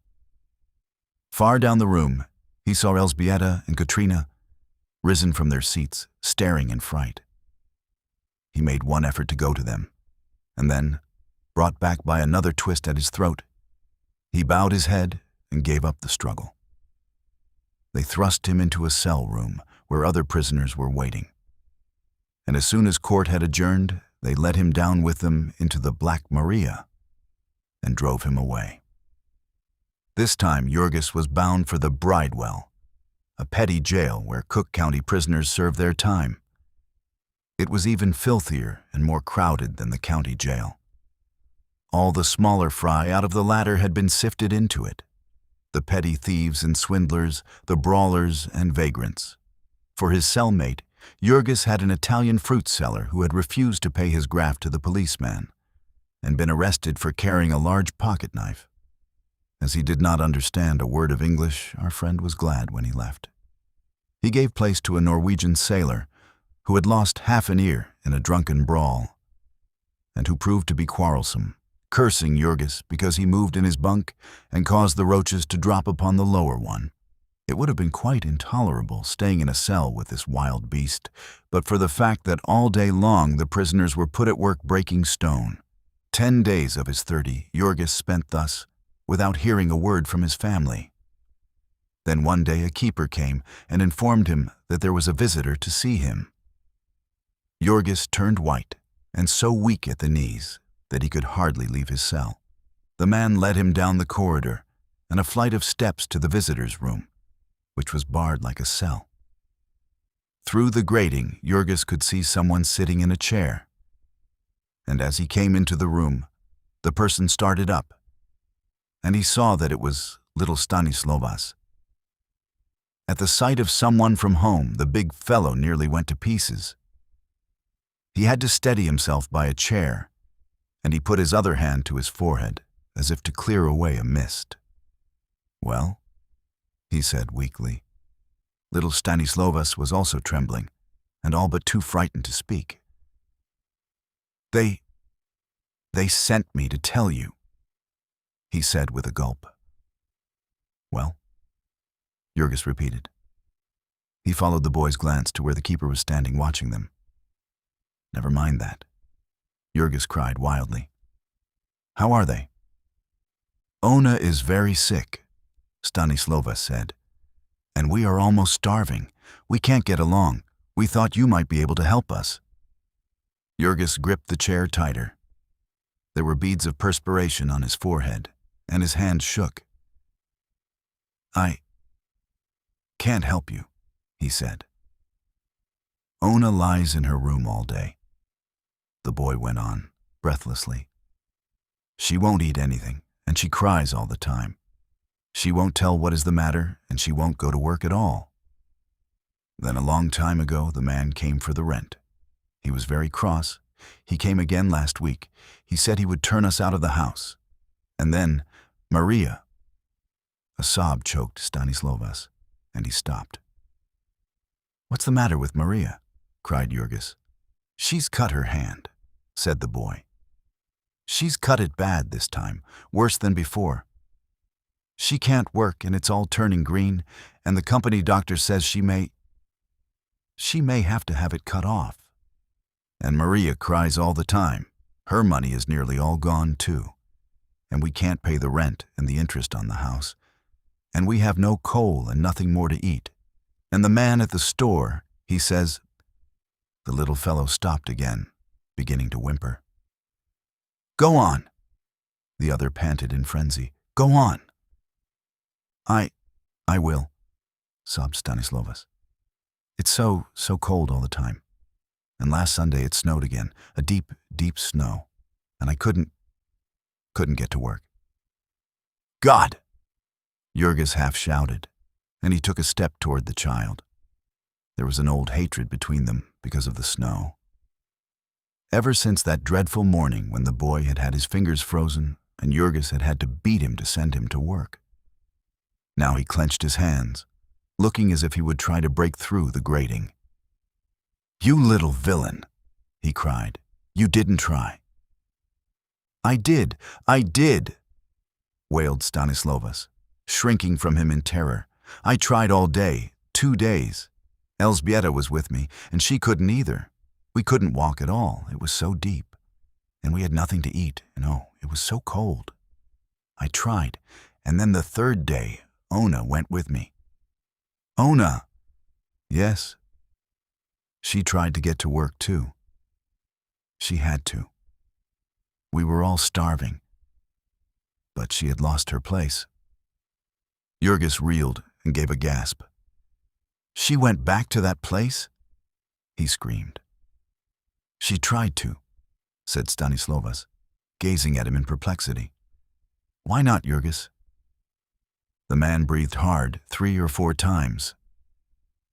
"Go on," he panted finally. "I went with her," said Stanislovas. "But Miss Henderson wouldn't take her back, and Connor saw her and cursed her. He was still bandaged up." "Why did you hit him, Jurgis?" There was some fascinating mystery about this. The little fellow knew, but he could get no satisfaction. Jurgis could not speak. He could only stare, his eyes starting out. "She has been trying to get other work," the boy went on. "But she's so weak she can't keep up. And my boss would not take me back either. Ona says he knows Connor, and that's the reason. They've all got a grudge against us now. So I've got to go downtown and sell papers with the rest of the boys, and Katrina." "Katrina?" "Yes, she's been selling papers too. She does best because she's a girl. Only the cold is so bad. It's terrible coming home at night, Jurgis. Sometimes they can't come home at all. I'm going to try to find them tonight and sleep where they do. It's so late and it's such a long ways home. I've had to walk and I didn't know where it was. I don't know how to get back either. Only Mother said I must come because you would want to know. And maybe somebody would help your family when they had put you in jail so you couldn't work. And I walked all day to get here. And I only had a piece of bread for breakfast, Jurgis. Mother hasn't any work either, because the sausage department is shut down. And she goes and begs at houses with a basket, and people give her food. Only she didn't get much yesterday. It was too cold for her fingers, and today she was crying." So little Stanislovas went on, sobbing as he talked. And Jurgis stood, gripping the table tightly, saying not a word, but feeling that his head would burst. It was like having weights piled upon him, one after another, crushing the life out of him. He struggled and fought within himself, as if in some terrible nightmare in which a man suffers in agony and cannot lift his hand nor cry out, but feels that he is going mad, that his brain is on fire. Just when it seemed to him that another turn of the screw would kill him, little Stanislovas stopped. "You cannot help us," he said weakly. Jurgis shook his head. "They won't give you anything here." He shook it again. "When are you coming out?" 3 weeks yet," Jurgis answered. And the boy gazed around him uncertainly. "Then I might as well go," he said. Jurgis nodded. Then, suddenly recollecting, he put his hand into his pocket and drew it out, shaking. "Here," he said, holding out the 14 cents. "Take this to them." And Stanislovas took it, and after a little more hesitation, started for the door. "Goodbye, Jurgis," he said. And the other noticed that he walked unsteadily as he passed out of sight. For a minute or so, Jurgis stood clinging to his chair, reeling and swaying. Then the keeper touched him on the arm, and he turned and went back to breaking stone. This concludes Chapter 17 of The Jungle. Chapter 18. Jurgis did not get out of the bridewell quite as soon as he had expected. To his sentence, there were added court costs of $1.50.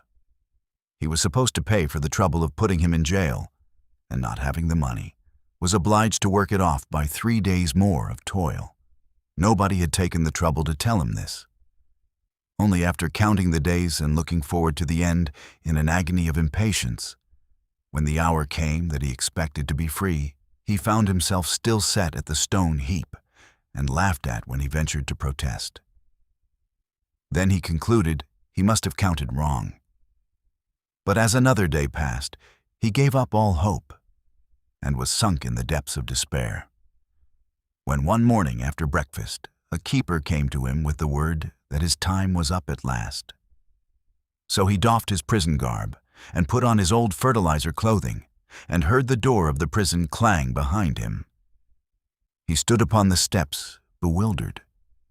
He could hardly believe that it was true, that the sky was above him again and the open street before him, that he was a free man. But then the cold began to strike through his clothes, and he started quickly away. There had been a heavy snow, and now a thaw had set in. Fine, sleety rain was falling, driven by a wind that pierced Jurgis to the bone. He had not stopped for his overcoat when he set out to do up Connor, and so his rides in the patrol wagons had been cruel experiences. His clothing was old and worn thin, and it never had been very warm. Now, as he trudged on, the rain soon wet it through. There were 6 inches of watery slush on the sidewalks, so that his feet would soon have been soaked, even had there been no holes in his shoes.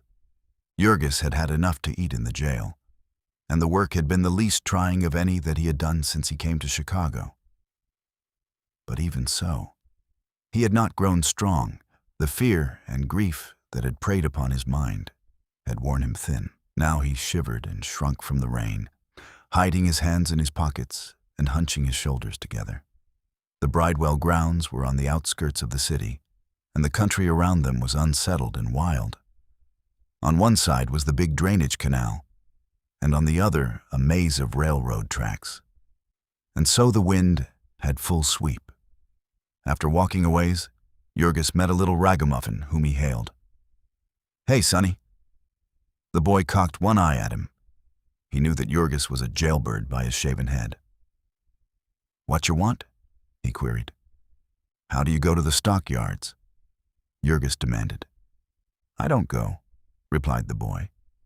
Jurgis hesitated a moment, nonplussed. Then he said, "I mean, which is the way?" "Why don't you say so then?" was the response, and the boy pointed to the northwest, across the tracks. "That way." "How far is it?" Jurgis asked. "I don't know," said the other. "Maybe 20 miles or so." 20 miles, Jurgis echoed, and his face fell. He had to walk every foot of it, for they had turned him out of jail without a penny in his pockets. Yet, when he once got started and his blood had warmed with walking, he forgot everything in the fever of his thoughts. All the dreadful imaginations that had haunted him in his cell now rushed into his mind at once. The agony was almost over. He was going to find out. And he clenched his hands in his pockets as he strode, following his flying desire almost at a run. Ona, the baby, the family, the house. He would know the truth about them all. And he was coming to the rescue. He was free again. His hands were his own, and he could help them. He could do battle for them against the world. For an hour or so he walked thus, and then he began to look about him. He seemed to be leaving the city altogether. The street was turning into a country road leading out to the westward. There were snow-covered fields on either side of him. Soon he met a farmer driving a 2-horse wagon loaded with straw, and he stopped him. "Is this the way to the stockyards?" he asked. The farmer scratched his head. "I don't know just where they be," he said. "But they're in the city somewhere, and you're going dead away from it now." Jurgis looked dazed. "I was told this was the way," he said. "Who told you?" "A boy." "Well, maybe he was playing a joke on you. The best thing you can do is to go back, and when you get into town, ask a policeman. I'd take you in, only I've come a long ways and I'm loaded heavy. Get up." So Jurgis turned and followed. And toward the end of the morning, he began to see Chicago again. Past endless blocks of two-story shanties he walked, along wooden sidewalks and unpaved pathways, treacherous with deep slush holes. Every few blocks there would be a railroad crossing on the level with the sidewalk, a death trap for the unwary. Long freight trains would be passing, the cars clanking and crashing together, and Jurgis would pace about waiting, burning up with a fever of impatience. Occasionally the cars would stop for some minutes, and wagons and streetcars would crowd together waiting, the drivers swearing at each other or hiding beneath umbrellas out of the rain. At such times Jurgis would dodge under the gates and run across the tracks and between the cars, taking his life into his hands. He crossed a long bridge over a river frozen solid and covered with slush. Not even on the riverbank was the snow white. The rain which fell was a diluted solution of smoke, and Jurgis's hands and face were streaked with black. Then he came into the business part of the city, where the streets were sewers of inky blackness, with horses sleeping and plunging, and women and children flying across in panic-stricken droves. These streets were huge canyons formed by towering black buildings, echoing with the clang of car gongs and the shouts of drivers. The people who swarmed in them were as busy as ants, all hurrying breathlessly, never stopping to look at anything nor at each other. The solitary, trampish-looking foreigner, with water-soaked clothing and haggard face and anxious eyes, was as much alone as he hurried past them, as much unheeded and as lost, as if he had been 1,000 miles deep in a wilderness. A policeman gave him his direction and told him that he had 5 miles to go. He came again to the slum districts, to avenues of saloons and cheap stores, with long, dingy red factory buildings and coal yards and railroad tracks. And then Jurgis lifted up his head and began to sniff the air like a startled animal, scenting the far-off odor of home. It was late afternoon then, and he was hungry. But the dinner invitations hung out of the saloons were not for him. So he came at last to the stockyards, to the black volcanoes of smoke and the lowing cattle and the stench. Then, seeing a crowded car, his impatience got the better of him, and he jumped aboard, hiding behind another man, unnoticed by the conductor. In 10 minutes more he had reached his street and home. He was half running as he came round the corner. There was the house, at any rate. And then suddenly he stopped and stared. What was the matter with the house? Jurgis looked twice, bewildered. Then he glanced at the house next door and at the one beyond. Then at the saloon on the corner. Yes, it was the right place, quite certainly. He had not made any mistake. But the house was a different color. He came a couple of steps nearer. Yes, it had been gray, and now it was yellow. The trimmings around the windows had been red, and now they were green. It was all newly painted. How strange it made it seem. Jurgis went closer yet, but keeping on the other side of the street. A sudden and horrible spasm of fear had come over him. His knees were shaking beneath him, and his mind was in a whirl.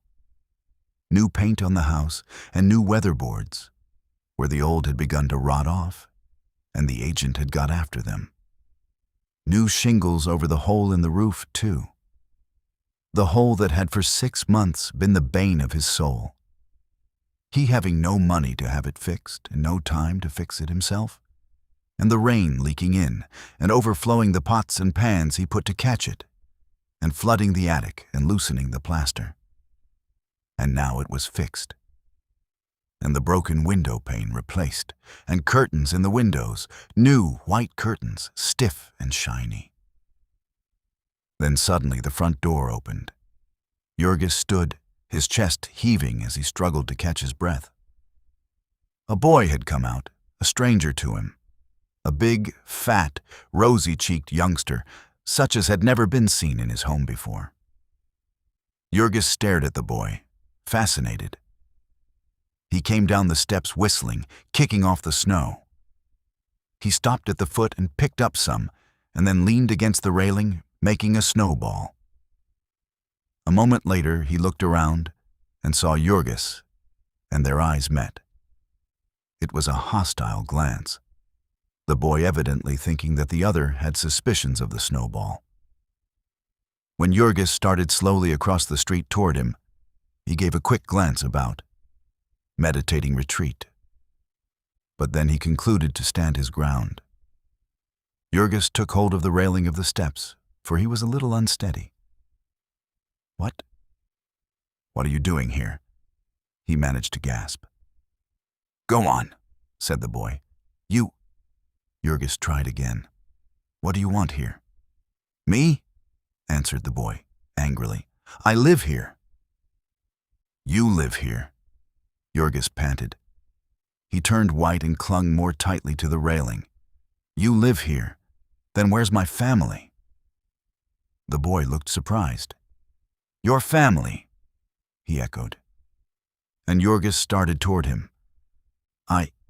This is my house," he cried. "Come off," said the boy. Then suddenly the door upstairs opened, and he called, "Hey, Ma, here's a fellow says he owns this house."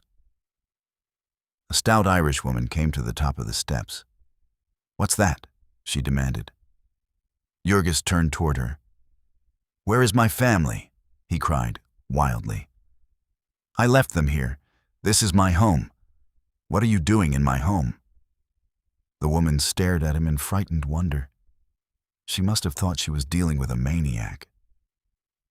Jurgis looked like one. "Your home?" she echoed. "My home," he half shrieked. "I lived here, I tell you." "You must be mistaken," she answered him. "No one ever lived here. This is a new house. They told us so. What have they done with my family?" shouted Jurgis frantically. A light had begun to break upon the woman. Perhaps she had had doubts of what they had told her. "I don't know where your family is," she said. "I bought the house only 3 days ago, and there was nobody here, and they told me it was all new." "Do you really mean you had ever rented it?" "Rented it?" panted Jurgis. "I bought it, I paid for it, I own it, and my God, can't you tell me where my people went?" She made him understand at last that she knew nothing. Jurgis's brain was so confused that he could not grasp the situation. It was as if his family had been wiped out of existence, as if they were proving to be dream people who never had existed at all. He was quite lost. But then suddenly he thought of grandmother Majauskienia, who lived in the next block. She would know. He turned and started at a run. Grandmother Majauskienia came to the door herself. She cried out when she saw Jurgis, wild-eyed and shaking. Yes, she could tell him. The family had moved, they had not been able to pay the rent, and they had been turned out into the snow, and the house had been repainted and sold again the next week. No, she had not heard how they were. But she could tell him that they had gone back to Aniela Yuknieni, with whom they had stayed when they first came to the yards. Wouldn't Jurgis come in and rest? It was certainly too bad, if only he had not got into jail. And so Jurgis turned and staggered away. He did not go very far. Around the corner he gave out completely, and sat down on the steps of a saloon, and hid his face in his hands, and shook all over with dry, racking sobs. Their home. Their home. They had lost it. Grief, despair, rage overwhelmed him. What was any imagination of the thing to this heartbreaking, crushing reality of it? To the sight of strange people living in his house, hanging their curtains to his windows, staring at him with hostile eyes. It was monstrous. It was unthinkable. They could not do it. It could not be true. Only think what he had suffered for that house. What miseries they had all suffered for it, the price they had paid for it. The whole long agony came back to him. Their sacrifices in the beginning, their $300 that they had scraped together, all they owned in the world, all that stood between them and starvation. And then their toil, month by month, to get together the $12 and the interest as well, and now and then the taxes and the other charges and the repairs and what not. Why, they had put their very souls into their payments on that house. They had paid for it with their sweat and tears, yes, more, with their very lifeblood. Didi Antanas had died of the struggle to earn that money.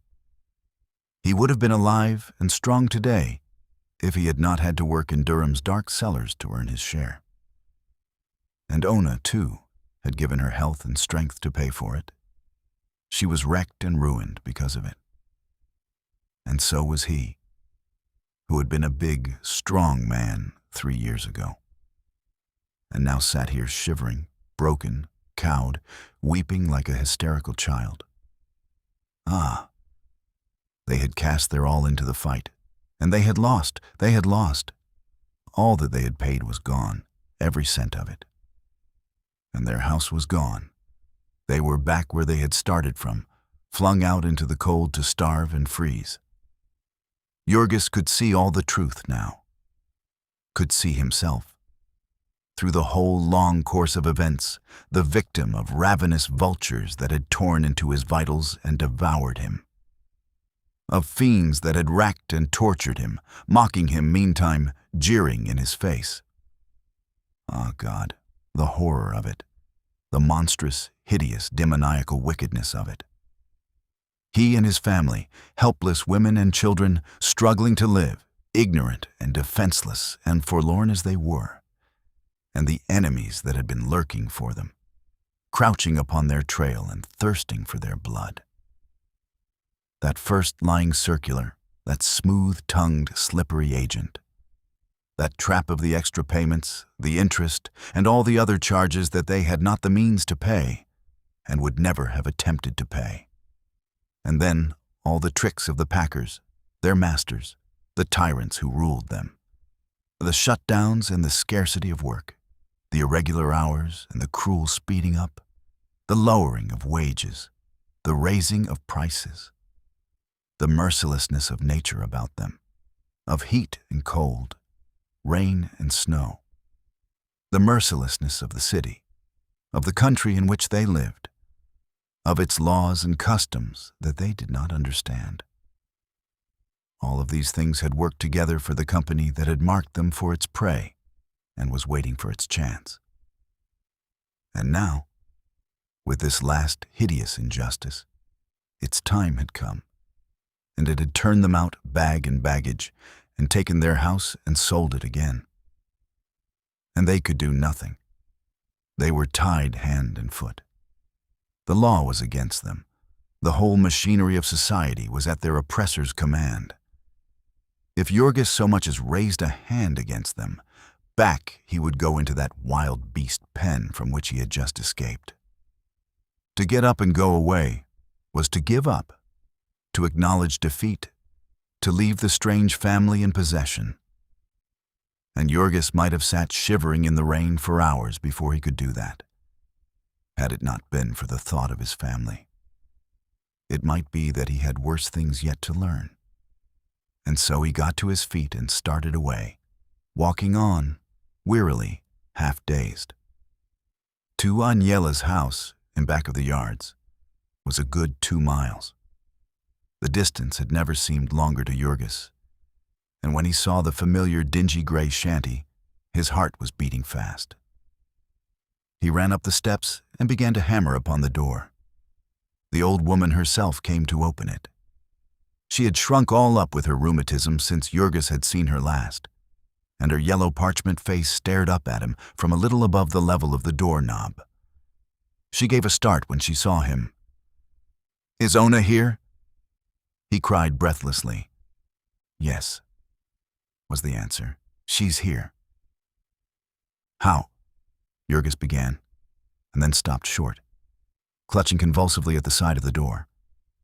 From somewhere within the house had come a sudden cry, a wild, horrible scream of anguish. And the voice was Ona's.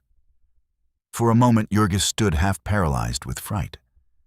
Then he bounded past the old woman and into the room. It was Agnele's kitchen, and huddled round the stove were half a dozen women, pale and frightened. One of them started to her feet as Jurgis entered. She was haggard and frightfully thin, with one arm tied up in bandages. He hardly realized that it was Maria. He looked first for Ona. Then, not seeing her, he stared at the women, expecting them to speak. But they sat dumb, gazing back at him, panic-stricken, and a second later came another piercing scream. It was from the rear of the house, and upstairs. Jurgis bounded to a door of the room and flung it open. There was a ladder leading through a trap door to the garret, and he was at the foot of it when suddenly he heard a voice behind him and saw Maria at his heels. She seized him by the sleeve with her good hand, panting wildly. "No, no, Jurgis, stop!" "What do you mean?" he gasped. "You mustn't go up," she cried. Jurgis was half crazed with bewilderment and fright. "What's the matter?" he shouted. "What is it?" Maria clung to him tightly. He could hear Ona sobbing and moaning above, and he fought to get away and climb up, without waiting for her reply. "No, no," she rushed on. "Jurgis, you mustn't go up. It's the child." "The child?" he echoed in perplexity. "Antanas." Maria answered him in a whisper. "The new one." And then Jurgis went limp and caught himself on the ladder. He stared at her as if she were a ghost. "The new one," he gasped. "But it isn't time," he added wildly. Maria nodded. "I know," she said, "but it's come." And then again came Ona's scream, smiting him like a blow in the face, making him wince and turn white. Her voice died away into a wail. Then he heard her sobbing again. "My God, let me die, let me die." And Maria hung her arms about him, crying, "Come out, come away." She dragged him back into the kitchen, half carrying him, for he had gone all to pieces. It was as if the pillars of his soul had fallen in. He was blasted with horror. In the room he sank into a chair, trembling like a leaf, Maria still holding him, and the women staring at him in dumb, helpless fright. And then again, Ona cried out. He could hear it nearly as plainly here, and he staggered to his feet. "How long has this been going on?" he panted. "Not very long," Maria answered. And then, at a signal from Agnele, she rushed on. "You go away, Jurgis, you can't help. Go away and come back later. It's all right, it's—" "Who's with her?" Jurgis demanded. And then, seeing Maria hesitating, he cried again, "Who's with her?" She's all right," she answered. "Elzbieta's with her." "But the doctor?" he panted. "Someone who knows." He seized Maria by the arm. She trembled, and her voice sank beneath a whisper as she replied, We have no money." Then, frightened at the look on his face, she exclaimed, "It's all right, Jurgis. You don't understand. Go away, go away." Ah, if you only had waited. Above her protests, Jurgis heard Ona again. He was almost out of his mind. It was all new to him, raw and horrible. It had fallen upon him like a lightning stroke. When little Antanas was born, he had been at work and had known nothing about it until it was over. And now he was not to be controlled. The frightened women were at their wits' end. One after another, they tried to reason with him, to make him understand that this was the lot of woman. In the end, they half drove him out into the rain, where he began to pace up and down, bareheaded and frantic. Because he could hear Ona from the street, he would first go away to escape the sounds, and then come back because he could not help it. At the end of a quarter of an hour, he rushed up the steps again, and for fear that he would break in the door, so they had to open it and let him in. There was no arguing with him. They could not tell him that all was going well. How could they know, he cried. Why, she was dying. She was being torn to pieces. Listen to her, listen. Why, it was monstrous. It could not be allowed. There must be some help for it. Had they tried to get a doctor? They might pay him afterward. They could promise.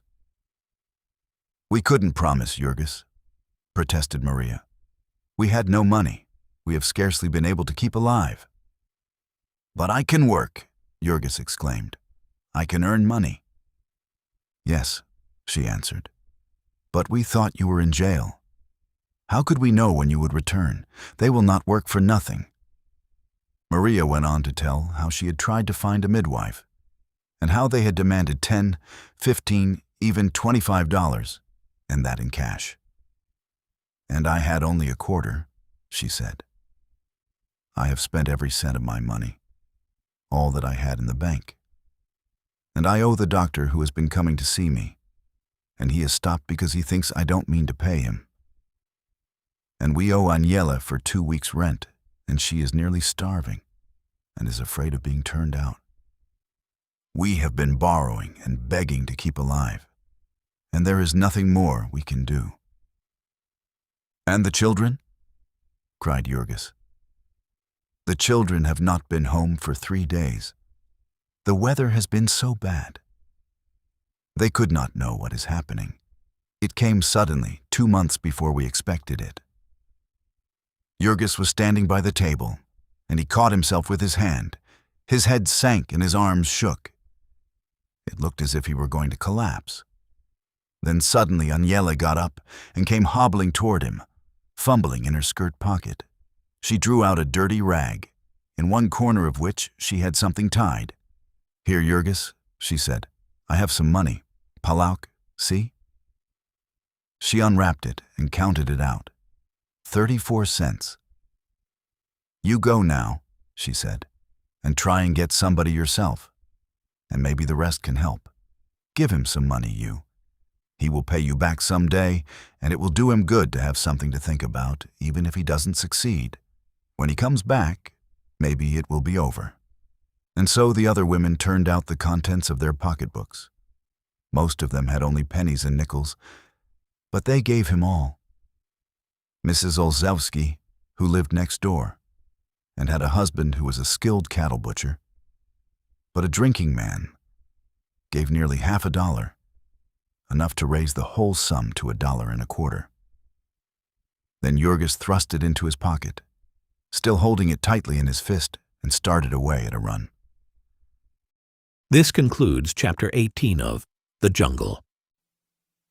This concludes the first part of 2 total of The Jungle by Upton Sinclair, produced by Best Audiobooks for free.